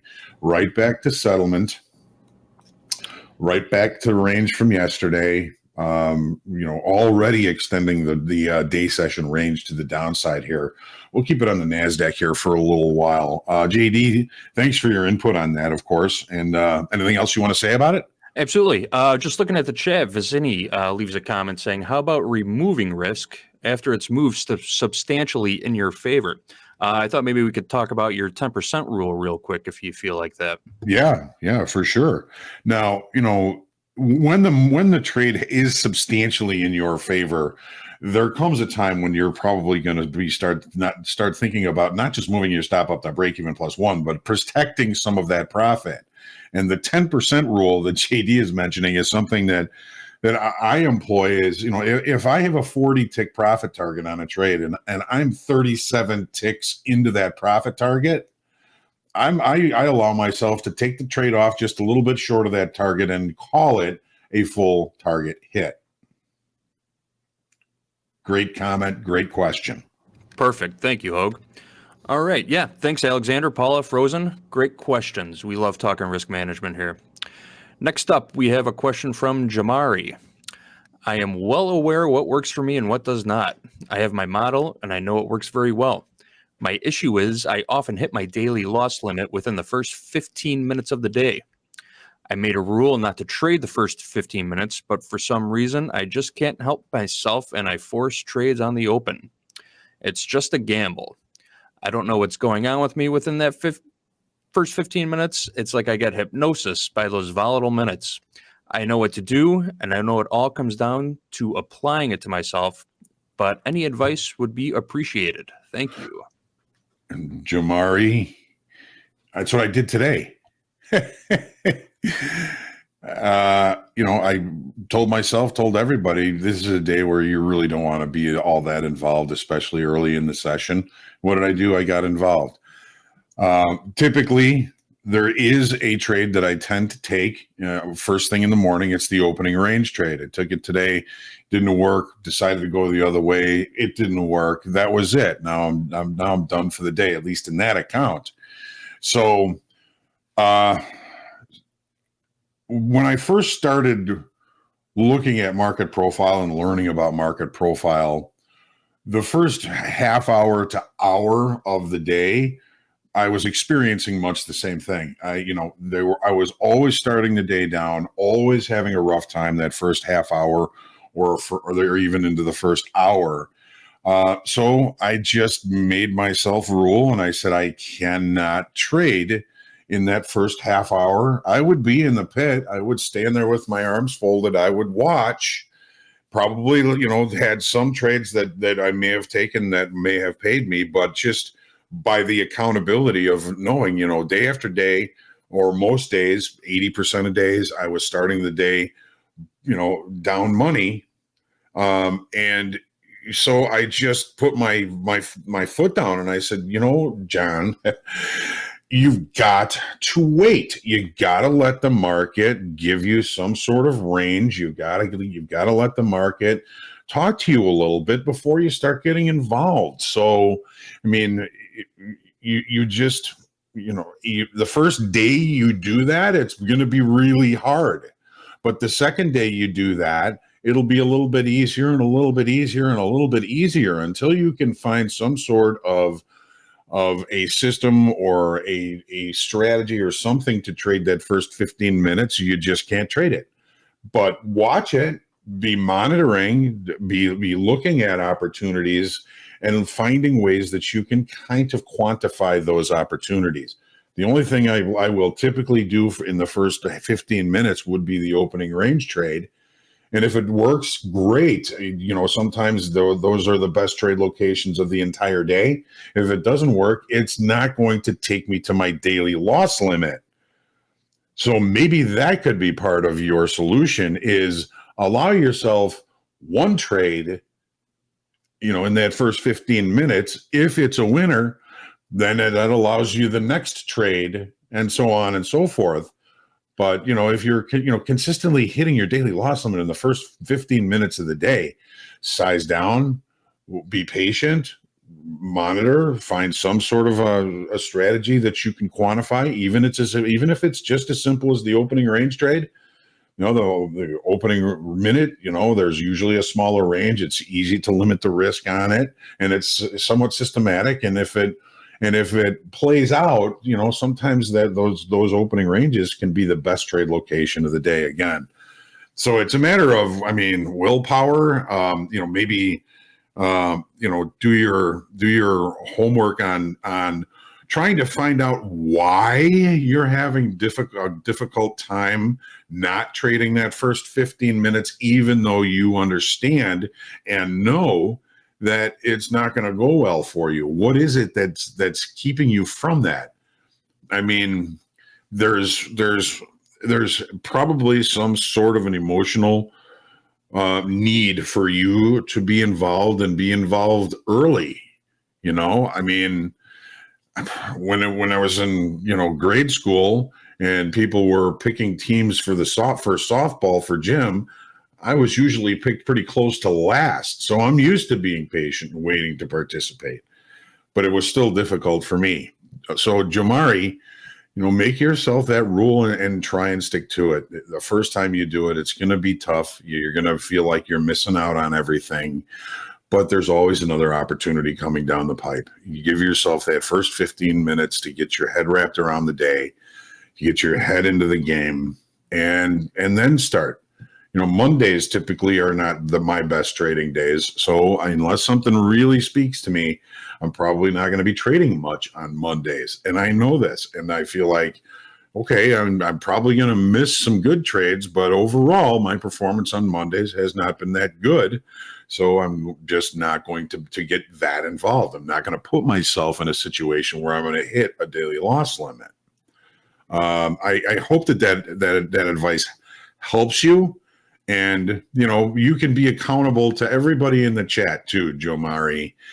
Tomorrow morning, at whatever you're trading, let's say you're trading the NASDAQ, at 8:45, you can just tell everybody in the chat, whether anybody responds or not, I waited my 15 minutes before I started trading today. And you can do that every day. We can help you stay accountable to that. Sometimes that'll help as well. JD, any thoughts? You don't want to let FOMO bury you before you even give yourself a chance to look for a better trade location. Sometimes it's just better to stay patient and wait. You know, institutions come in and they do most of their business on the open and on the close. Those first 15 minutes can be real tricky to trade sometimes. So yes, they can. Make sure you're keeping a close eye on the action. All right. Yeah, that's a great point, JD. And, you know, kind of one that I kind of maybe glazed over a little bit. But, you know, if you're just doing that, be out of that fear of missing out, get used to missing out, because, you know, some of the trades that we miss out on end up not being that good anyway, right? 100%. Hope that answered your question, Jamari. All right, moving on to Cam. This is actually a question from, oh, no, this is not a question from yesterday. Do you use fibs in your analysis of the market, including fib extensions, all-time frames larger, as well as intraday levels? I've seen fibs well represented on tick charts and very small movements. What is your take on these levels? Okay, Cam, there's I don't really like the colloquialism, but there's a million ways to skin a cat. The fib levels, the fibs, I don't tend to put them on my charts. I don't tend to look at them that much, but that's just me. You are saying in your question here that, you know, you're seeing that fib levels are being respected on tick charts, very small movements, and even longer time frame charts. And if that's working for you, then that's great. Personally, I don't really use them. I don't really look at them. However, they are occasionally in the equation of how I put the weekly kickoff levels together. Using them for measured moves sometimes helps me find these weekly kickoff levels. So I can't say that I don't use them all the time. I don't use them on a day-to-day basis, but in longer time frames, I will see if one of those fib levels lines up with a level that I'm looking at in a different type of tool, and that's going to affect my decision as to where I'm going to put that weekly kickoff level. So I do find them useful in that regard. I don't use them for day-to-day trading, and today maybe I should have, but you know, we all have our days, right? But if that's working for you, there's no reason that you should take anybody else's advice that says don't use them, because you put the right tool in the right hand and you can make something beautiful. And Cam, if those fibs are your tool and you're creating beautiful things, continue to use them. If it ain't broke, don't fix it, right, Hoag? 100%. 100%. Thank you for the question, Cam. Let's move on. Yes. I'm sorry, what was that? No, I was just saying thanks, Cam. You were saying at the same time. Sorry about that. No worry. All right. The tilted trade, here's a nice one. Do rollover gaps, in your opinion, usually get filled? Yes and no. Eventually, they will probably get filled. It's just a matter of time. But, you know, if the market is directional when the rollover gap is created, it may be a long time before that rollover gap gets filled. There's a lot of good information on our website about gaps, too. If you just go to topstep.com and search gaps in the search bar, we have quite a few old Coach's Playbook episodes, and I believe quite a few blog articles also. If you want to learn more about gaps, we have some great resources available to you. Yes, thanks, JD. Yeah, I mean, like the rollover gap in the S&Ps and in the NASDAQ might get filled today. Who knows? Who knows? I mean, that's a 50 point move in the S&Ps, but it is FOMC day. If it doesn't get filled today, maybe we'll be going higher for a long time, but eventually at some point it'll probably get filled. All right. This next question comes from an anonymous source. Hi, Hoag. Okay. Hi, Hoag. I've been trading in the capital markets futures for 2 months, and I can't get a withdrawal. Lately, I've been working with the SMC strategy, which is based on price action. I wanted to ask you, what for you is the most recommended and stable trading strategy over time, and which strategy should I adhere to? Thank you. Oh boy, this is a multifaceted and long time frame question. I'm not familiar with the SMC strategy. You've been trading futures for 2 months, and there is a lot to know and a lot to learn. What works for me may not work for you. What works for you may not work for me. A strategy based on price action, I find that a strategy based on price action is going to take probably a lot of and practice, and not just staring at the screen. I'm talking about deliberate practice to be able to gain the experience and the knowledge that experience brings in order to become consistent and profitable on a price action type of strategy. For me, the thing that saved me from having to find something else to do with my life back in about 90 was the advent of the knowledge of the market profile for me. Now, the market profile isn't for everybody. I hear a lot of people say, well, the market profile is outdated and it doesn't work. Well, there's nothing that works or doesn't work. The market profile is not a specific strategy, here, sell there kind of a situation, but it helps me put a context over the market, and then I can use, whether it's the charts, maybe it's right off the profile to find a decent entry location, a trade location.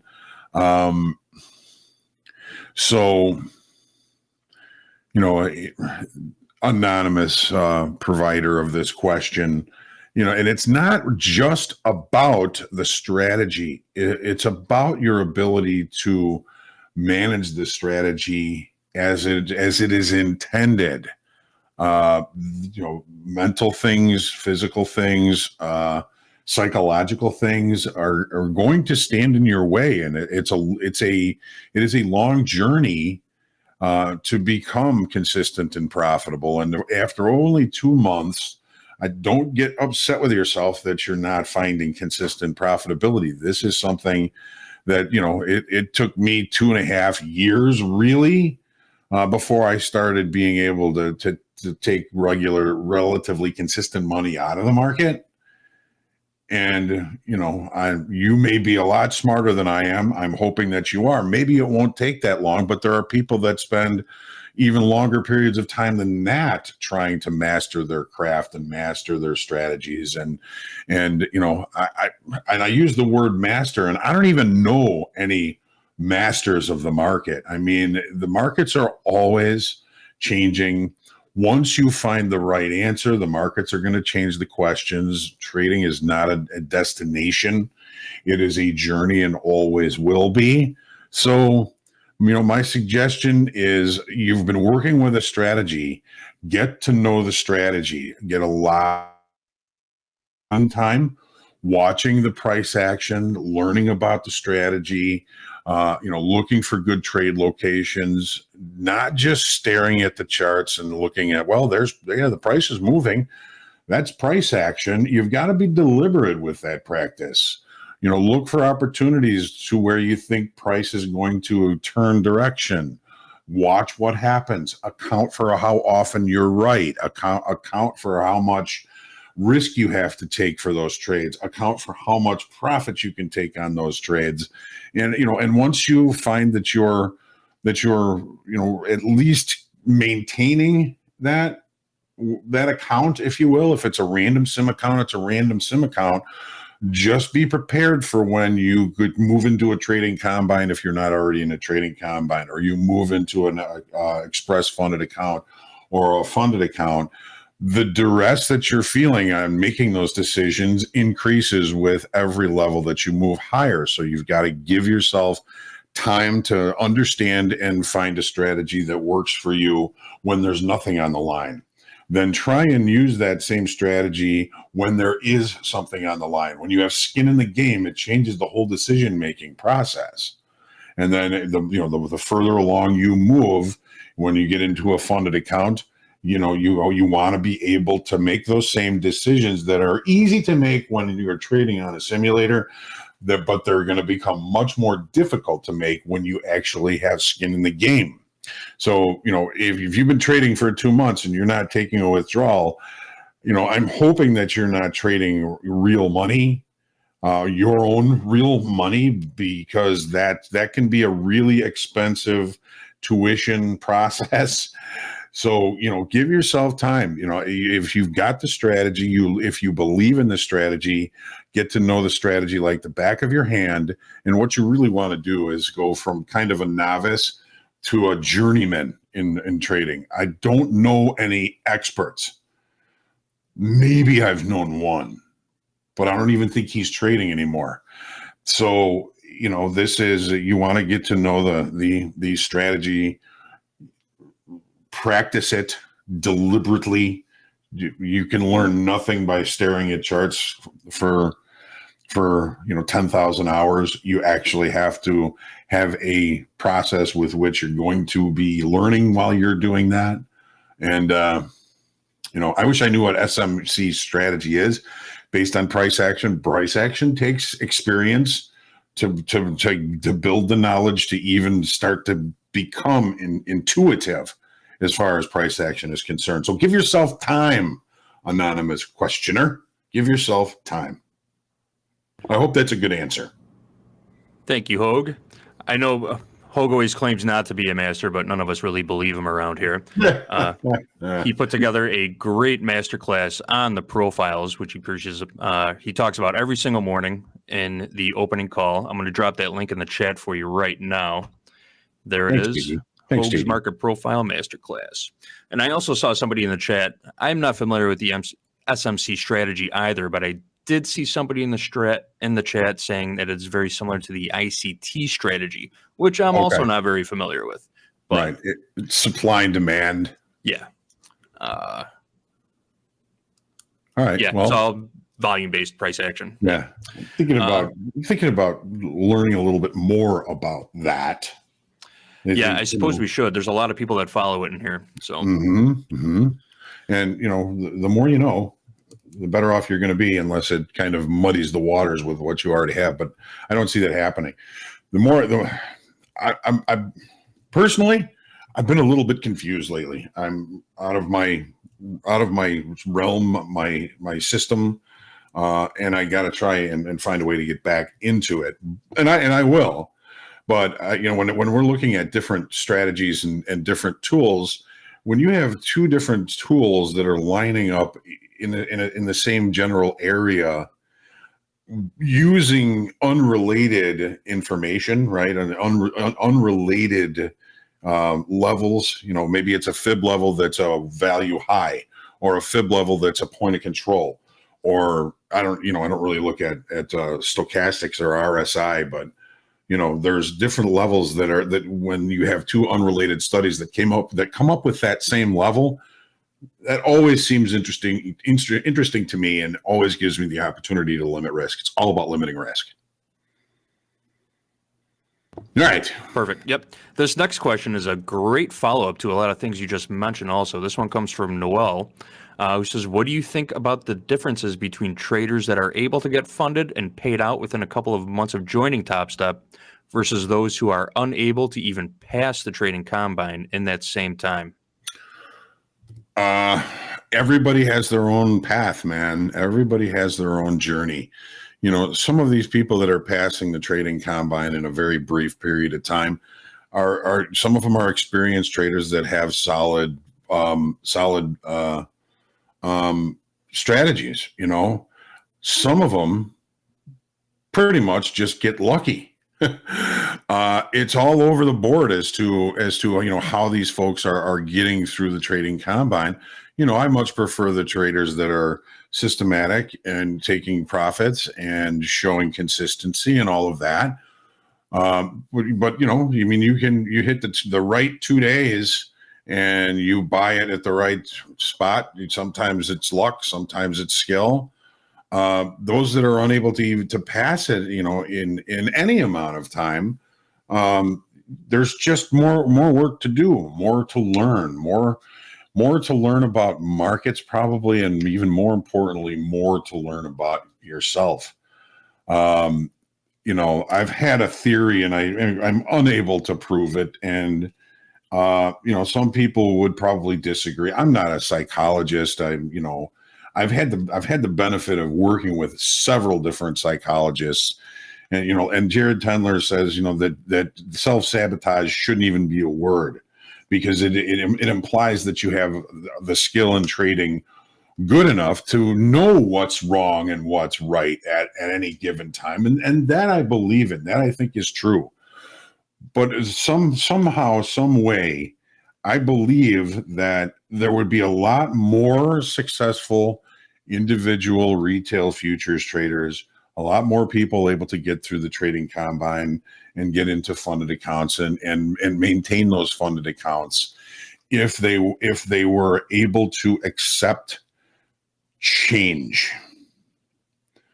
Change is difficult for most people to deal with, and even positive change, there seems to be some kind of subconscious fight against any kind of change. People will do anything they can just to stay where they are. Of course, bad changes, fear is something that people are afraid of, but any change is also something that people are afraid of. It is unknown. If you become profitable and wildly successful in trading, what is going to change? It's unknown. Fear of the unknown, fear of change. So, Noel, think about what I just talked about, and just ask yourself, I got into trading because I want to change my life. Why am I unable to do so? And there's, probably a million different reasons why people are able or unable to succeed and become profitable in futures trading. Just try and take one out.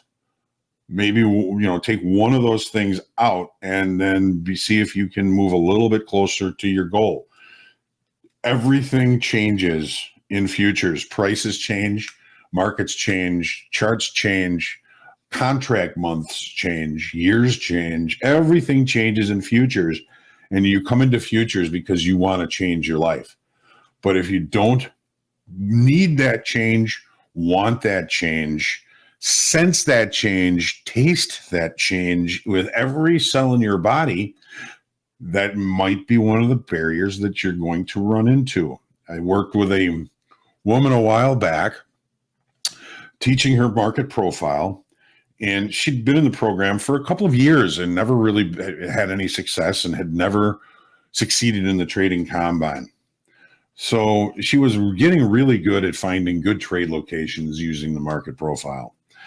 And she basically just hit one out of the park. The biggest trade she'd ever had wasn't quite enough to get her through the trading combine, but it was a really nice, tasty, big trade. Then she started thinking that every trade that she took and good trade location was going to be that big. So she needed my help. So I suggested an experiment. Now I said, this is an experiment. So you're not going to be paying attention to performance at all. I need 30 trades. Find your good trade locations. Take every trade off at 2-to-1 reward over risk. Give me 30 trades, put them on a spreadsheet. Don't think about performance. Don't think about P&L. Don't think about anything. Just take these trades at 2-to-1 reward over risk and then send me the spreadsheet. About 7-8 days later, she sent me the spreadsheet. I looked at the spreadsheet. I looked at her trade report. She had succeeded in the trading combine. Okay, I call her up. I said, you know what you did, right? And she says, no, what do you mean? And I said, you made it through the trading combine. she started screaming on the phone. Oh my God. Oh my God. How did I do that? Oh my God. Thank you, John. Thank you. I said, no, don't thank me. You did this. You did this. Now take what you've learned from this experience and keep doing it ad nauseum forever. If you can maintain these metrics that you did in this last 30 trades, you're going to build an empire. So she went on her way, and I checked on her a couple of months later, and she was back to doing exactly what she was doing before she found that her success in the trading combine. Is that a fear of change? Is it fear of success? Is it a fear of what?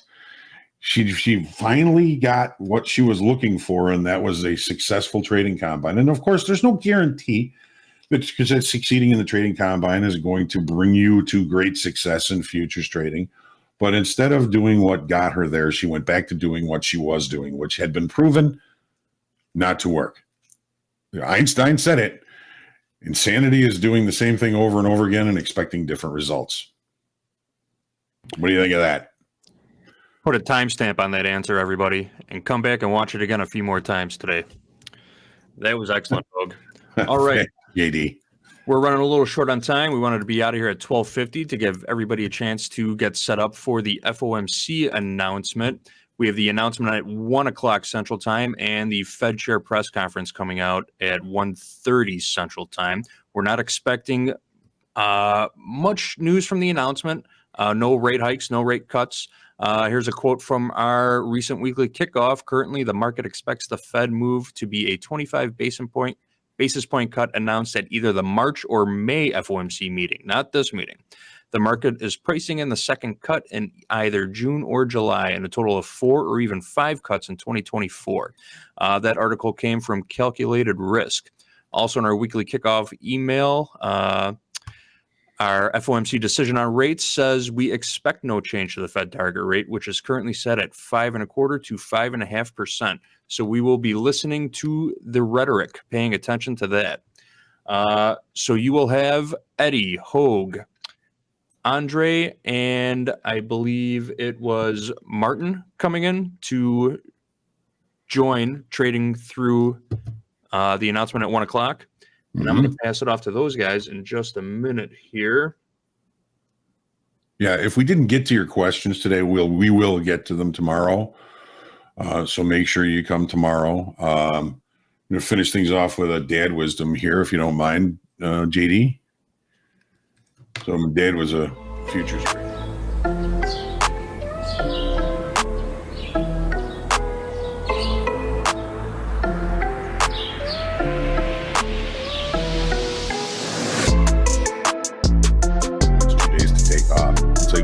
It's never a straight line to success, ladies and gentlemen. There's going to be good days, bad days, good periods and bad periods. So don't give up. Thank you, everybody, for joining today. JD, thank you. And we'll see everybody here in just a couple of minutes for the FOMC release. Looking forward to seeing everybody there.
right, Marty, you all set? Yeah, go.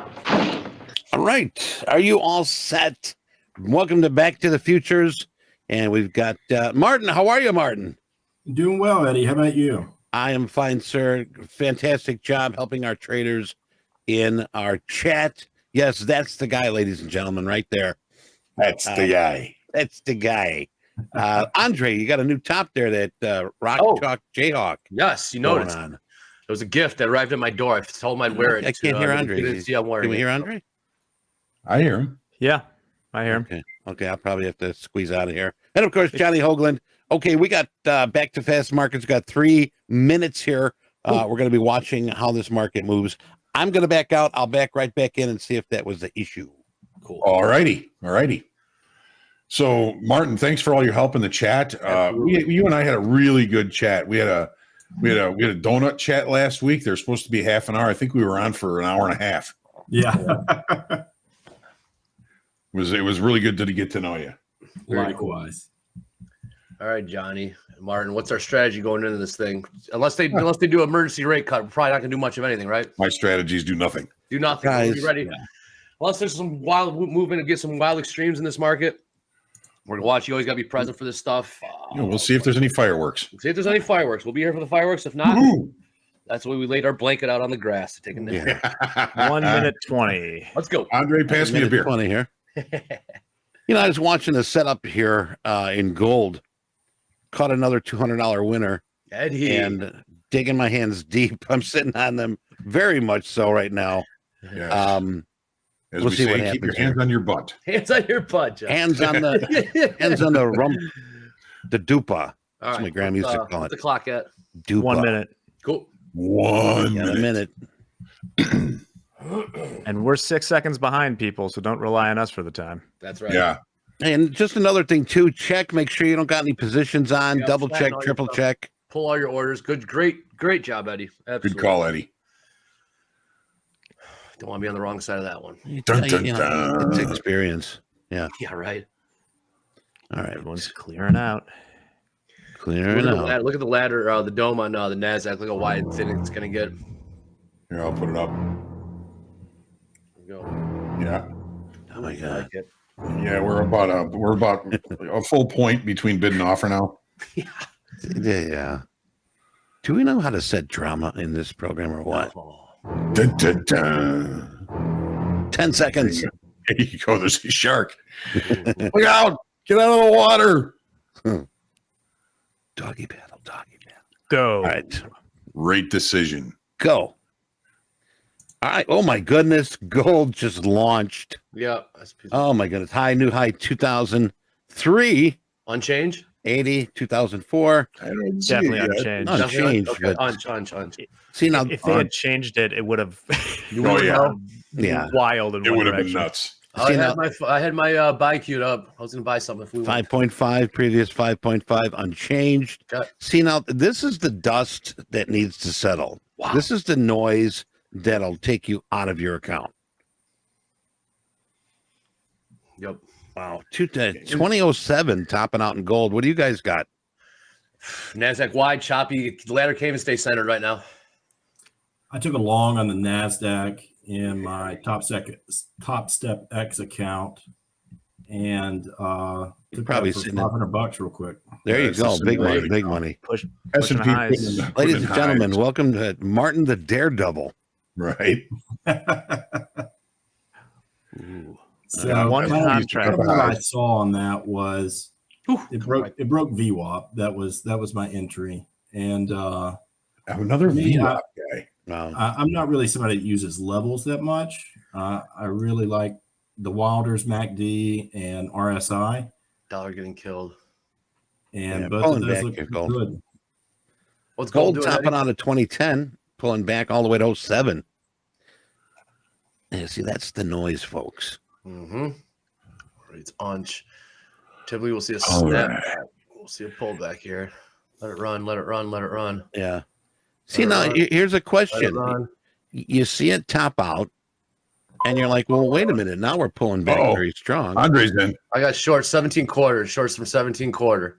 All right. Well, just what Andre just did. But here's the thing. If I would have did that, I would have been negative because now we're making newer highs. We are. So I had a head In fake gold. to the In gold. downside. Yeah. Yeah. I'm glad my hands were wedged. Mhm. I couldn't move them. Short one from 17 quarter, Robert. So here's the dot plot. I got 19.5. Ooh, Jack. God. I don't like it. I'll puke it quick if it's. We gotta take some heat, dude. It's trading the FOMC. You gotta take heat. So somewhere in the middle of 2014, this is the dot plot where the consensus of where rates are gonna start to drop. Middle of 2025, middle of 2026, and the longer run down to 2.5%. There you go.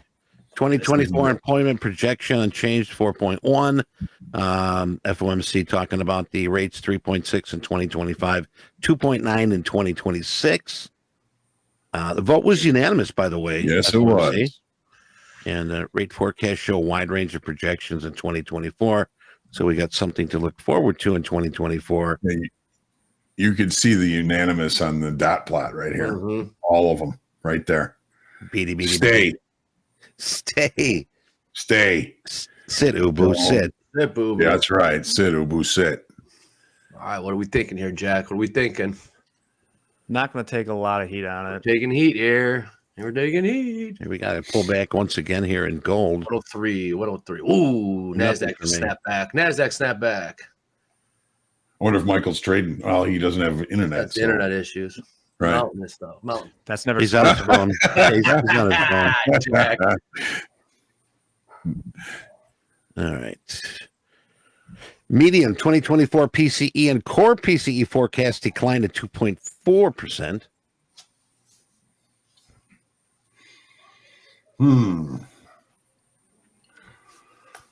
So where is the NASDAQ heading? The all-time, oh, that's not it. Here it is. Yeah, what we got? Got all my paper here. I can hear it. The all-time high, 16,767. I mean, there's nothing really but space up here. So, if you're looking for something to lean on for risk, you got nothing. Right. Boz the Trader, $1,500 in 30 seconds. Now, here's the thing. If that would have been the other way, that would have really sucked. Yes. You got to be better safe than sorry in this business. Mm-hmm. I mean, I could have put a long on and passed my combine, but passed my second combine, but no. Could have been a contender. I could have been a contender. I could have Could been. have been somebody. Actually, John. Anybody remembers that movie? You don't understand. I Yeah, had on the waterfront. class. I could have been a contender. I could have been somebody instead of a bum. Instead of a bum. Eddie, you had that queued up already, huh? I had it. I got them. I know where they are. It wasn't cute, but I know where it is. Wow, 2014 gold. Good God, man. On it. I'm taking heat, Jack.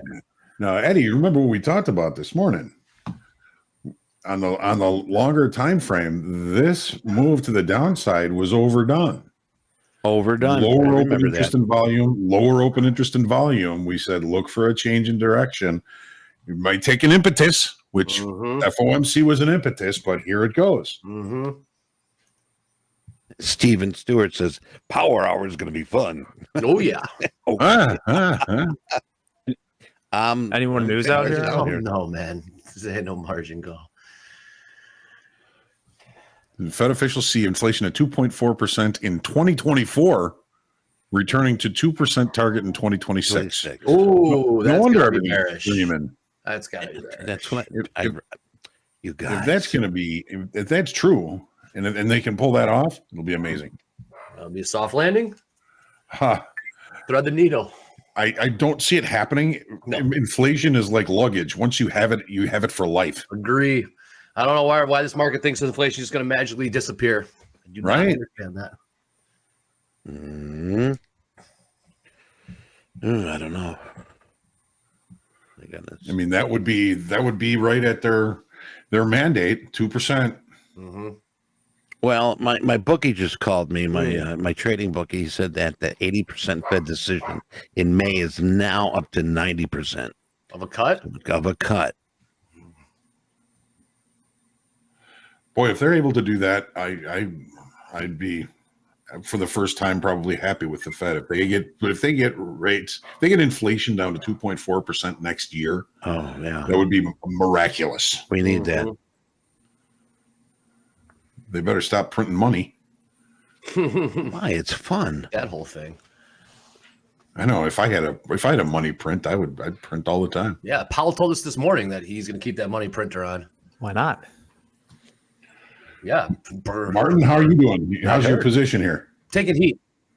Yeah, so I Martin. took another small little scalp at 16,664, so up 608 on the day.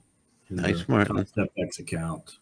All right, just watch that. Manage that downside now, in case you get it. Martin has no fear. He has no fear whatsoever. Well, look at the guy. I mean, he walks in a bar. I mean, I'm going to step aside and let him walk through. It's bust off. It's bust off. John, you don't know who Bust Off is, do you, Martin? I have no clue who Bust Off is. Ever watch the Stooges? Oh yeah, he's a big tough guy. The wrestler, yeah. The wrestler, yeah. You hear that?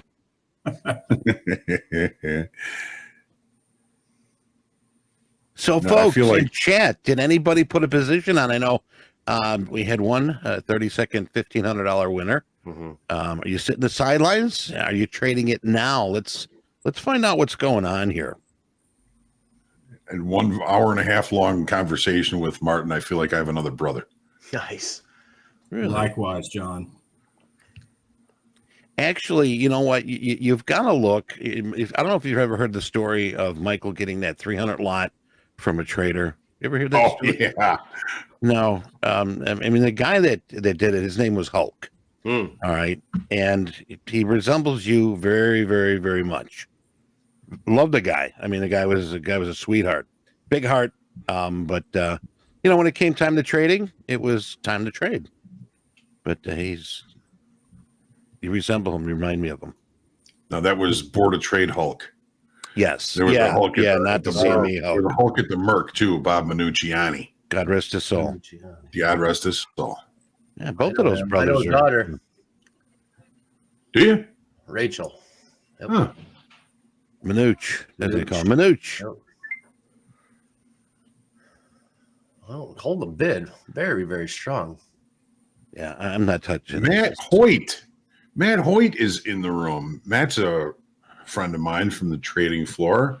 Good trader. He was a frequent flyer on Make Hoag Money. We got to get Matt in here. He's got some. He uses pitchforks for his barbecue analysis. It's It's fascinating. We got to get him in here. Well, let's Good to see you, Matt.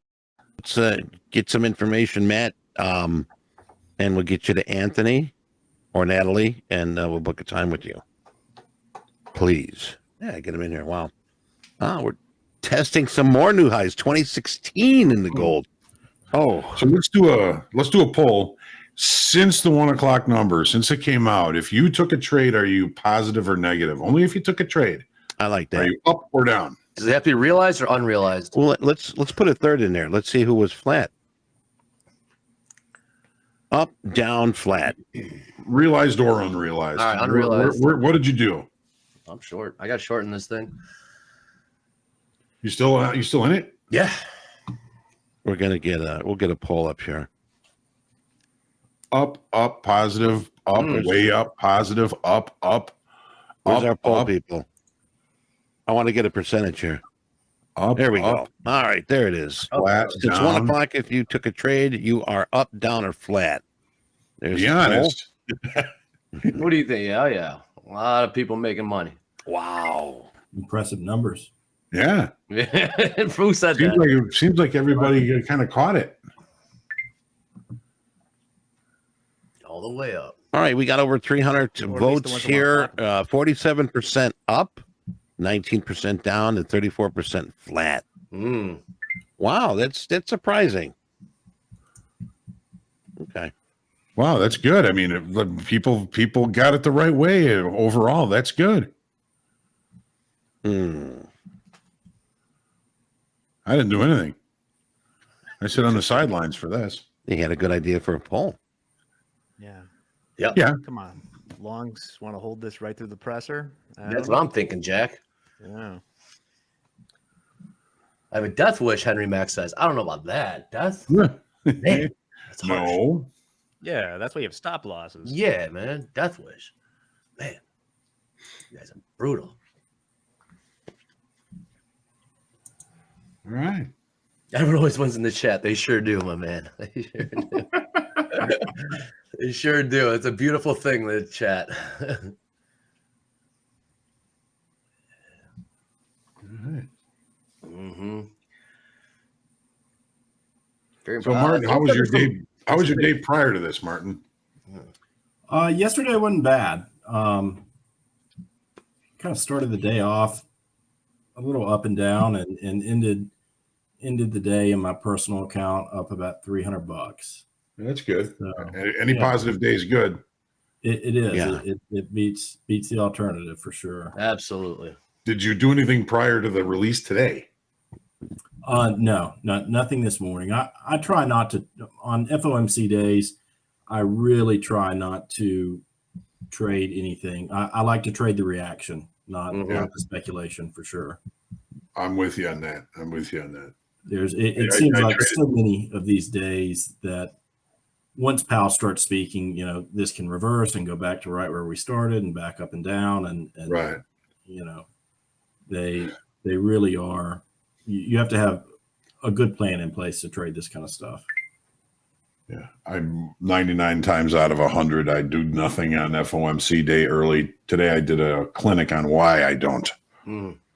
Hey, Martin, we had Jared Tendler with us here earlier. Were you associated with Jared? Yeah. So tell us about it, would you please? Yeah, absolutely. So when I started trading full time a couple of years ago, I was introduced to Jared's book and kind of his one-on-one program from another friend of mine that was a full-time trader. And so I worked with him for, I don't know, about 3 to 4 months. And hindsight being 2020, I really wish I would have waited a little bit longer into my trading career to do something like that, because the wealth of information was just invaluable.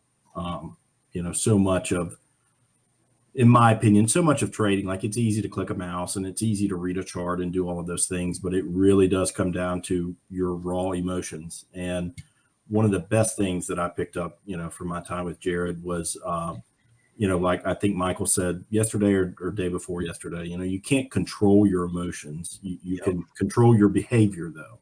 Mm-hmm. So Jared was real big on getting me to realize and isolate, kind of these emotions when they would come up, whether they were fear, greed, FOMO, things like that, and really hone in on why that's happening, and two, just being relentless about recognizing it. So you can put your hands up and step back and say, I see what's going on at this point. So much changed for me after that. Nice. And it's still a work in progress, obviously. Well, we all are, right? Yeah. Oh yeah. Yeah. You're always growing in that aspect. And so, even a week or so ago, I went back and watched some of the recordings of the old meetings that he and I had, and just kind of picking up new tidbits that I didn't really realize at the time. Very nice. Thank you for sharing that. Yeah. And that's a commitment there, is getting into something like that. And I'm sure you made the most of it, and you're, trading on your own and making money. So well worth it, right? Very much so. Very much so. I mean, new traders get caught up and they'll buy courses and looking for the new widget of this or bamboozle of that. And at the end of the day, if you're being honest with yourself, there is no one thing that is going to make you a better trader besides yourself. You are what holds you back essentially. And and it was true. very enlightening to kind of see what I do and why I do it and how I can keep from doing, those things in the future. And so, yeah, I don't think immediately that I took everything that I learned and implemented it, but it's still stuff to this day that I rely on heavily. In his book, I can't recommend his book, The Mental Game of Trading, enough. That's still one that's up on my bookshelf to this day that is pretty marked up. So Nice. Yeah. What did you just say there? That was amazing. It was we are in our own way. Was it something like that? Yeah, we are what gets in our own way. We are what gets in. Yeah, it's so true. Right? So true. So true. I gotta get out of my own way. I can swing over to my gold just to take a look on this. How big of a move we had. Here you go. Yeah. If we can swing it over there. We'll take a look at gold. Here's the daily. There's a gap. I got my. Okay, I was saying I have got my chart up. Oh yeah, go ahead if you want to show yours. And it's, I mean, actually, I had it happened at 11 o'clock or 1 o'clock, so it's not really technically part of the regular trading hours. But with all the volume on it, I make it part of the regular trading hours. Agree. Yeah. Only because I had a squeeze there right before, about a half an hour before, market sort of tightened up a bit. Looked like it was going to break through the upside on it. There we go. Okay, we got it here. What a rally. Jump on it here. Move this over a bit. Yeah, the dollar is just getting smoked. Right here. I guess we're cutting rates. Is where I was very indecisive. Let's see if I can get this a little bit bigger here. That's the 15, right? Yeah, this is a 15. And I mean, the market took up here, and right here is where I was going to get in again. I wanted to see, how we had a wedge here. And it looked like we had sellers coming in. But right again, when I was ready to put an order in, we had the buyers come in here, the 15-minute buy candle. And then it turned sellers. And right then and there, I was like off. So this is the... let's see, this is the, what is this here? That's the first initial 15-minute.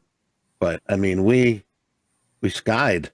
Yep. We're looking. You had a good day though, right? I'm up. Yeah. If you look, I'm up. I put another 200 on. Beautiful. So I'm up 418 and I'm very happy about it. Sure. I mean, I was down. Stopped out. You got stopped out? Yep. That was $1,000. Yeah. My morning wasn't right. I just wasn't seeing it correctly, but I, chipped away at it, and it's. I think that's the way you need to do it. You can't be swinging for the fence to get everything back at once.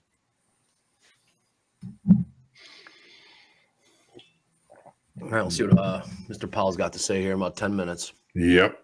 Yeah. Imagine you temper the markets down. I'm still looking to get short based on it with this speech. What a rally. Yeah, Andre, it always seems like the moment that he opens his mouth, it kind of reverses the should have waited. Front run for sure. Yeah, I thought about getting short right when you get stepped out there. There's an 15-minute. All right. Well, we've got 120 here coming up. Yeah. Martin, you had a very nice trade there. You're still in it, Martin? No. On these FOC announcements like this, I try and make it real quick. I traded 2 contracts on the NASDAQ, and this is in a sim account on TopstepX. Right. And just got in and out pretty quick the moment we, broke VWAP there. Good. But like Andre was saying, I always have an eye out right when Powell starts speaking, because it seems like he reverses the initial move each time. So yeah, he's kind of a buzzkill, isn't he? He really is. But $600, I really don't have a reason to trade. Johnny, do you remember last time he spoke? Did we rally or did we break? It's usually we rally here. I didn't think so. I'd like to get it. I'd like to see throughout the year, every time he came on, after the release, because we got about 9 minutes here, what the market does when he starts to sing. Mm-hmm. Somebody just mentioned here the Deanna's average daily range, the high, the session and the overall, 47.32, 47.32, 75, just hit. And so there could be a disconnect here. Just hit. Wow. In the S&Ps. 47 S&Ps. Where are we here? 47.32. Yeah. Average daily range. Yeah. Yep. That's nice. Deanna's average daily range and session daily range within 3 ticks of each other. So pretty much the same spot, right? Yeah. Wow, what a rally. Yep. Henry, I hope you caught this rally you're telling me to get on board. All right. You're just talking, bummer. Well, in just a few minutes, we've got Nick coming on, right? Oh, yeah. Support Nick. I think what we're going to do is we're going to see what JJ's got to say, and then we'll bring Nick on for some support questions. We've pinned that. If you've got any questions for support, all right, just support. We've pinned that up on top. Cameron on it. Put the link there if you got some questions. Nick's going to be coming on here very soon, but I think we'll see what Mr. Paul has to say, and then we'll go from there. Chairman Powell. Mm-hmm. Whoa. Chairman. That was incredible. He gave us the heads up this morning. That was that was so cool. Yeah. I don't know if the market listened or not, but he told us what we're going to Close the effing door. That was hilarious. That was really good.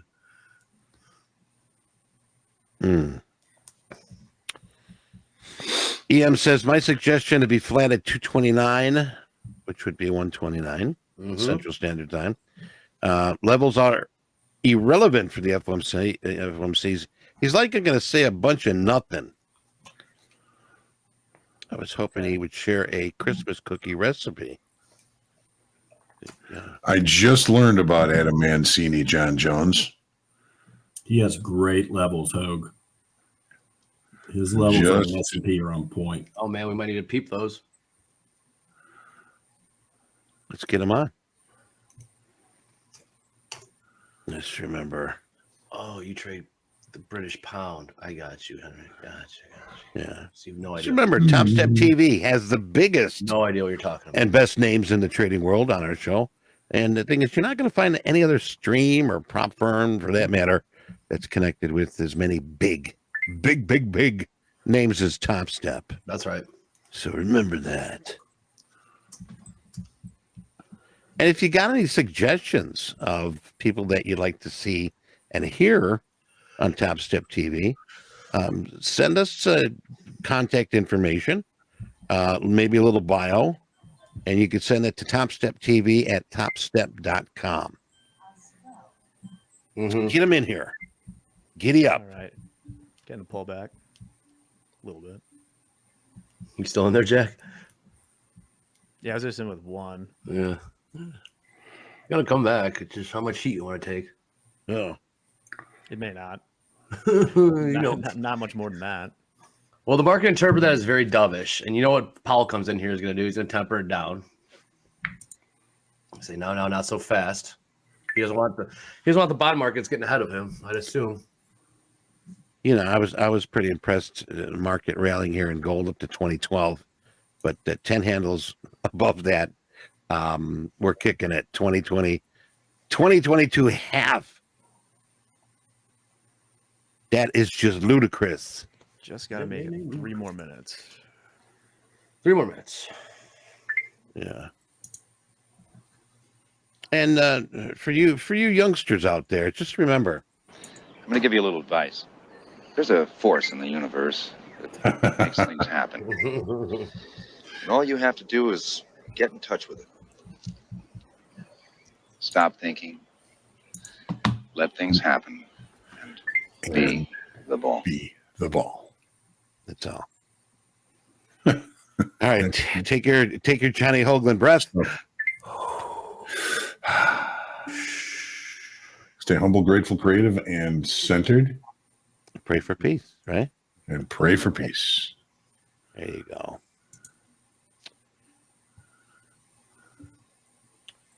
Oh my! All right, inside of 3. No, that wasn't Robin Williams. No, that wasn't Robin Williams.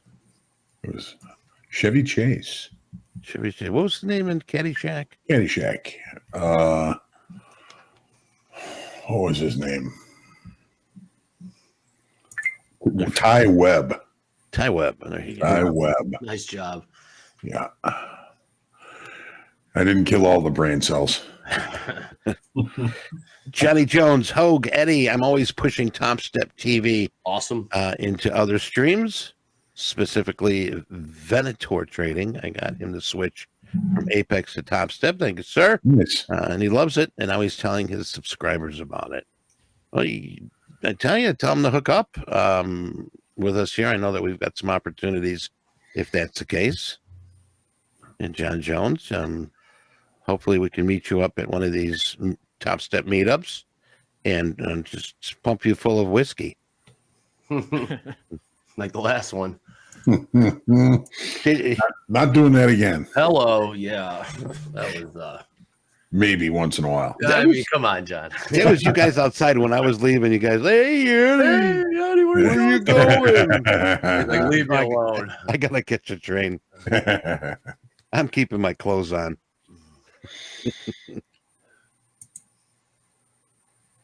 Boy. Deanna's with us. Hey, Deanna. Hope you're trading Hey, well. D. And your favorite Johnny Dundee's here with us. Saying, stop with the religious stuff. Huh? What are we doing religious stuff? What? Must have been that pagan sacrifice I made. Oh, shit, Jack. Although I'm about to do it to get this to go down. Yeah. Well, Coach Dakota's holding on to his. You got the neat guy going, huh? Long 32.735, looking for the 33 evens again. The psychological evens. Mm-hmm. Jack, you gonna do like a ritual killing of a chicken wing or something? I do it, Jack. I think a chicken wing would already be. That would make, Yeah. that makes for really good TV. Hey, you just gotta eat it though. Just My gotta eat neighbors it. have chickens. So. Rooster, where you at? Remember, no chicken. Rooster, We're going sorry to- if you're here. More of a mule guy? I gotcha. Moscow mule? The Moscow Mule. I don't know what kind of, yeah. No, Moscow mules can be tasty. no. Maybe I don't know. Hey man, this don't feel right. My donkey senses are tingling all over. That one. All right, it's 1:30. So Powell, take the wheel. There he is. Let's Jesus, see. take the wheel. Oh, no religious stuff. My bad. Jesus, the second baseman for the Astros. All right, we are just about ready for the release of Chairman Powell's statement here. We'll see what he has to say. Play that sound bite. We got a live from Jerome. Fed swap policy rates under 4% by December 2024. That was just a few seconds ago. You want rates under 4%? Oh, Under 4 by 2024. oh Mark is going to like that. I didn't know they did that. Well, that's Fed swaps. Look at this guy. Fed swaps. Swingers. Oh, Here we go. Andre's Who's that? I am in. Short from 29 3/4. That's my last trade of the day. And with the statement just about ready to come out too. Shit, I thought it came out. Push. Not seeing anything on it yet, just yet, but Push. It's almost there. I see it. Oh, there it is. God. Oh. What if Powell just came out and said the price he wants the S&P? That'd be so tight. Well, NYMEX WTI settling at 69.47, up 86 cents a barrel. Are you short, Andre? I am short. 29 in the orders. There you go. What are you about 5'8"? Yeah. You're about 5'9". Who, me? Yeah. I'm taller than that, Eddie. You're taller than that, 5'10". 5'11". And that's not. Oh, Shout out to the short kings out it's there. not with your disco platform shoes, right? That is That's not. without heels. It's not. It's not. I used to be 6'3", but I'm shrinking. Yeah, gravity. Yeah, how about that? Me too, man. I was 6'2", now I'm like 5'2". What do you say? Was he saying anything? I'm not seeing nothing on the wire here yet. No, nothing yet. Not really seeing much reaction either if it is out. I might be getting out. I'm trying to put on a show, tradertainment here. And Should have waited. Like if you're looking for the pullback, and I wish I had. Oh, here we go. Just before He's on. He's talking. Yeah. The path forward uncertain. Well, thanks a whole hell of a lot. my man. We're well into a restrictive territory. Okay, You kids get out of here. get off my This is lawn. restrictive territory. Yeah. You kids, no ball playing on my grass. Anything else, sir? That's it. That's it. That was a buzzkill. Yeah. Must have been the lunch they served them. Oh, here we What a go. bummer. Given how far we've come, and given uncertainties, we are proceeding carefully. My God. Well, I guess he doesn't want to say anything to sort of rock the boat. He says we're going to be making future decisions on totality of data, evolving outlooks, and incoming risks. I'll break that down. Full effects of tightening are likely not yet felt. He's talking on both sides of his mouth. That's a scary one, yeah. That's Fed speak for nothing's changing. He says activity in the housing sector has flattened out, so buy yourself a tent. Growth in economic activity has slowed substantially. Yeah, stop out. Oh, that was expensive. Higher interest rates are also weighing on business fixed investments. You out now, Andre? Oh, yeah, I'm out. Okay. I touched the stove one too many times. Yep. All right. Ouch. Good. Good. Ouchie. All right. Do we have Nick coming in or? Yeah, let's. I'll take a 30-minute and get back. Yeah. Andre and I'll be back for Power Hour. Power Hour. All right, boys. Thank you very much. All right. So for those that are waiting about the support questions, we've got Nick coming in here in just a bit. We're going to take a time out. Martin, thank you very much for being with us here. Real quick, P&L for today.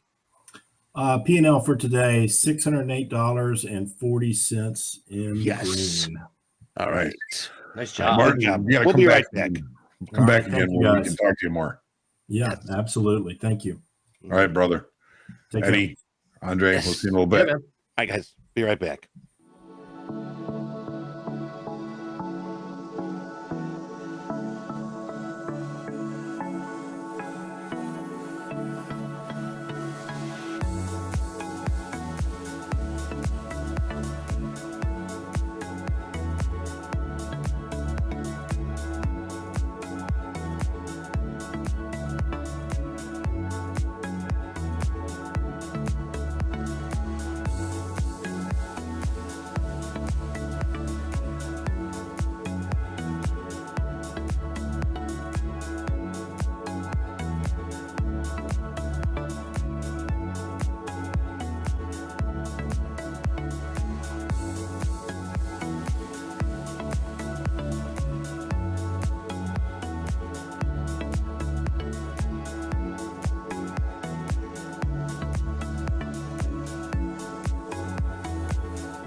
All right, it's time to ask a support rep.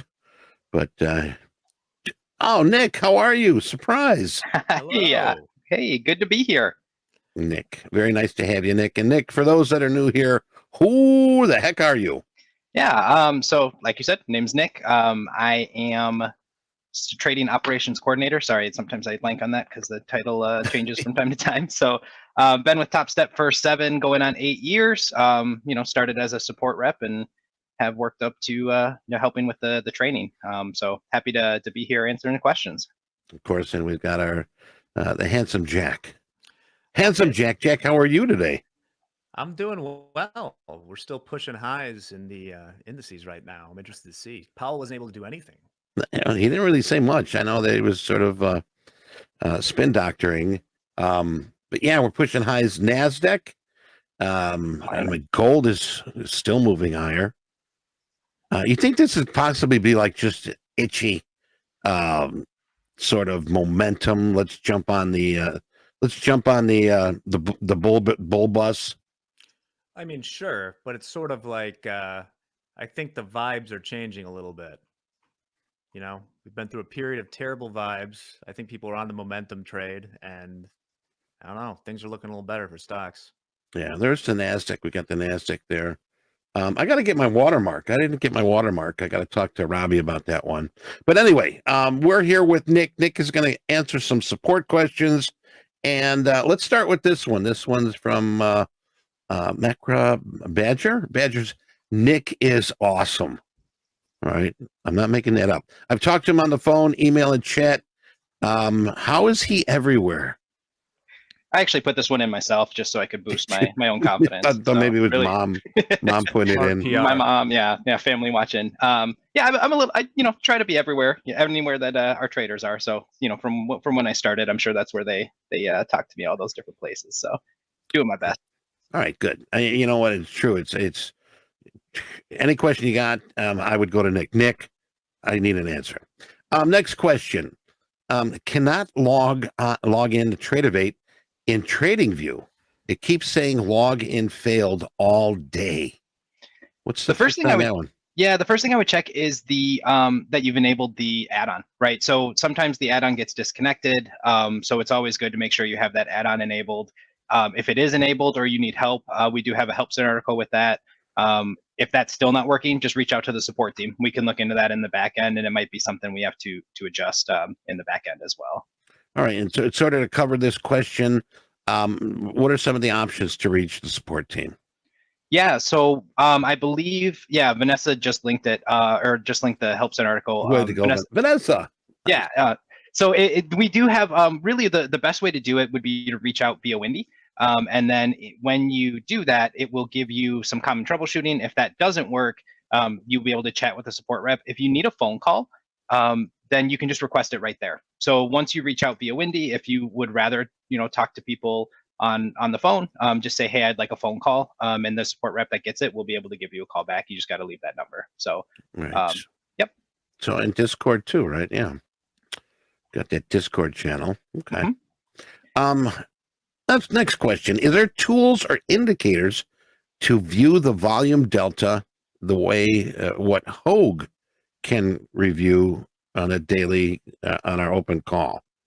That would be a great question. I think more for like Hoag and like the team. I think I would put that in there for the when they ask for questions for group coaching, right? So if that is it, I'll be honest, Hoag's level of knowledge on deltas is way over mine, so I can't really answer that one specifically. But definitely reach out or put the question in for Hoag when it's the group coaching. I think that'd be a great opportunity to talk with them there. Right. Another thing too is what platform you're using. So that would help also. Next question. How can we enter buy limits above the market and sell limits below on Topstep X? Right-clicking above or below enables you to do the exact opposite. Currently, there should be a choice to do either. I'm asking, am I able to get a free reset? No. That was the next question. The next question, yes. But what about the sell limits on Topstep? Are you familiar with X? I am, yeah. So, and just I saw a note in the chat. It does look like the retracement's happening there on NQ. I can see it just popping down. They've always been brief so far. Yeah. It looks like it's fighting back up. So really, the way to do it, what those are technically called in the market would be like a stop order, or we'll call those a market if touched. Right now, currently, if you try to do a buy limit above the market in or not NQ, anything, but in the dome or the chart, it'll turn that into a market order, because what a limit order, if you buy above the market, what that does is it goes for the best fill, and the best fill would be a market order at that point. So we've seen a lot of confusion with that, and I totally get it. You want to try and anyway, so I've seen a lot of confusion with that. We are going to put in the stop order or market if touch type orders. That is coming down the pipeline. I don't know 100% yet, but that will be something that you can do in the future. So for now, the answer is you can't currently. You'll just have to wait, until the market gets up to that point and then put like a market order in, but it is coming. It is something that we've seen a lot of requests for. Okay, cool. Thank you. And the next question was, I'm asking, am I able to get a free reset if you can? What we have done is we have parked the Topstep van in front of your house. The door is open. Check the glove compartment, and you get that whatever you need is in that glove compartment. It's the van that says free candy, right? Yeah. No, not that one. Do not go to that one. We Topstep Trader van. Next Michael question. Used to have the camper. I do. Was that sold, or is that still around? Blue chip. The blue chip camper. They went on that college tour, right? They went out of the colleges in the blue chip camper. Right, and I think what was it? There was a big leak in it or something. It was, I think it got it on Marketplace or somewhere. But cool. I mean, I would love to have one of those. That'd be cool. Next question. I want to buy an account. I want to buy an account with Topstep X as a platform. Can you help me find Topstep X? What's up with that, Nick? Yep, you would have to join the wait list at the moment. When we do launch it for everybody, there will be a chance for obviously for everybody to have that option. But right now, Vanessa, I don't know if you have the link handy. If you want to just pop that in there, you can join the wait list. We are sending out hundreds of invites a day. So just once you send that, just be patient, and then you'll be able to test it out. We're hopeful, or I'm hopeful, that we'll be launching the full platform in the upcoming months. So once we do that, then anybody will have the option to buy multiple accounts. Right. Check your email, folks. All right, check your email. If you did sign up, check your email. I want to add on that question, Nick, real quick here. I was on the list. I got it a few weeks ago. Or actually, I got it a month ago. All right, my time is up. My 30 days is up. What happens to Topstep X after that 30 days? If you've purchased already, you get to keep it, right? So if you're in the combine right now, currently, you will be billed on the 30-day mark or the 1 month mark, but you can still continue trading and earning a funded account. If you got to a funded account, like an express funded account, and for any reason you have lost that account, you would just have to wait. I think that they're in works on seeing if we can get multiple accounts for people, that kind of stuff ahead of the general release, but at the current moment, you would just have to wait for the general release if you close the account or anything like that. So, you can continue trading it, no problem. It would just be a monthly charge after the first 30 days. All right. So, really quick here between questions, I had a question that was touched on earlier in the top quiz because I wanted to see something real quick. apparently this show, and I have to look it up right now. What was that show that was the number one on Netflix? Give me 1 second here to find it. This is important because I want to do a poll because I'm in the MP position right here. It's like the night shift or the night Shift, Night Agent. Night Agent. Can we get a poll? Has anybody seen what percentage of people, or just yes or no, have you seen Night Agent? Because I have another thing to show right now, actually, if we could. James, in that news pack too, because Netflix released their data. All right. Night Agent was the most consumed show on Netflix. But I did get to see which shows out there have less watch time than TopstepTV. Oh, that's a nice little fun fact. You guys want to see this? I do, yes. Now, it was a 6-month period for them. We've only been on 3 months, so I had to double it, sort of like, doubling the order for cooking. But James, if you go to the next one, I have a spreadsheet here. TopstepTV has more watch time than Despicable Me 3 on Netflix, than Homeland seasons 4, 5, 6, and 7, The Matrix Reloaded, What? Degrassi I'm proud of, Wow, Insidious, the Jackass movie, Wild Things. I guess teenagers don't watch Wild Things for with the internet now. There's more direct ways to that, but still good to know. And still, The Mentalist seasons 4 and 5, very important. Sometimes they have stars after movies. The 3-star movie, 4-star votes. I think sometimes that's fudge, because I can go across and check a movie out and look at the star ratings, and it's like 4-star, 4-star, 4-star, 4-star. Wait a minute, that movie sucks. 4-star, 5.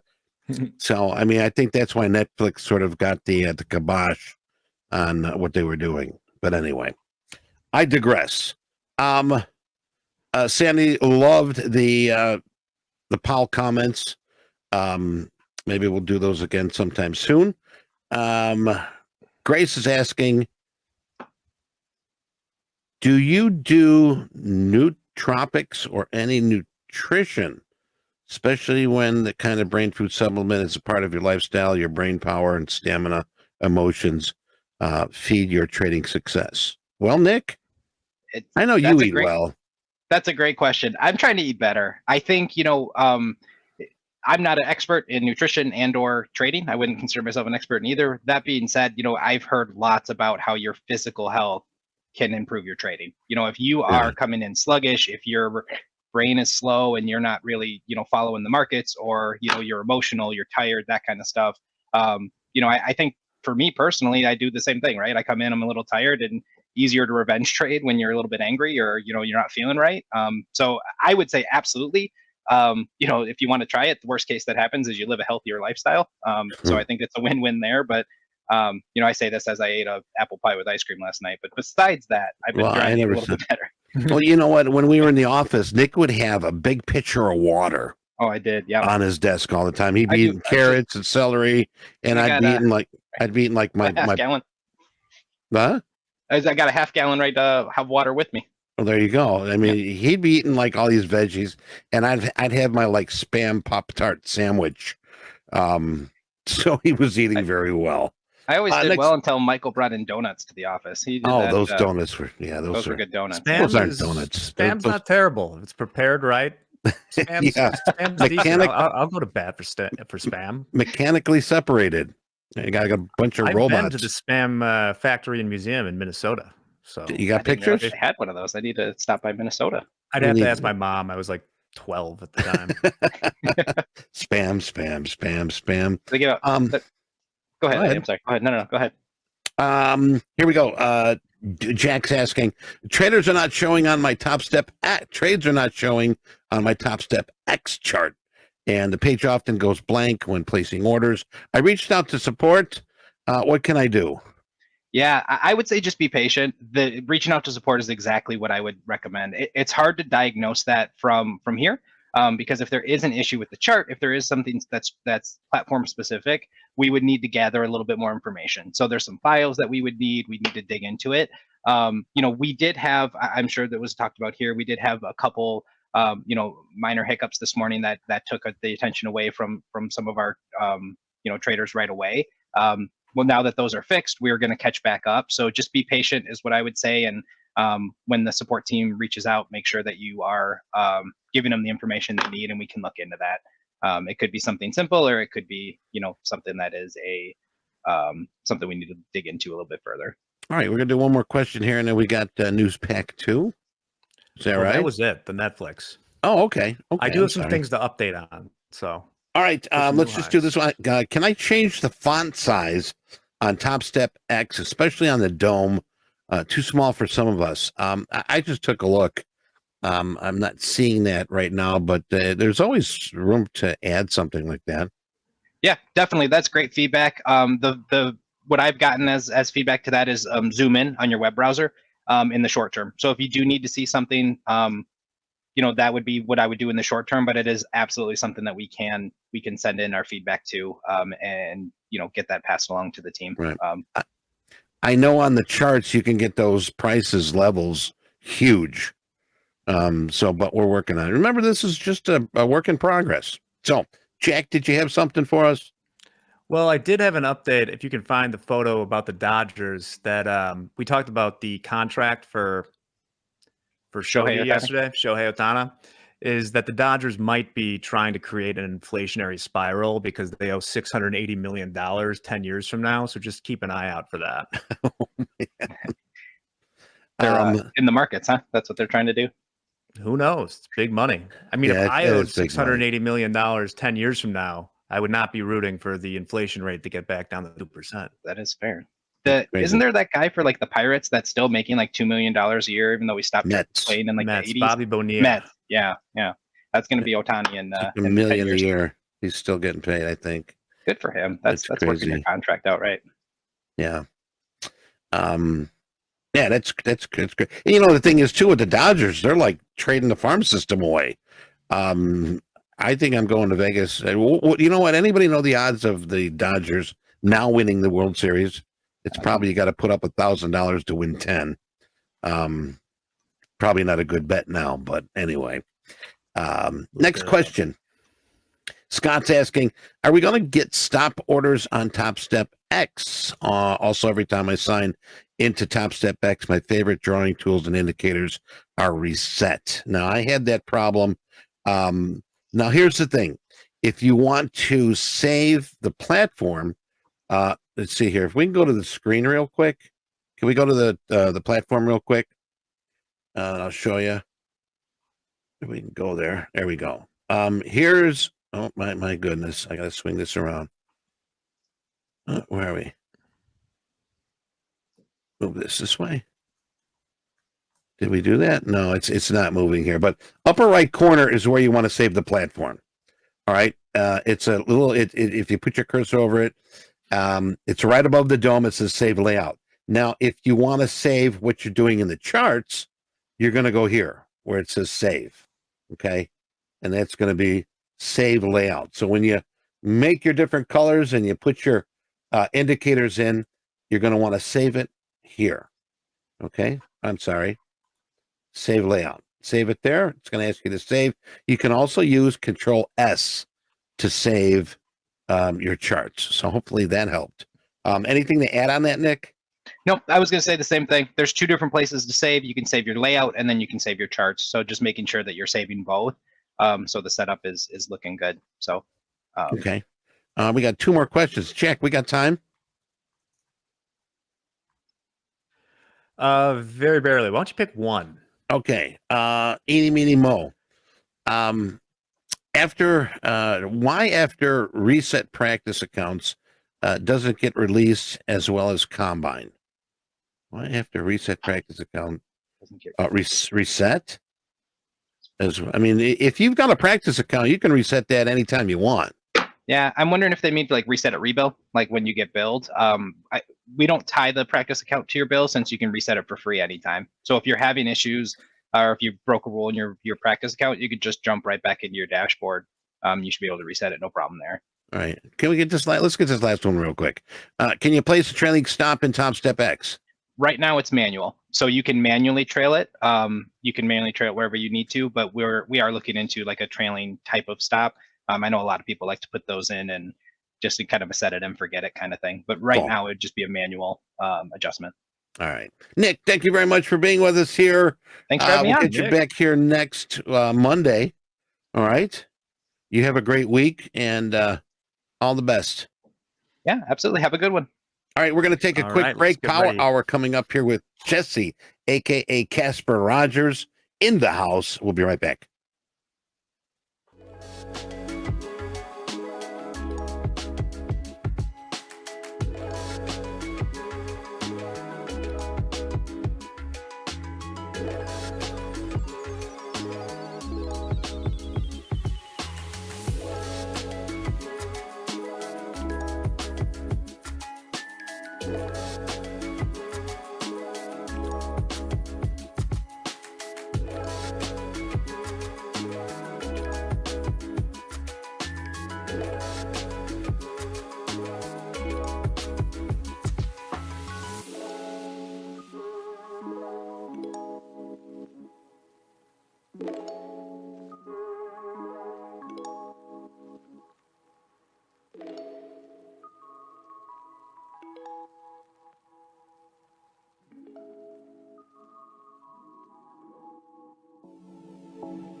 Welcome to Power Hour. And we've got Jesse, aka Casper, with us in the house. Yeah. And trading with the crew now. Jesse is a fan favorite, and that's why we've got him back here again.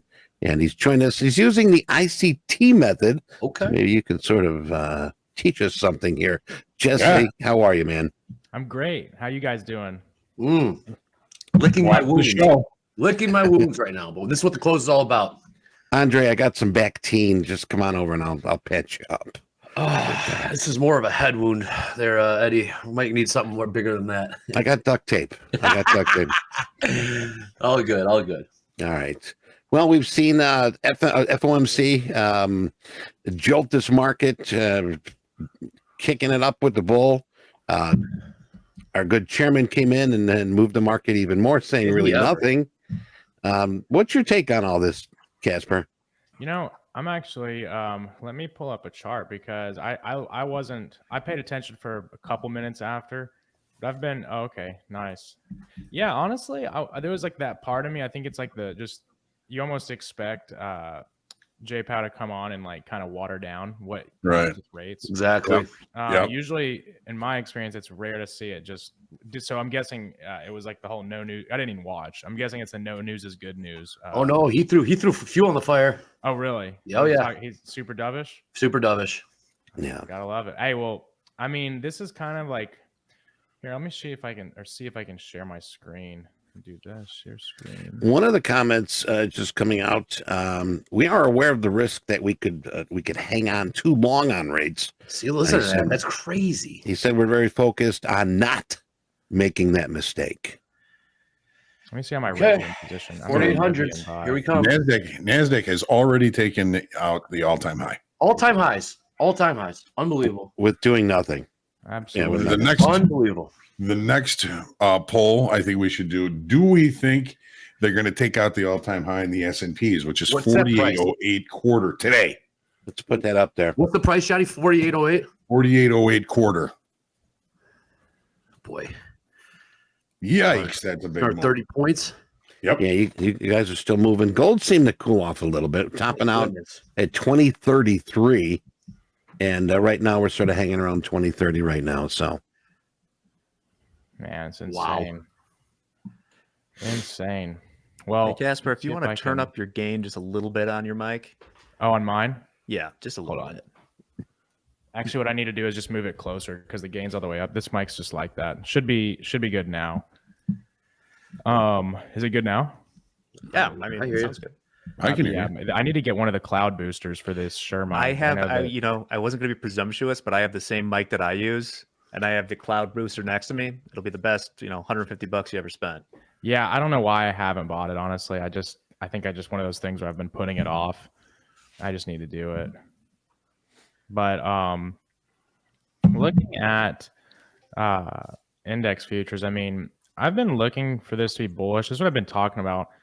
I was honestly looking to see some kind of slight reversal for the short term before this this madness today. But again, it's FOMC, so you really can never put a bet on that. One thing I'm looking at too, I think oil is going to go to see a lot more downside. Now, this is a little bit. Why do you think that? Yeah. You said why, or you think why? That? Yeah, why are you so bearish?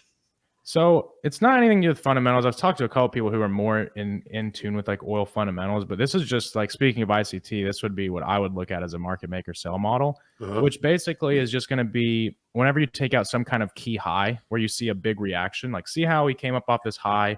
It's a very pretty clean set of equal highs, and the market rallied. Not rallied, pushed to the downside. So when you see this happen, what you a lot of times will see is the market consolidates 2 times before we reach up to this point. And then we'll see some kind of usually pretty clean or equal lows in these consolidations where the price will then draw to later. And usually what happens once you reach these consolidations, you'll see short-term consolidations again on this side, followed by more of this, right? Coming up above a high, selling off, right? So we have, again, right here, coming up above a high, selling off, right?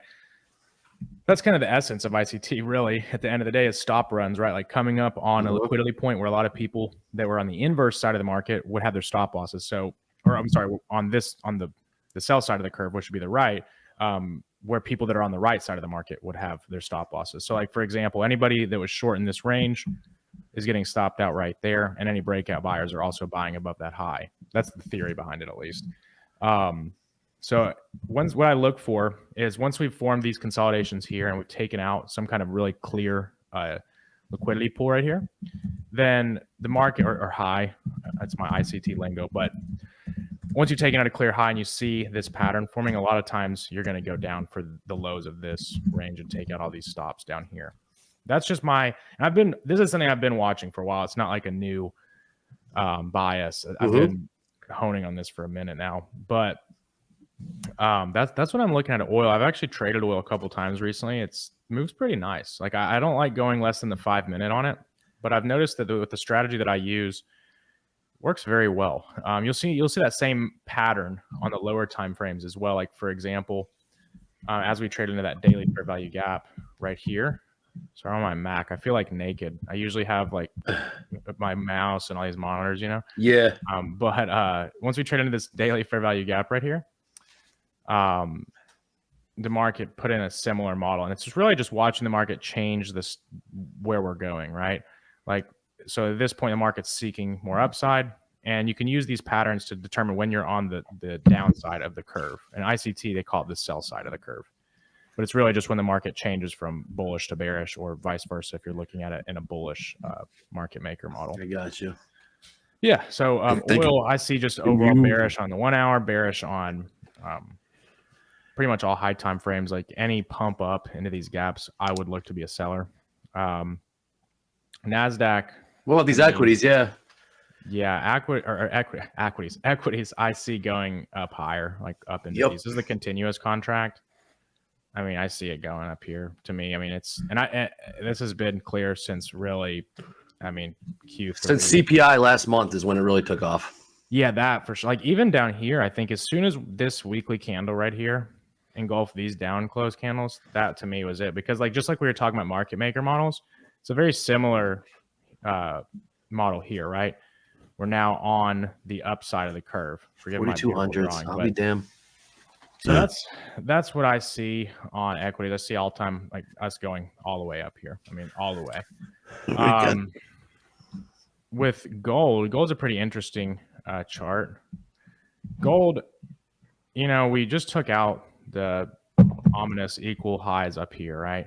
And we got somewhat of a retracement. You know, the market structure started to shift bearish. And we came down and took out some lows down here. I wanted us to go a little lower. I'm not a big gold trader, but now I think it's pretty clear that the gold wants to go up to this high or these highs at a minimum. For me, 2041. What is crypto doing? Speaking of, I know this is not, I'm just curious. I'm sure some people are into crypto. Do you guys ever trade crypto futures? Like never, not one contract. No. Yeah, I'm not. It doesn't make sense. Like it just doesn't add up. I like trading. Crypto. Exactly, doesn't add up. Yeah, it's just not it. I don't one day trust maybe, it. but yeah, for equities, I think just more upside. I mean, we'll have retracements, of course, as any bullish market, but I don't think that I think they're gonna be like this for the next foreseeable future. Because if we look at a lot of like tech stocks or like large caps, I think they like bullish. Speaking of market maker models, like we look at Tesla, see how we have like a consolidation, and then we come down and take out all the way back down in here into 2020 lows. Not 2020 lows, but lows that were made in 2020, right? Into this gap, and then the market starts to shift to the upside. So anytime I see these two consolidations, the downside, and then on the other side of the market, like see how we're coming under this low and immediately gets bought up. We come under a low, immediately gets bought up. That's the characteristics for me to determine when the market is bullish or bearish, is how we're interacting with highs or lows. You know, in a bullish market, I want to be a buyer under lows. I want to see the market bounce off these lows with force. I want to see it take them. I don't want to see it just like hold the line, because then I want it to go lower again. But yeah, in essence, that's kind of like what I look for. So Tesla is a bullish chart. Another chart, this is stocks, but Another chart that or some equity I got was Rivian. I think Rivian looks primed. Ooh, I wish Patak was on here right now. Yeah, right. he'd beg to differ. Yeah, he happens to I own don't know. one. I know he that happens to they're- own one and own the stock, or did own the stock. Yeah, I mean, I'm sure Not in the would team, though. hate I know to trading the just, like, team. find it from here. Yeah. That would suck. I think I've heard a lot of like, I know they're primed for some people have told me that are like into the fundamental stuff is that they're like primed for acquisition, and there's like a lot of rumors that Ford. Yeah. I'm not a big rumor guy though. That's not why I'm long on it. I'm long on it just because of the chart. But yeah. Okay. All right, real quick, Johnny. We got anything in the Delta? Anything worth noting? It's positive 7,000. That's it. They all got paid. That's it. That's not really going to help us much until after rollover's over. Yeah, and we got quad witching on Friday, correct? Triple witching, quad witching. Right. Witching. Yes. We had a complete poll here. Small votes, 137 only. Did you buy or sell new all-time highs in the NASDAQ? 54% said they bought, 45% said they sold. And only 56% think we're going to put in a new all-time high today, and the S&P is 43 not. Only 206 votes, though. Are people tired of the petering out? Poll fatigue. Yeah, right. A lot of people that, especially people that came into the markets in 2020, I feel like there's like a bear market PTSD. Like I talk to people a lot of the time that they're just like, they've been bearish like this entire time. Like, oh dude, this is it. This is the last. Oh man, yeah. Oh my God. They've been around here. forever. John, Eddie, I'm sure you guys have known perma bears since the dawn of time. Yeah. Yep. I think it just comes from any time a new trader goes to their first real bear market, then the next bull market, they go through the perma bear cycle, and then they're kind of like cured. Hopefully, I mean, not a lot of it everybody, is this. but, This doesn't make sense. How can we be going higher with all this, turmoil in the markets, inflation soaring high, conflict in the Middle East? Remember when oil prices around 100? How the hell are we rallying right now? What else are you going to buy? Yep, and then sure enough, and what John, we always talk about, there's a natural bid to the market, right? Yep. And there's a lot more of them than the short sellers. Another thing too, I always like to say is like, think about it. Whenever we were really at the bottom, people weren't even necessarily like this in here was when you'd like talk to like your aunt who doesn't even know anything about stocks. Yep, or the cab somebody, driver. And then they're saying it's going to be a recession. That is whenever you start to say like, okay, maybe the recession already happened. Because when everybody is talking about it, like if everybody in their If you listen to Powell today, Powell was dunking out all the recession forecasters today in his speech. He's like, everyone out there that forecasted a recession, not only has there not been a recession, we've seen growth in GDP. So take that. Yeah. And it's just like, I don't know. I mean, you don't always want to fade the herd, so to speak, because that's a dangerous mindset too. But like usually whenever everybody has this consensus that, the economy's tanking, it's like, trust me, it might, but it's not going to do it when everybody thinks it's going to do it. If that happens, it's going to be when people don't expect it. You know what I mean? Right. It's the bullish consensus. That's right. That's When exactly everybody likes it, the high is in. When everybody hates it, the low is in. Exactly, man. Here's the dad wisdom that I have from that. My dad was a trader on the board of trade floor for 40 years. And he always used to tell me the market always looks the best at the top and the worst at the bottom. Right. Yeah.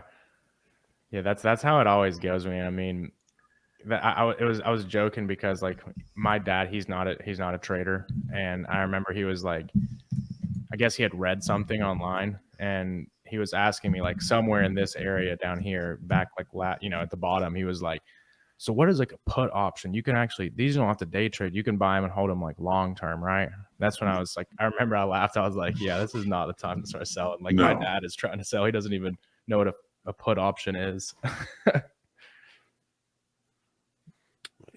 Well, I'm guessing all the puts got smoked today. You get smushed. Yeah. That's been the flavor of the last since October, end of October.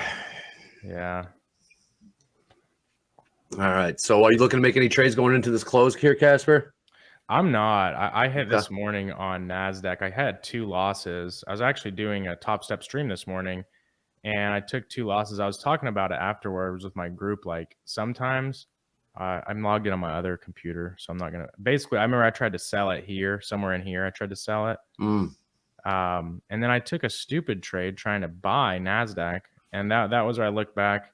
I bought somewhere, I think right here, and then got stopped out, and then I got off the stream. I went and used the bathroom, and then I came back and looked, and I was like, "What are you doing? Like, why were you trying to buy that? You know what's about to happen." So I entered to sell, and ended up just riding it all the way out to this low.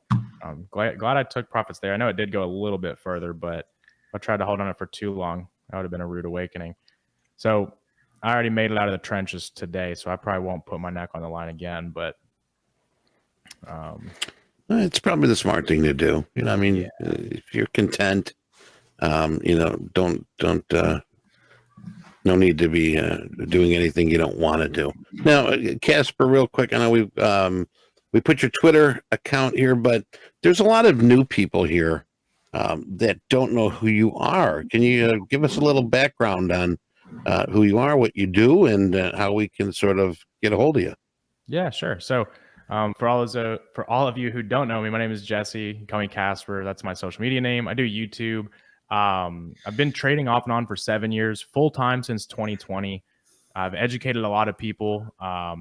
I've been trading props since 2022, and overall, really, like, my bread and butter is ICT and futures. I mean, I've traded everything. Like, when I got into trading, I started trading crypto. That was like my intro. Originally was just buying crypto. It was just to make money off holding it. I had friends who told me, you know, buying it was like XRP and Bitcoin, Ethereum back in like 2016. Did well with that, and then realized that there was an opportunity in trading. But then I quickly started to, after I made money being lucky, when I started to actually trade, I was losing money. I didn't know what I was really doing. And I kept doing this for quite some time, off and on. I wasn't like a full-time trader until COVID. And then that is when I really got involved in it, really started taking it seriously. And I joined a group named Playbit that I learned a lot really quickly, because I kind of completely like immersed myself. And started to really learn how to actually like trade as in a professional way, manage risk, you know, all the stuff that actually makes you a trader instead of a gambler. And from there, I started doing pretty well, and I started teaching classes. And then from there, I started hosting streams on YouTube, and boom, fast forward, and here we are now, doing YouTube, doing education, trading on props and personal accounts. I trade live every Wednesday. So yeah, I guess that pretty much sums it up. I don't think I left anything out. Thank you, sir. Now we're all on the same page. Now you know who he is. How do you think that trading on screen affects your decision-making process? Trading on stream? Oh, yeah. I was actually talking about this with my group earlier. It definitely, like, for one, I'm a big believer in, like, if you're going to do something, like, it's kind of like the obstacle is the way. Like, so what I mean by that is, like, when I first started streaming, doing trades, I was like, oh, this is terrible. Like, it makes me so, like, different. You know, you just make different decisions. You're either scared to execute because you don't want to lose. And like, I know tons of traders who trade great, but if you put them on a live screen, they're going to screw up because they've never done it. Thankfully, I kind of like did that live for a long time, and just got used to it, but it makes you a better trader most of the time. Now, sometimes it'll make you make stupid mistakes. Like this morning, you almost like mesmerize yourself. And I always tell people, like, when you're newer to trading, you shouldn't just stare at the screen all day. Like, you need to have a time that you trade that's very, I think that 2 hours is even pushing it in my personal opinion. Only 2 hours? Wait, say what? I'm saying, you think only 2 hours? You think 2 hours is sufficient for a newbie? I think even more. I think more than that is too much. Okay. I think, and like, not educating yourself. You know what I'm saying? But like, if you're actually trading, like, meaning you're sitting at your desk, your trading broker is open, you have the ability to put on risk. I don't think any more than 2 hours. I don't even do that. And I also don't think you should trade every single day. Like, I think a huge misconception people have is that this is just like some job. And what people do is they come in and they search for trades rather than search for opportunity. And trust me, it's like the drunk guy at the bar. He's going to find trouble. So like even if there is no trouble there to be had for him, he'll find it. You know what I mean? It's like that's how a new trader with like a prop challenge or you know what I'm saying? So it's I like, tell people all the time, don't go looking for trades. Yeah, like I if would you just agree, sit don't down go and looking for like trades, but also I think screen time is valuable just in terms of watching, at the very least paper trade and watch, patterns play out, pattern recognition on the charts and stuff. I don't think there's any replacement for that besides screen time. I understand not over trading and getting in there. What are you guys' thoughts on, just getting the screen time and seeing? I mean, John, you've seen everything play out from pure just experience, no? Yeah, I mean, I'm not trying to argue here. I'm just, Oh no, I agree. Just I was Screen going to time, John. not I necessarily 100% trading. agree with what you're saying, but like that's why I said trading. Like if you're paper trading, like when I'm saying that, what I mean is like really putting real risk on. Gotcha. Like an actual trade. Gotcha. You know what I mean? There has to be like, in my opinion, there needs to be a time-based element in terms of when you trade, especially futures, right? Because like what happens is like you get somebody who they'll start and they'll just be at like 7 p.m. like trying to trade. Yeah, that's not. You know what I'm saying? It's like the markets are open 24/7, but trust me, like I mean, I don't know anybody who's doing well that's trading. Yeah, you can call yourself a trader without always having a trade on. Agree. Yeah, Agreed. for sure. And I think too, like even when you're like forward testing, or that's what I call what you're talking about. Like I agree that there is no substitute for that. But I think that should even be done at a certain time of day because, like for example, like there's tons of lower time frame entry patterns, right, that I look for.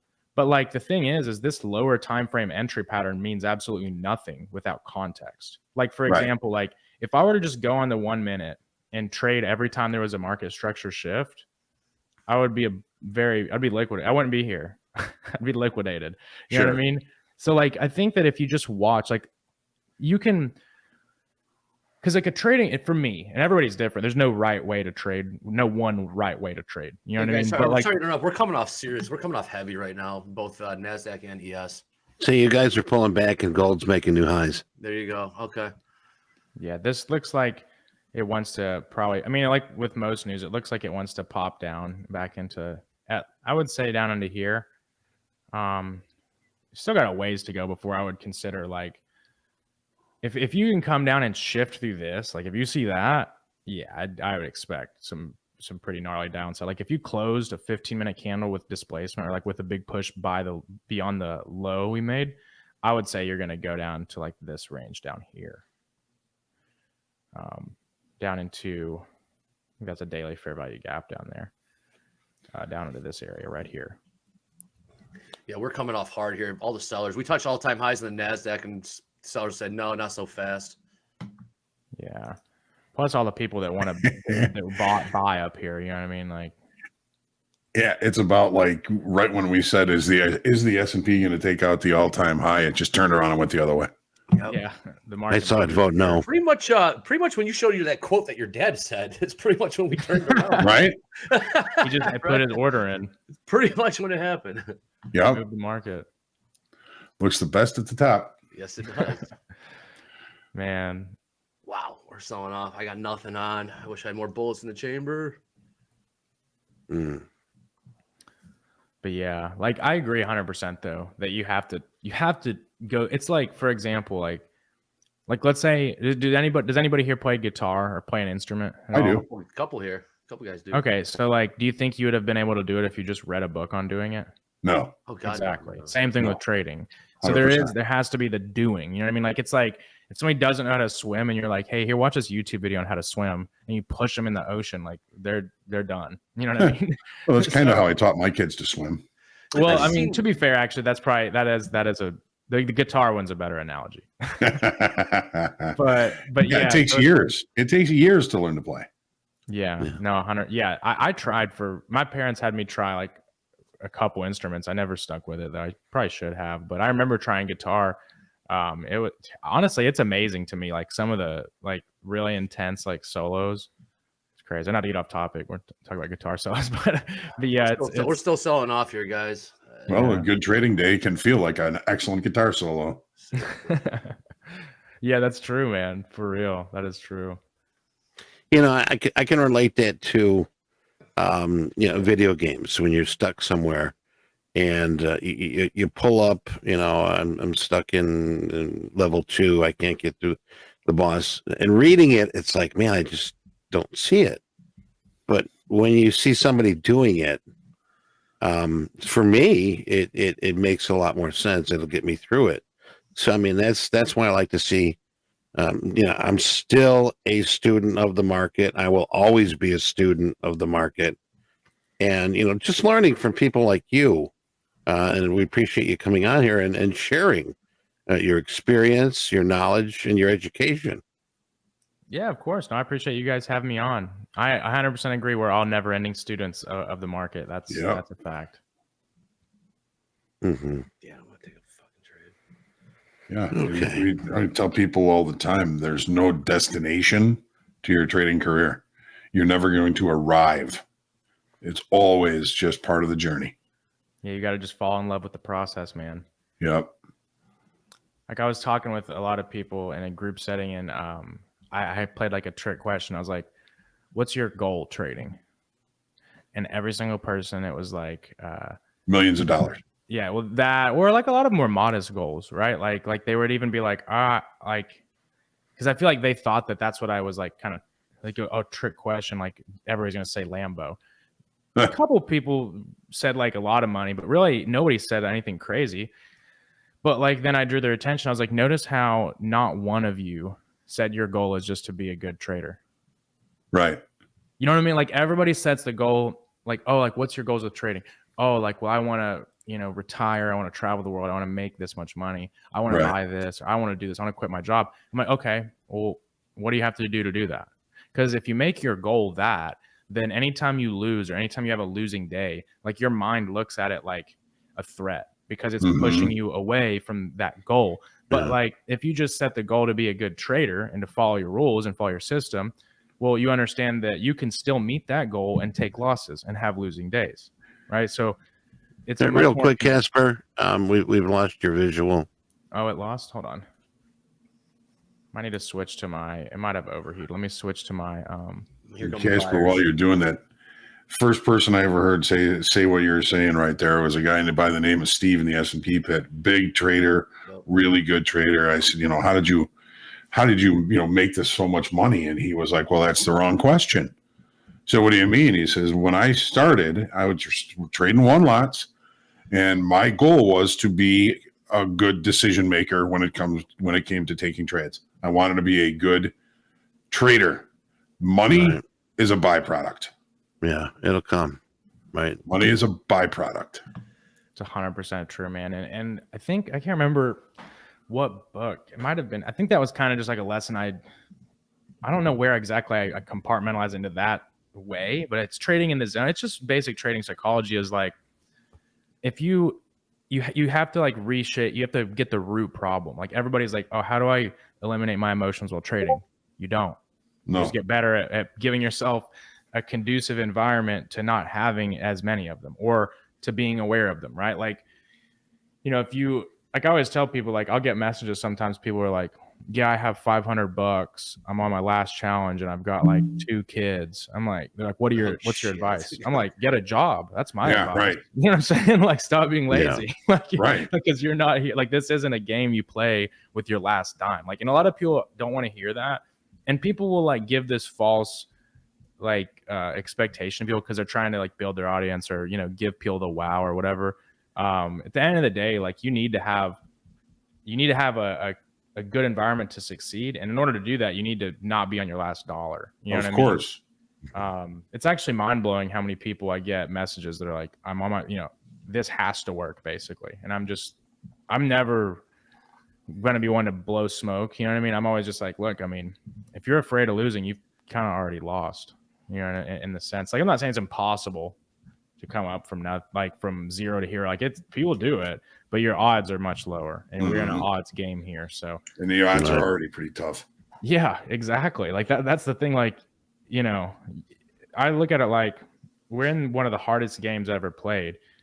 So it's your duty. And the thing is, like, no matter how good you get, there is no certainty in this game. So like as a trader, it's your duty to create the highest odds for yourself. You know what I'm saying? So like that's a whole synergistic thing you have to do with everything from how you live when you're not trading, to what your goals are, how you think about trading, to all the external stresses that you're allowing on yourself and putting on yourself, and your expectations. I mean, all this stuff comes together because I know that trading, good trading becomes boring, right? Like when you actually get good at it, it's not exciting anymore. I mean, it can be like you make some money, hit a good trade, you're in a good mood. Like, let's be honest, Right. but you're not like, it's not what you had pictured whenever you had first started. It's not like the movies depict it to be.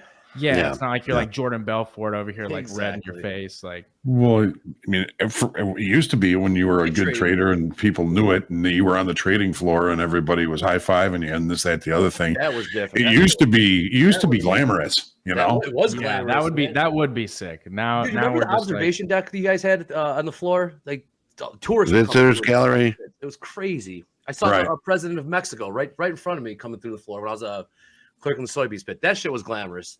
Screen trading, not so much. No, now it's boring. It is boring, and that's good. And speaking of trading here, Eric is wondering why we're not trading here from the FOMC release. But Eric, we did. We were on it at 1 o'clock when I should say the shit hit the fan. We were there. When did you log in? Because if so, you missed it. And what this is we're sort of trade this. We're taking a look at how this market's sort of cooling off now. So you're catching the second end of it, Eric. So hopefully you understand that. We went through all of what he said, and as a matter of fact, I think Martin pulled in about $600 on some trades. But question is, should you be trading when the FOMC is released? So how about that? Just because you can doesn't mean you should. Yeah, no, 100%. 100% agree with that. Like, like for example, like some of my best weeks and best months even in trading, when I look back, like, let's put it like that. Are your best, anybody here, the best weeks or best days or even months you have, are those also the highest volume months or days? Sometimes, but not always. Like for me, some of the best weeks I have are whenever I just hit 2-3 to 1s and I just stop. Because think about it. Like if you're risking 1% of your account, right? In order to beat out like some of the best hedge funds, right? Most highest performing hedge funds, you don't have to make that much. You can literally make 2 to 3% of your account a month on an average. Right. Right. Most people are risking 0.5% to 1% of their account. So like you could teach somebody that's newer to trade how to trade and say, hey, well, I want you to stop trading for the month if you get 1-3 to 1. They're going to look at you like you're an idiot.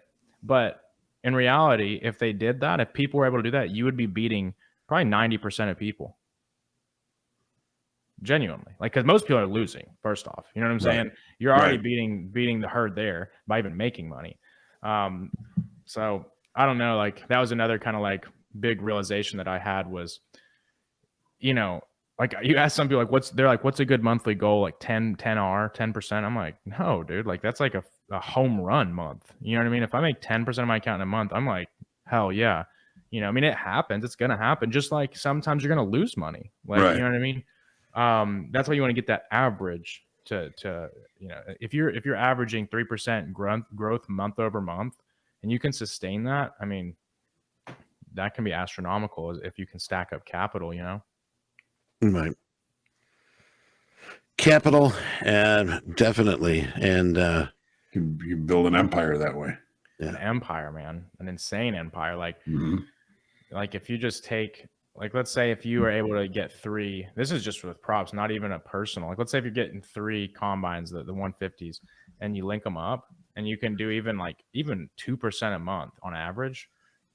You know what I'm saying? Like, and then you take that money, put it into your own account, and do the same thing. Right. I mean, obviously, that's perfect world. You know what I'm saying? But just when you do the math like that, it kind of opens your eyes that less is more. And on top of that, so many people worry about their mental equity or their account equity, but like they don't worry about their mental equity.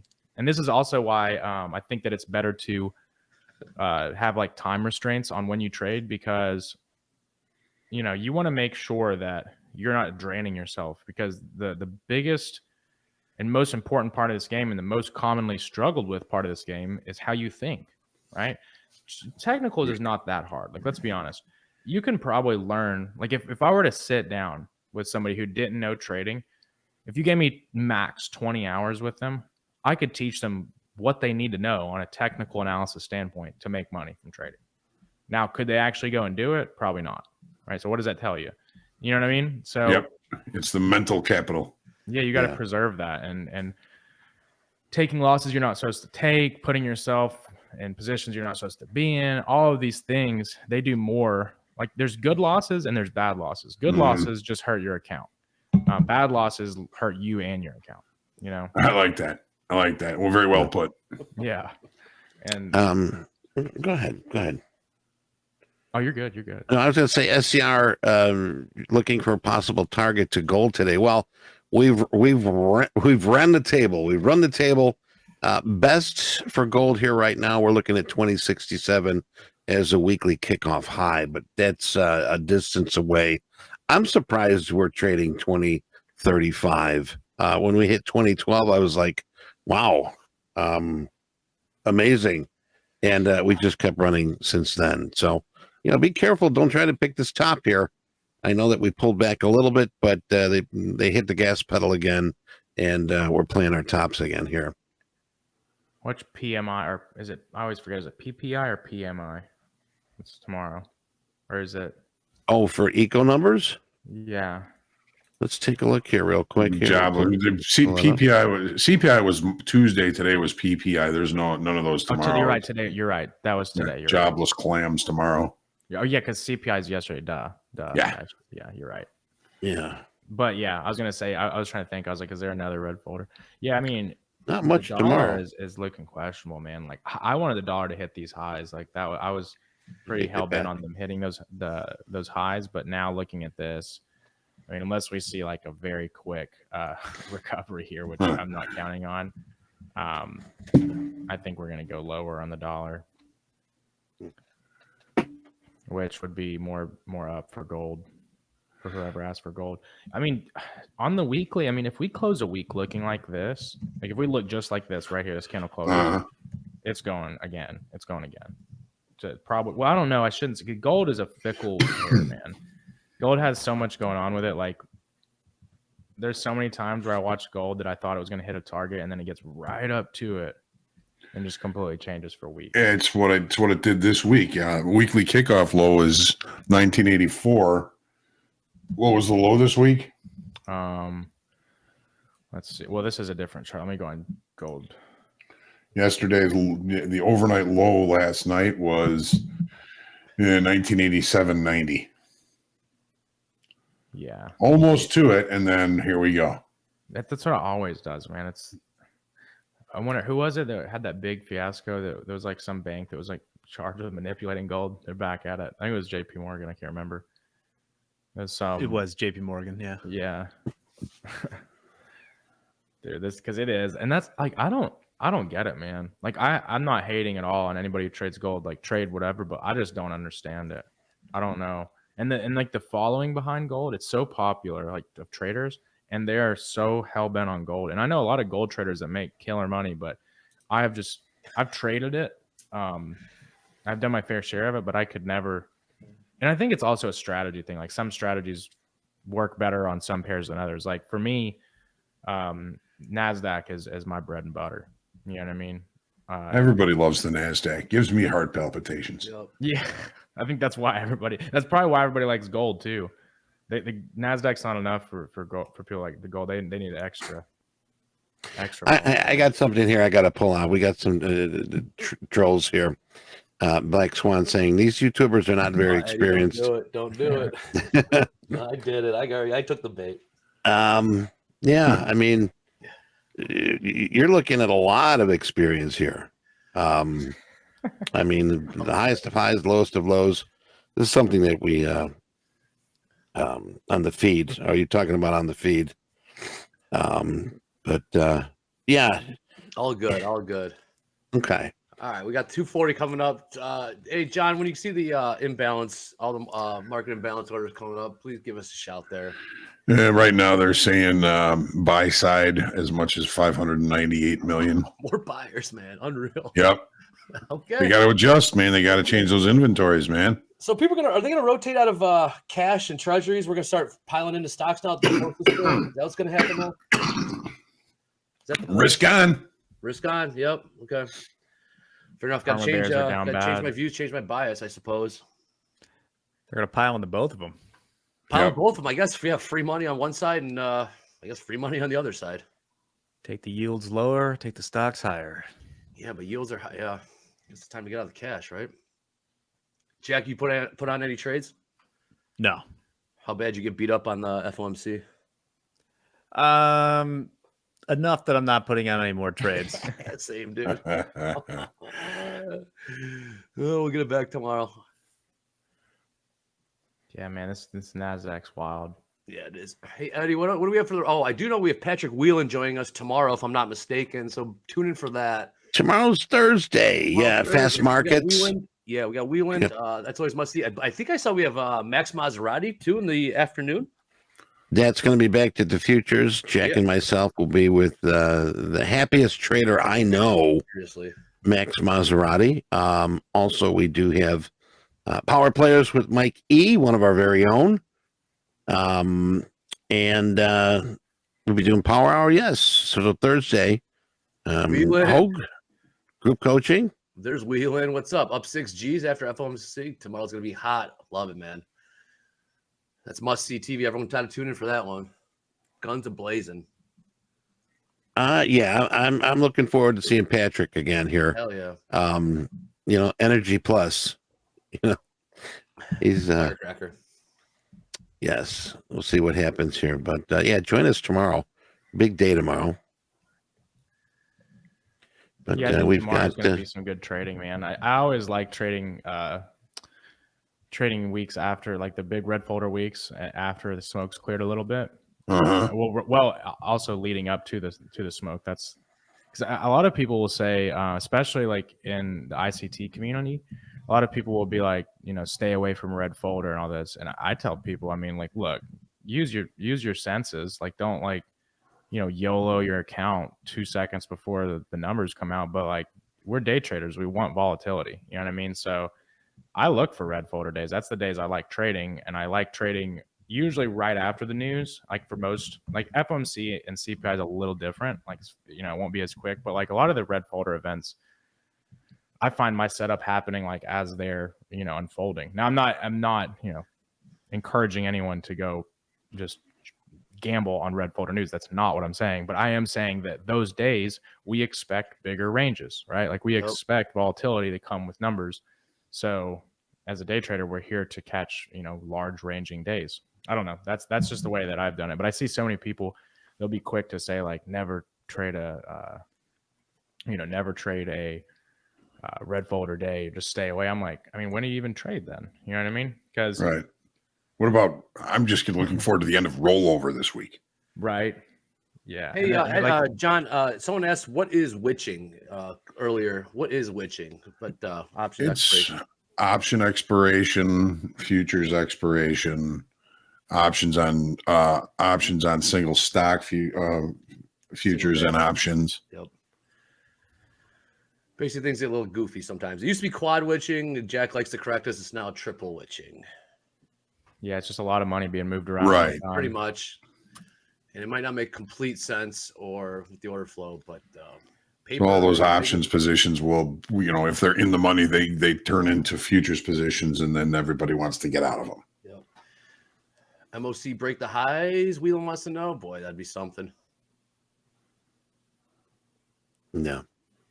We'll see. Tune in to find out. Boy, today's been. Well, we do have some buy side MOCs looking at us. Okay. What is it? Is it $500 million? You said 598 million so far. $500 million. Boy, I want to take a trade. What's Delta? Just out of curiosity. Yeah, 6,500. Nothing. It's not going to do anything until after rollover. Well, this might set up for those nice short squeeze. I mean, eventually we're going to come off a little bit and get that end of the day short squeeze, hopefully. Yeah, I could see that. I think a lot of times too, like in these situations, like, what does everyone want to do right here? What does everyone do as soon as they see these candles? Everyone's too short. You know what I mean? Yep. It's just classic. Same thing. Like whenever people are up here, they see all this, they buy. You know what I mean? It's just, it's why usually like with stuff like this, like FOMC, I won't trade after it. Like when I say trade after the news, I mean like morning news, like 8:30, 10 a.m. news. Those are usually when you get good setups, like right before, right after.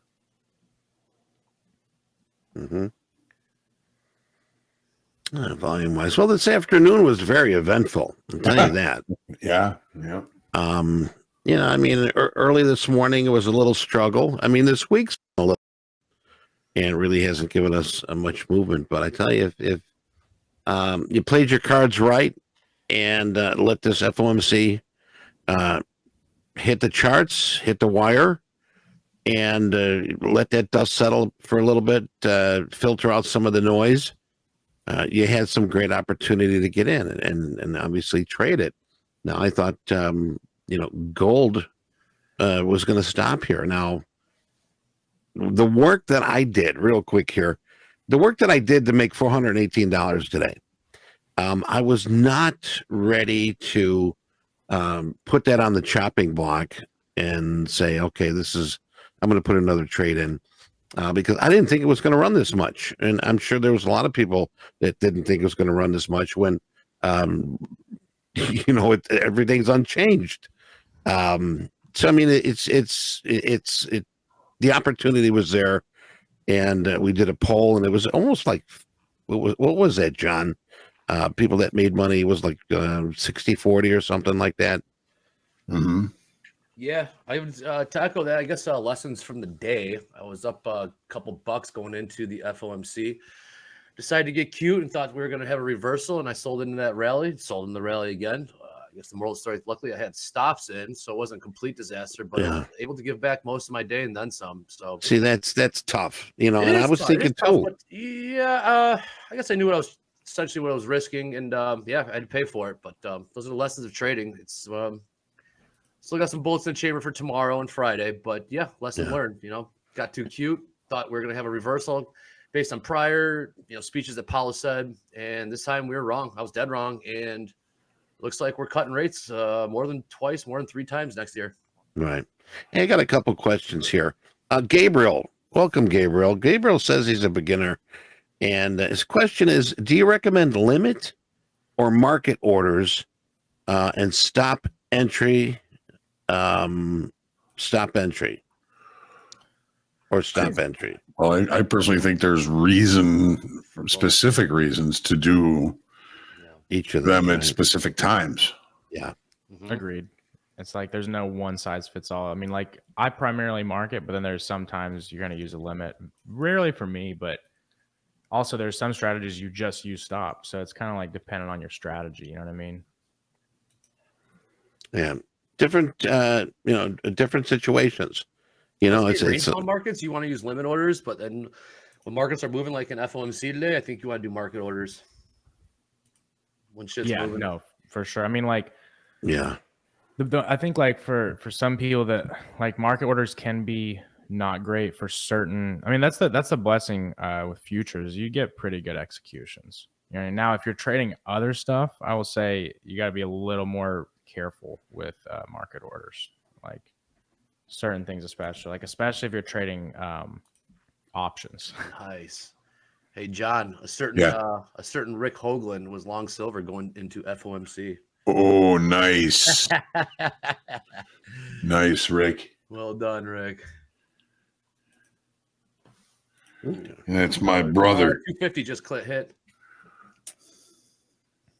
Silver looks good on the higher time frame. Speaking of silver, I know it's been completely just.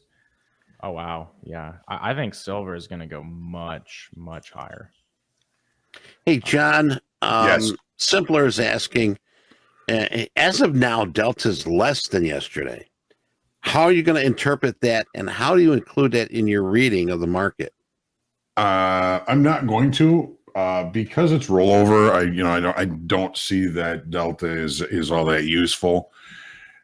Delta is something that that I use in the day time frame to determine if my direct competitors, if our direct time frame is holding positions that they're going to flatten at the end of the day. So if there's a divergence, price has been moving higher throughout the day or even holding, and there's a big negative delta, that tells me that that negative delta is a lot of shorter time frame traders that have been trying to hit bids all day long.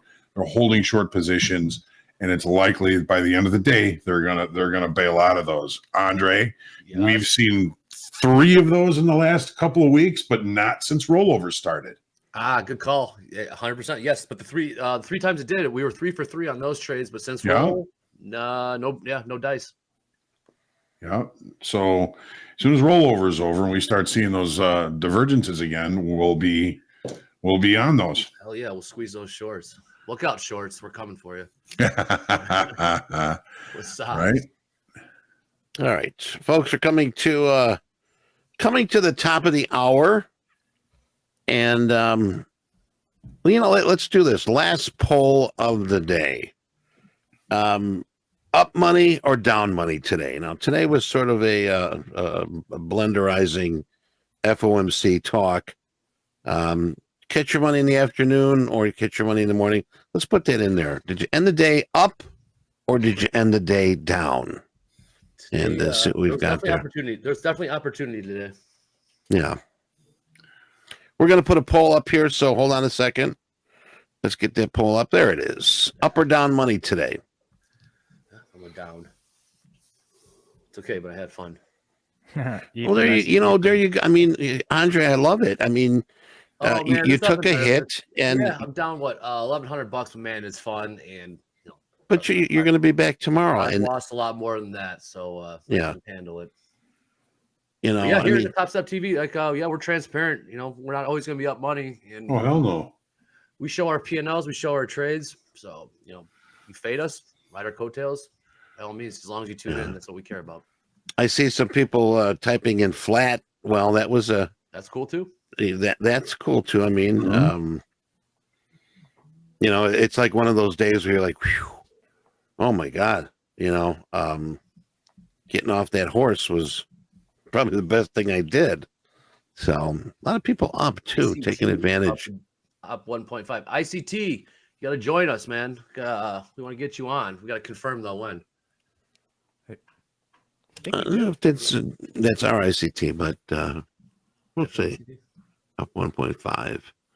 Ethan up 4 Gs. Nice. That's one of my prodigies. Ethan is. He's a nice, awesome trader. Super good trader. Oh, yeah. Super Thanks cool for bringing him person, over here, Casper. That's not Ethan from Mission Impossible, is it? Ethan Hunt.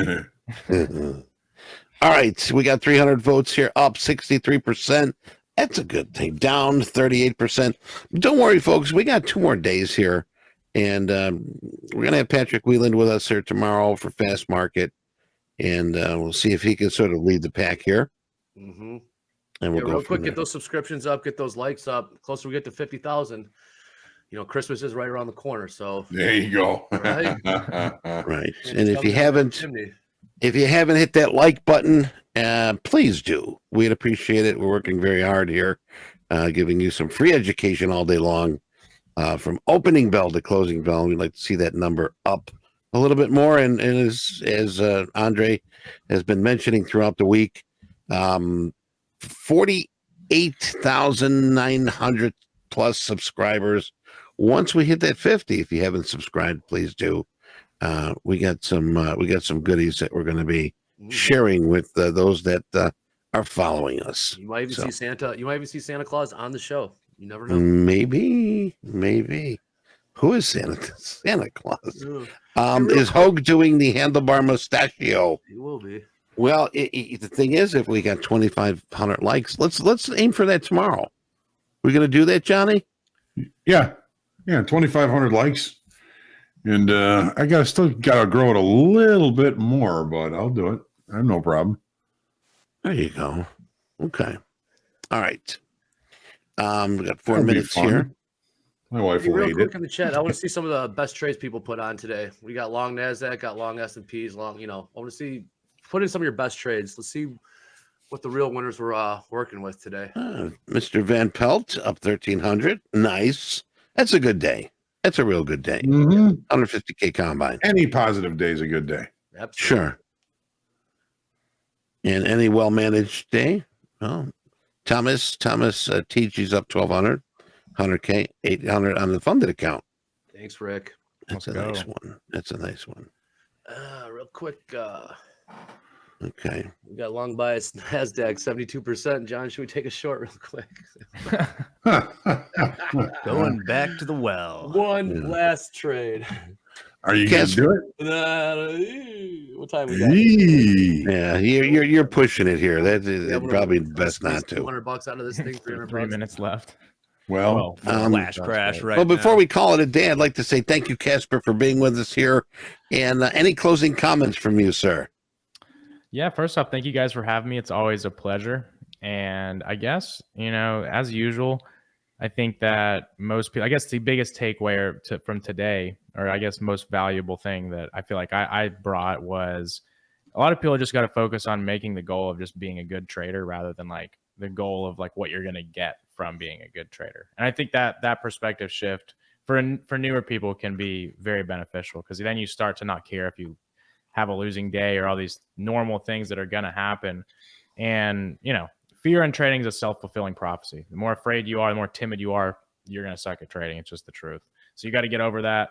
The best way to do that is to just make the goal to follow your rules, trade well, and let the rest come. Awesome. Well put. Thank you, sir. Thank you. Well Appreciate put. it. Hey, Andre, thank you any guys for having closing? me. Thank you for being here. We're going to get you back here again. Yeah. And hopefully we have some opportunity to put some trades on. Yeah, we'll have to do a morning one or something. We'll have to do like an open Yeah, I just one or want to say something thank you like to everyone that. for tuning in. Actually, especially thank you to everyone in production, the hilarious memes you guys are making with the Patrick Swayze memes with John and Patak. That was hilarious. Jay Powell spitting his stuff this morning. That was hilarious. The poem, which is cool. Thank you for everyone. And yeah, tune in tomorrow. Let's have some fun. All right. And Johnny, closing comments? Thank you, everybody, for joining us. I'm going to bring my my disciplined trader tomorrow is going to be in my brain. Thanks for the wonderful poem, Andre and Michael. That was great. Yeah. Dee, thanks for being here. Yep. Always a pleasure having her here. And you have a good night, man. Be kind to yourselves, be kind to each other, and make sure you pray for peace. There you go. Okay. And for myself here, live long and prosper. And that's going to bring us into the close. Everybody have a great night. Stay healthy. All right. Get some energy. And we'll be back here tomorrow for opening bell. 8 o'clock. Remember, we are here bell to bell. So have yourself a great evening. Take care. And we are closed. Good night, everybody. Take care. Yeah, you nailed it.